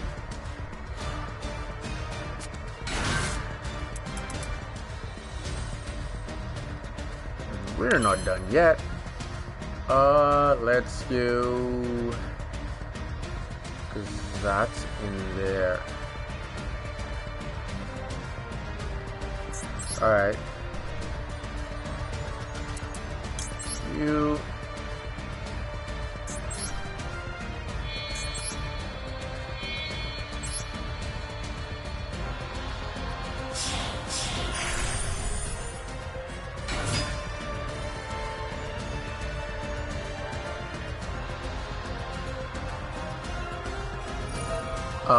Yeah, that's all it is. Whenever you playing against Tri Brigade, just clear the back row. First thing, clear the back row. Then they basically lose their ability to, you know, send a mon or banish a monster, because I think that's his effect when he comes to the field. That's it. Oh, so I can bring in another monster. Hold on, what's going on?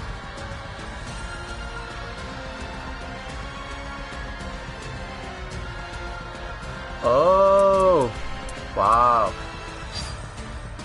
Alright.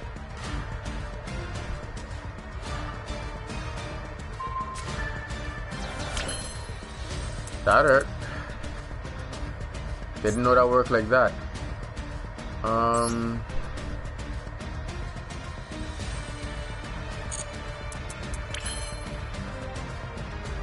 Wow, that put me in a horrible position. Had I known, I would have made...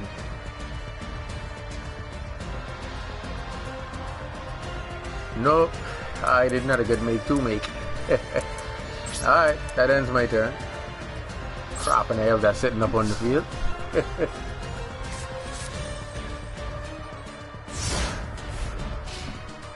Yeah, he would have. I was going to pop it, to hit him for the 3k, and then I was going into Ultimate Falcon so I could drop the 24 to 14, and I still would have had another rank 4 coming, because the Strangulanius would have given me another level 4 raid raptor and then go from there.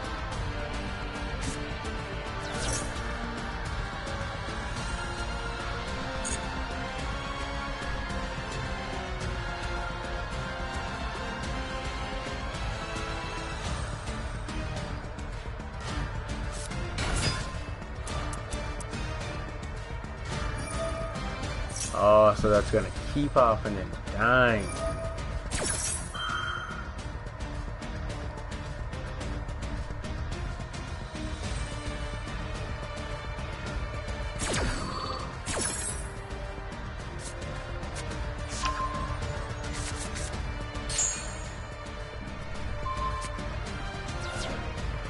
Oh boy.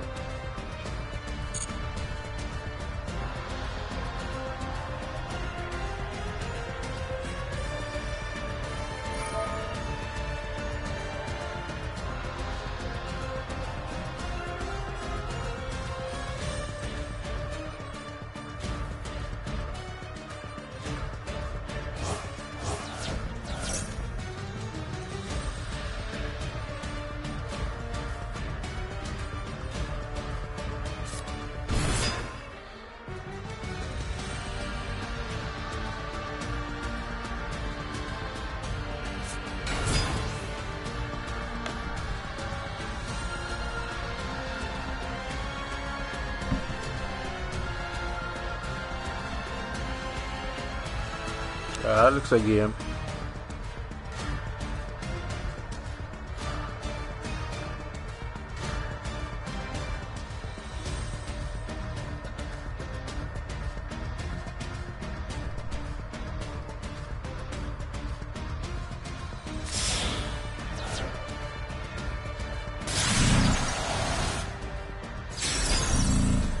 Yeah.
Wow.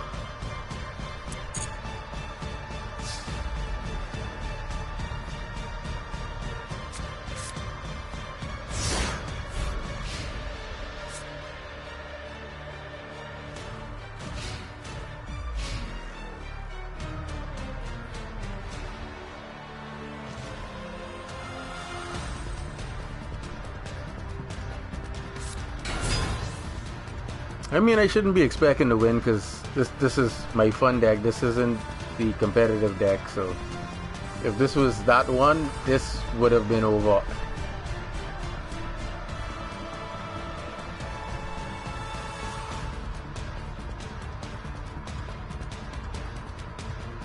Like I said, if I'd had access to the Ark Rebellion, I could have ended it that turn, but since I didn't have access to him, that's what really hurt.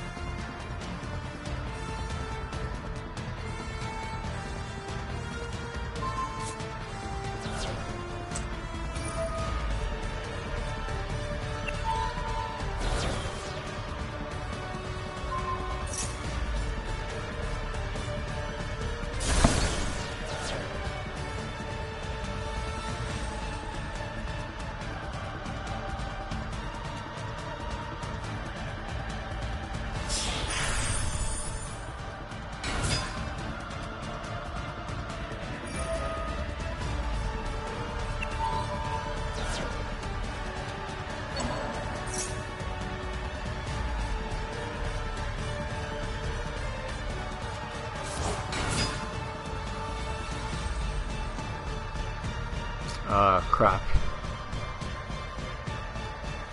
Looking for future Draco. That's what he's getting into next. Enough of that.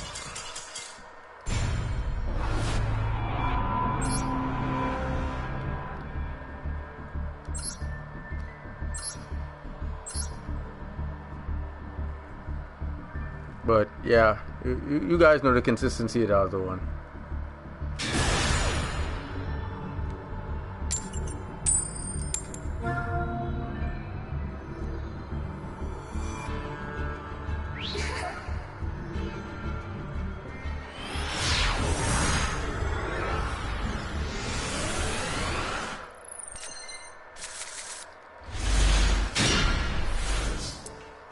Oh wow.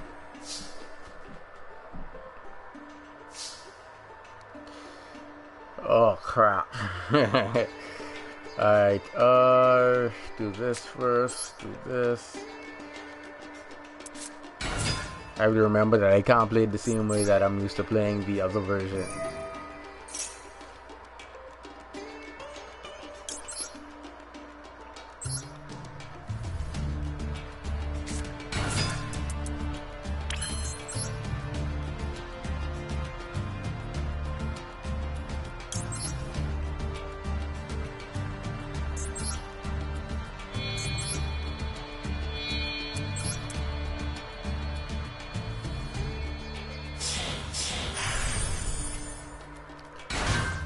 Go ahead, buddy. Don't let me keep you hungry.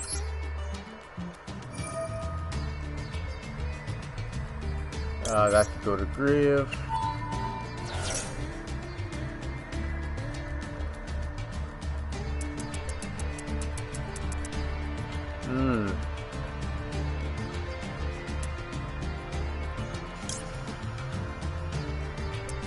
No, let's get this.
Oh crap, I didn't use 2 of them already? Jeez.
Oh man.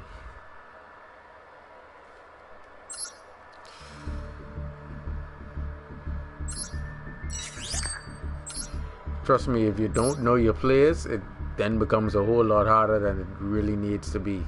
And this isn't the deck for competitive play, but it could actually hang in there.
Everything cool?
Well, I was thinking that's tomorrow night.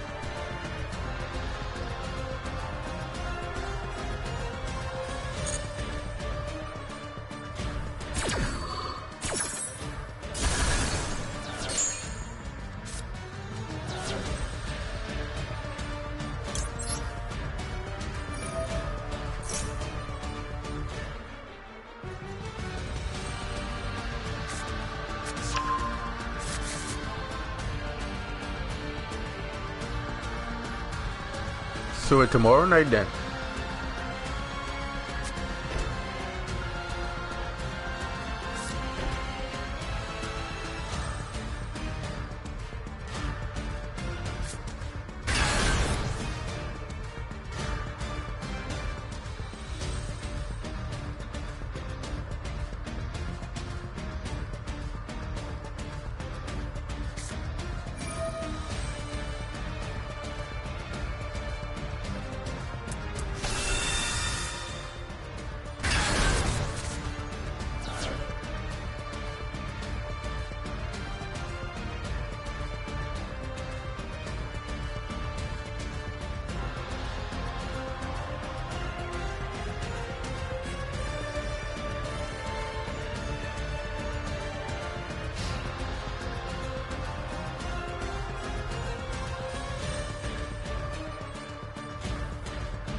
Yep, the sun ain't playing this go around.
Trust me, I know. I know.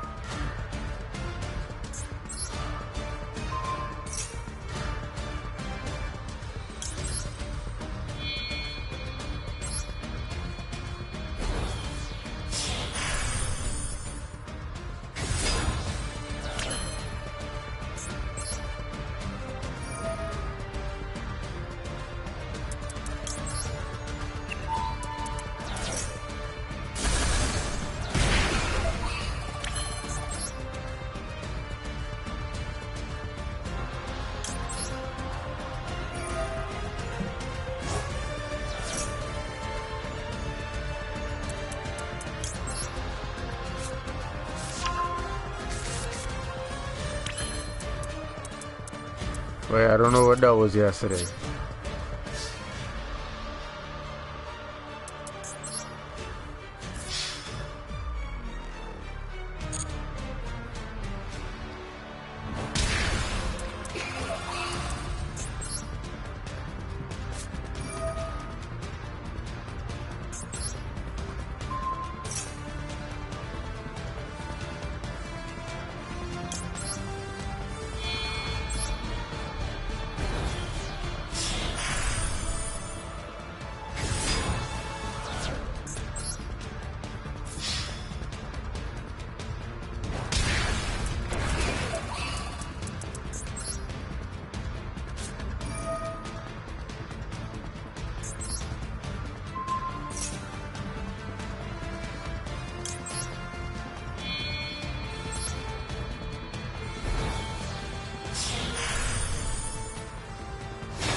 I don't think so.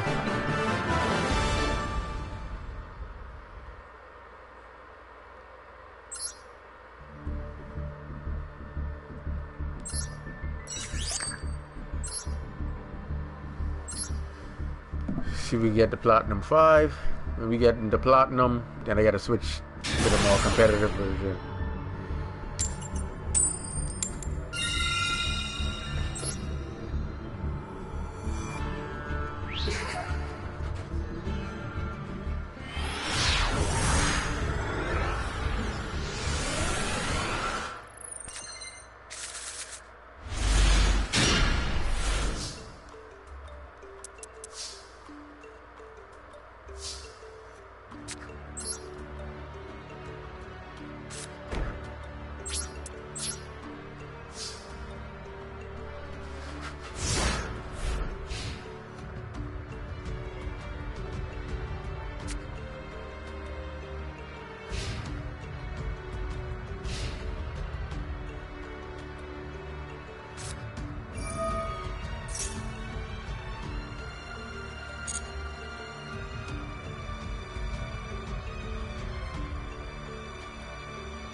See, that connection failed.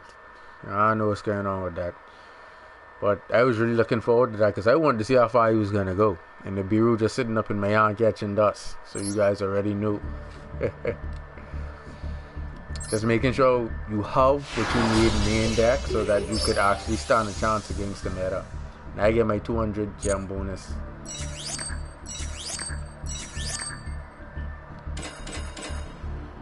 Alright, end up the switch decks because I sure they have way more competitive decks as you go up. So you always want to be on your A game.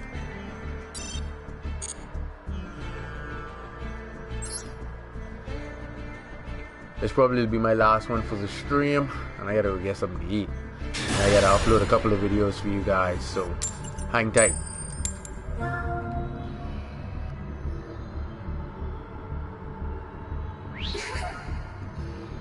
Welcome to life.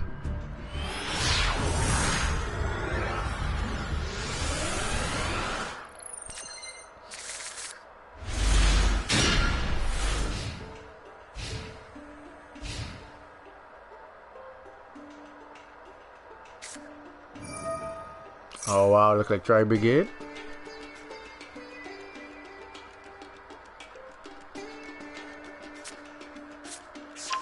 Or Zodiac. Or it could be Zodiac Tri Brigade.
Didn't I call it?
Probably so.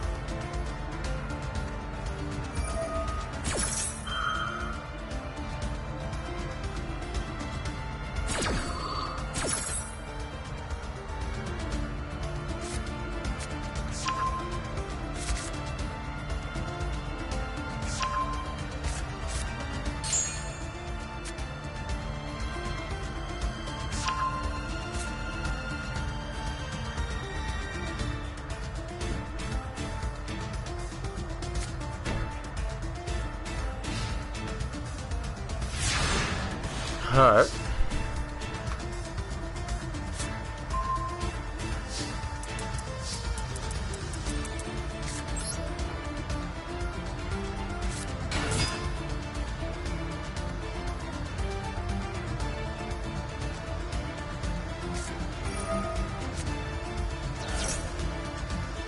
Okay.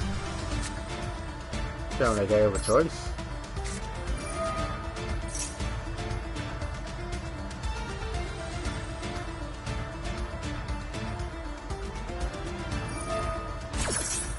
Only looking like.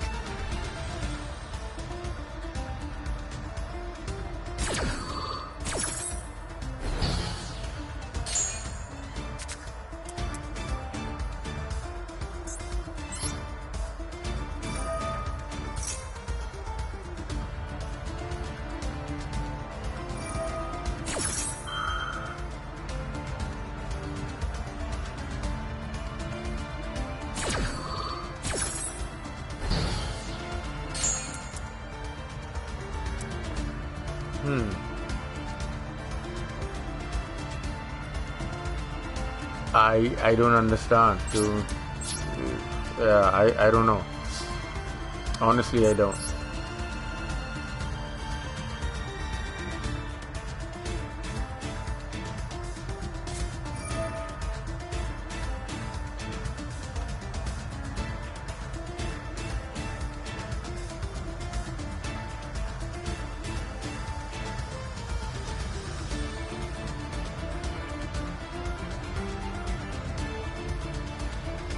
I honestly thought he just would have let it go on through, but I guess I was wrong.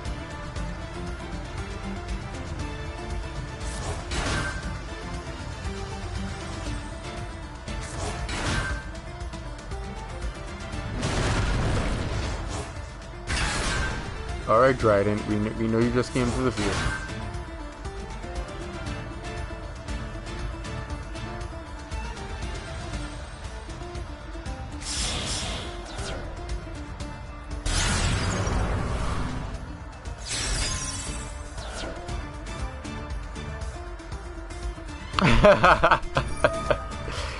As to why he did what he did made absolutely no sense. Because the main reason is if he allowed at least one summon to go off, he would have plus at least one off his Moxie to replace it, and then he could have disrupt. But that made no sense. You literally Cheapy didn't play Moxie if you know you're gonna negate. That didn't make no sense. That didn't make no sense. Alright, that's the end of my turn.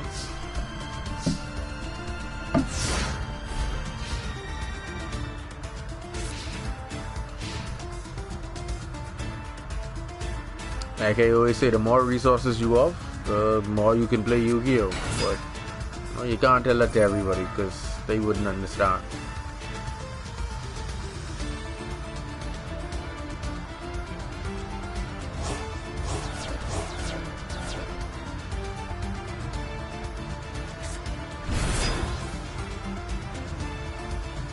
Oh damn! That's a strong monster.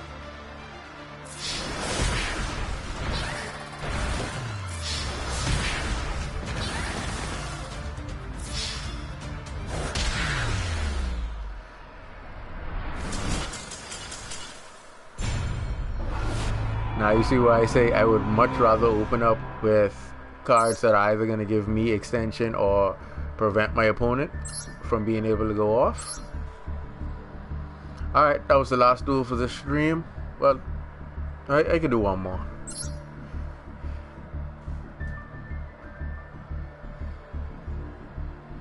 And then I'll upload I'll upload the video of that deck for you guys. That I was talking about. Then that horrible tragedy of a duel that guy had doing Raid Raptors. Our deck built for Raid Raptors, and then the combo just to keep them short.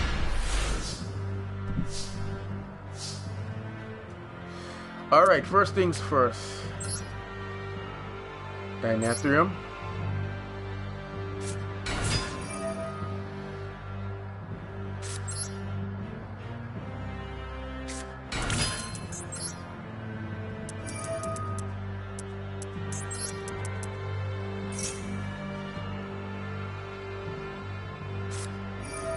Oh wow, the one card that I would always hit Call by the Grave with.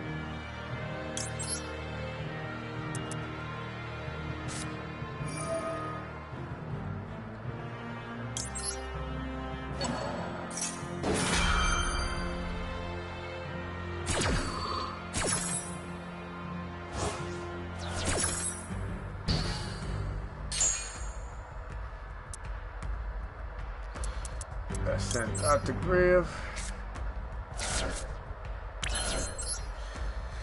Now the real fun can begin. Let's do this.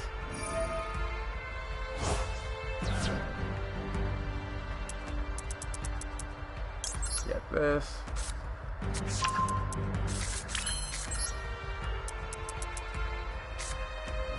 And that's the same reason I told you guys why I rather start off with them. Let's just say for some instance I was Moxie and I call by the Grave to Moxie. That means if he doesn't have Nibby in hand, then that's a problem for him. By the time I'm done.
Not yet, because you have to be wary that some people do know when to use Nibby, so you can't think you're out of the blue just yet.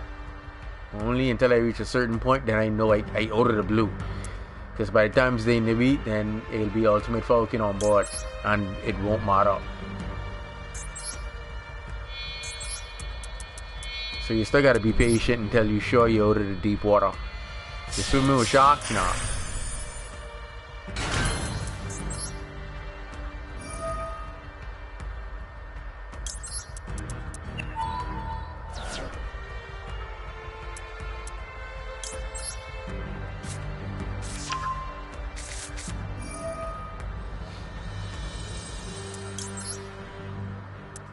Alright, at this point right here, you are in the clear for at least an Ultimate Falcon.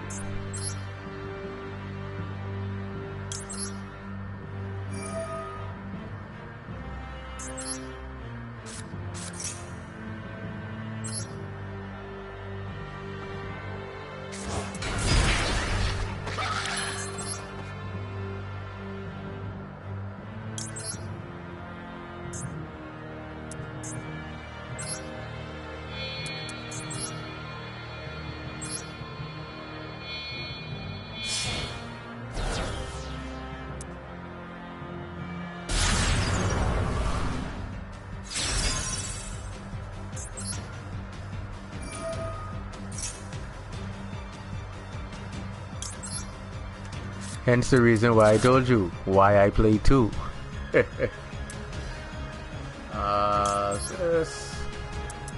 Like I told you, what works for me may not work for someone else. Might end up in a situation where you pick this, and the other copy up, then you up the creek. But like I said, for me, it just works.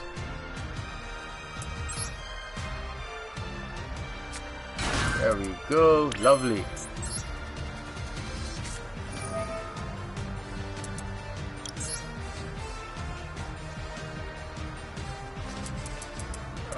You, and you. Hit the deck.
Now see, this is where that's just bad Yu-Gi-Oh playing.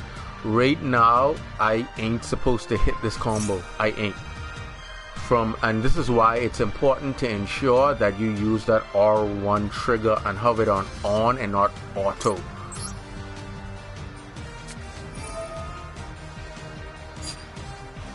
Oh crap. You know what I forgot? I forgot to clear that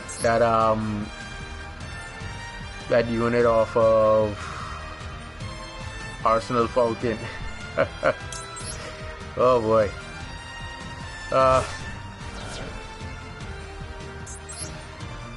Doesn't matter. We'll just have to make this work.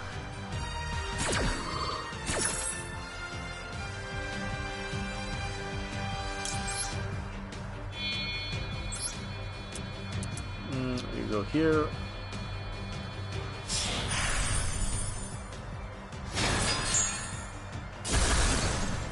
That's cool.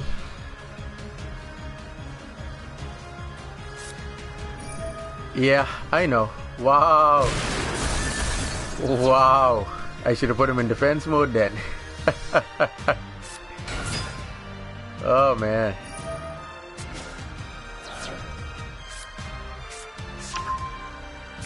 Wow, I really should have had him in defense mode. I wasn't expecting that lightning storm.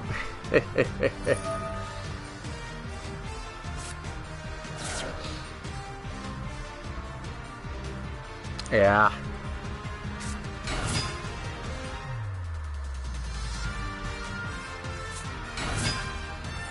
If he was in defense, this would be a relative right now, because every time the effect would activate, he just would neg.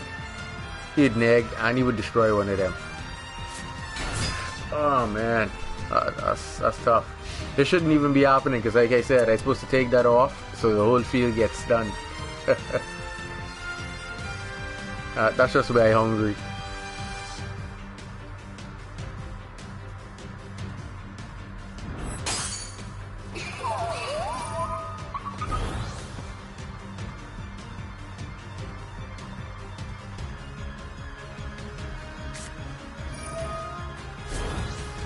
Oh wow.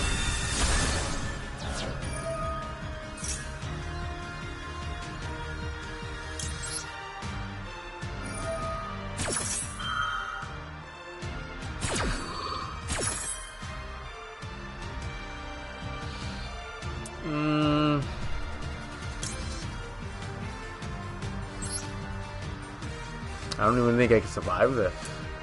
They go into 8,000. Nope, it's not even possible. Wow, that hurts. My misplay. It's supposed to be in a duel I supposed to won, but yeah, things happen. Then they get into 16.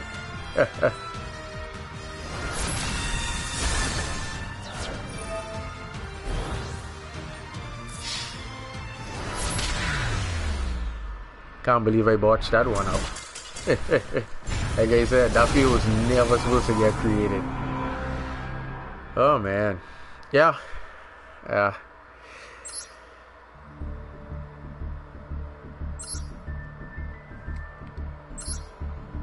Well, before they think they can demote me now, let me go win one.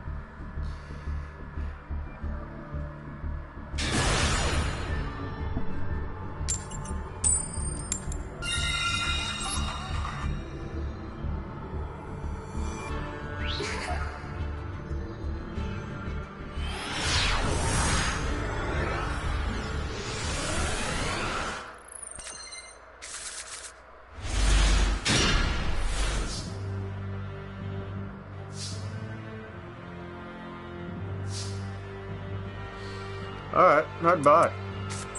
Live with this.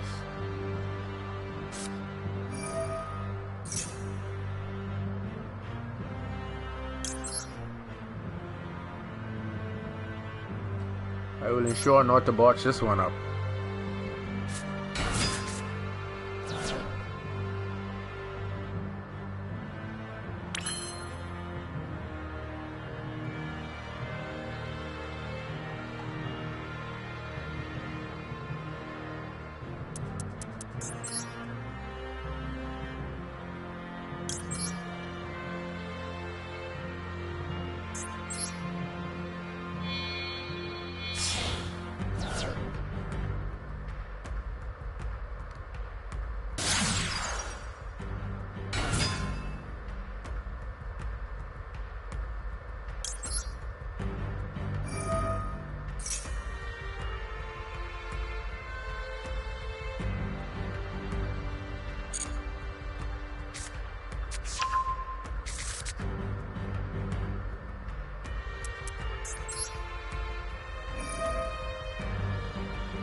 Oh wow.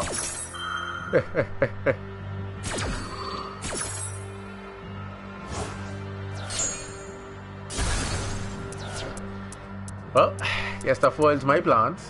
Alright.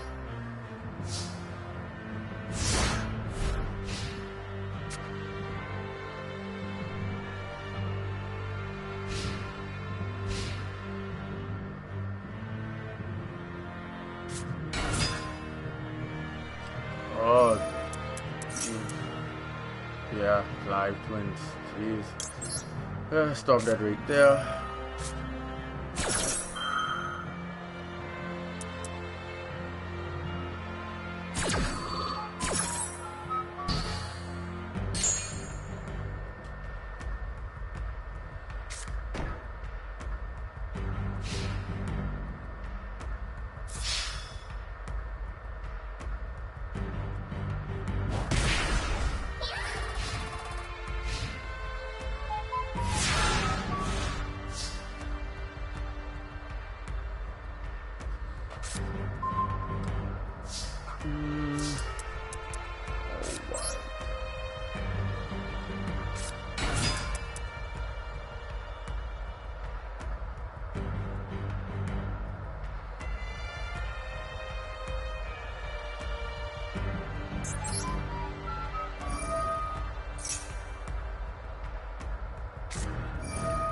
Alright. That was the card that we wanted to trigger. Alright, you play hardball.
Yeah.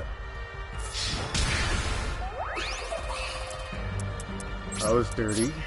Alright.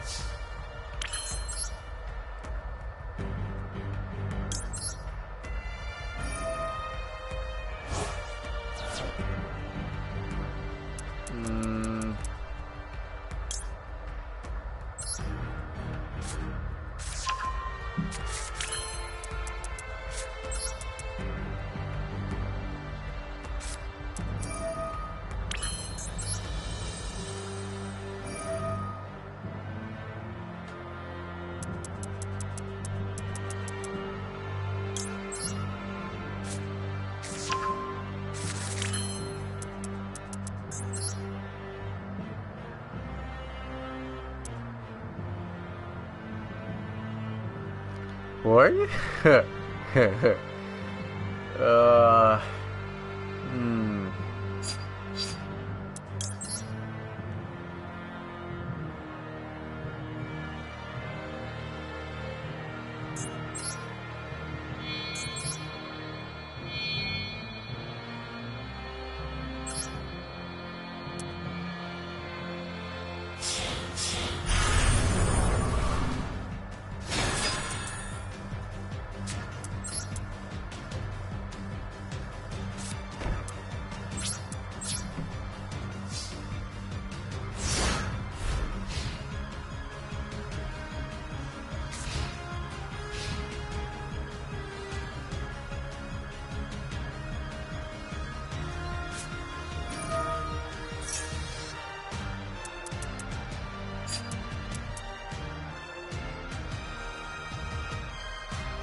What do you say, Dragon Beat?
Earlier I was great. Now I'm hungry.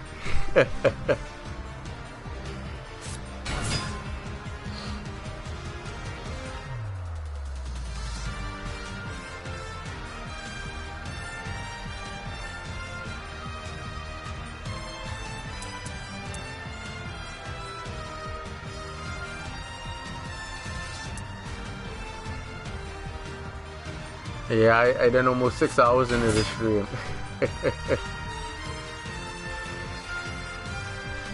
I done put in almost a whole shift. I didn't even take lunch break.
Like I said, if you can play through Moxie, ensure when you complete your board, you have some form of disruption or negation so that your opponent cannot combo off easily.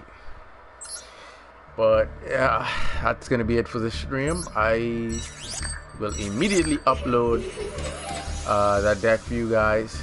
So yeah, until next time, later.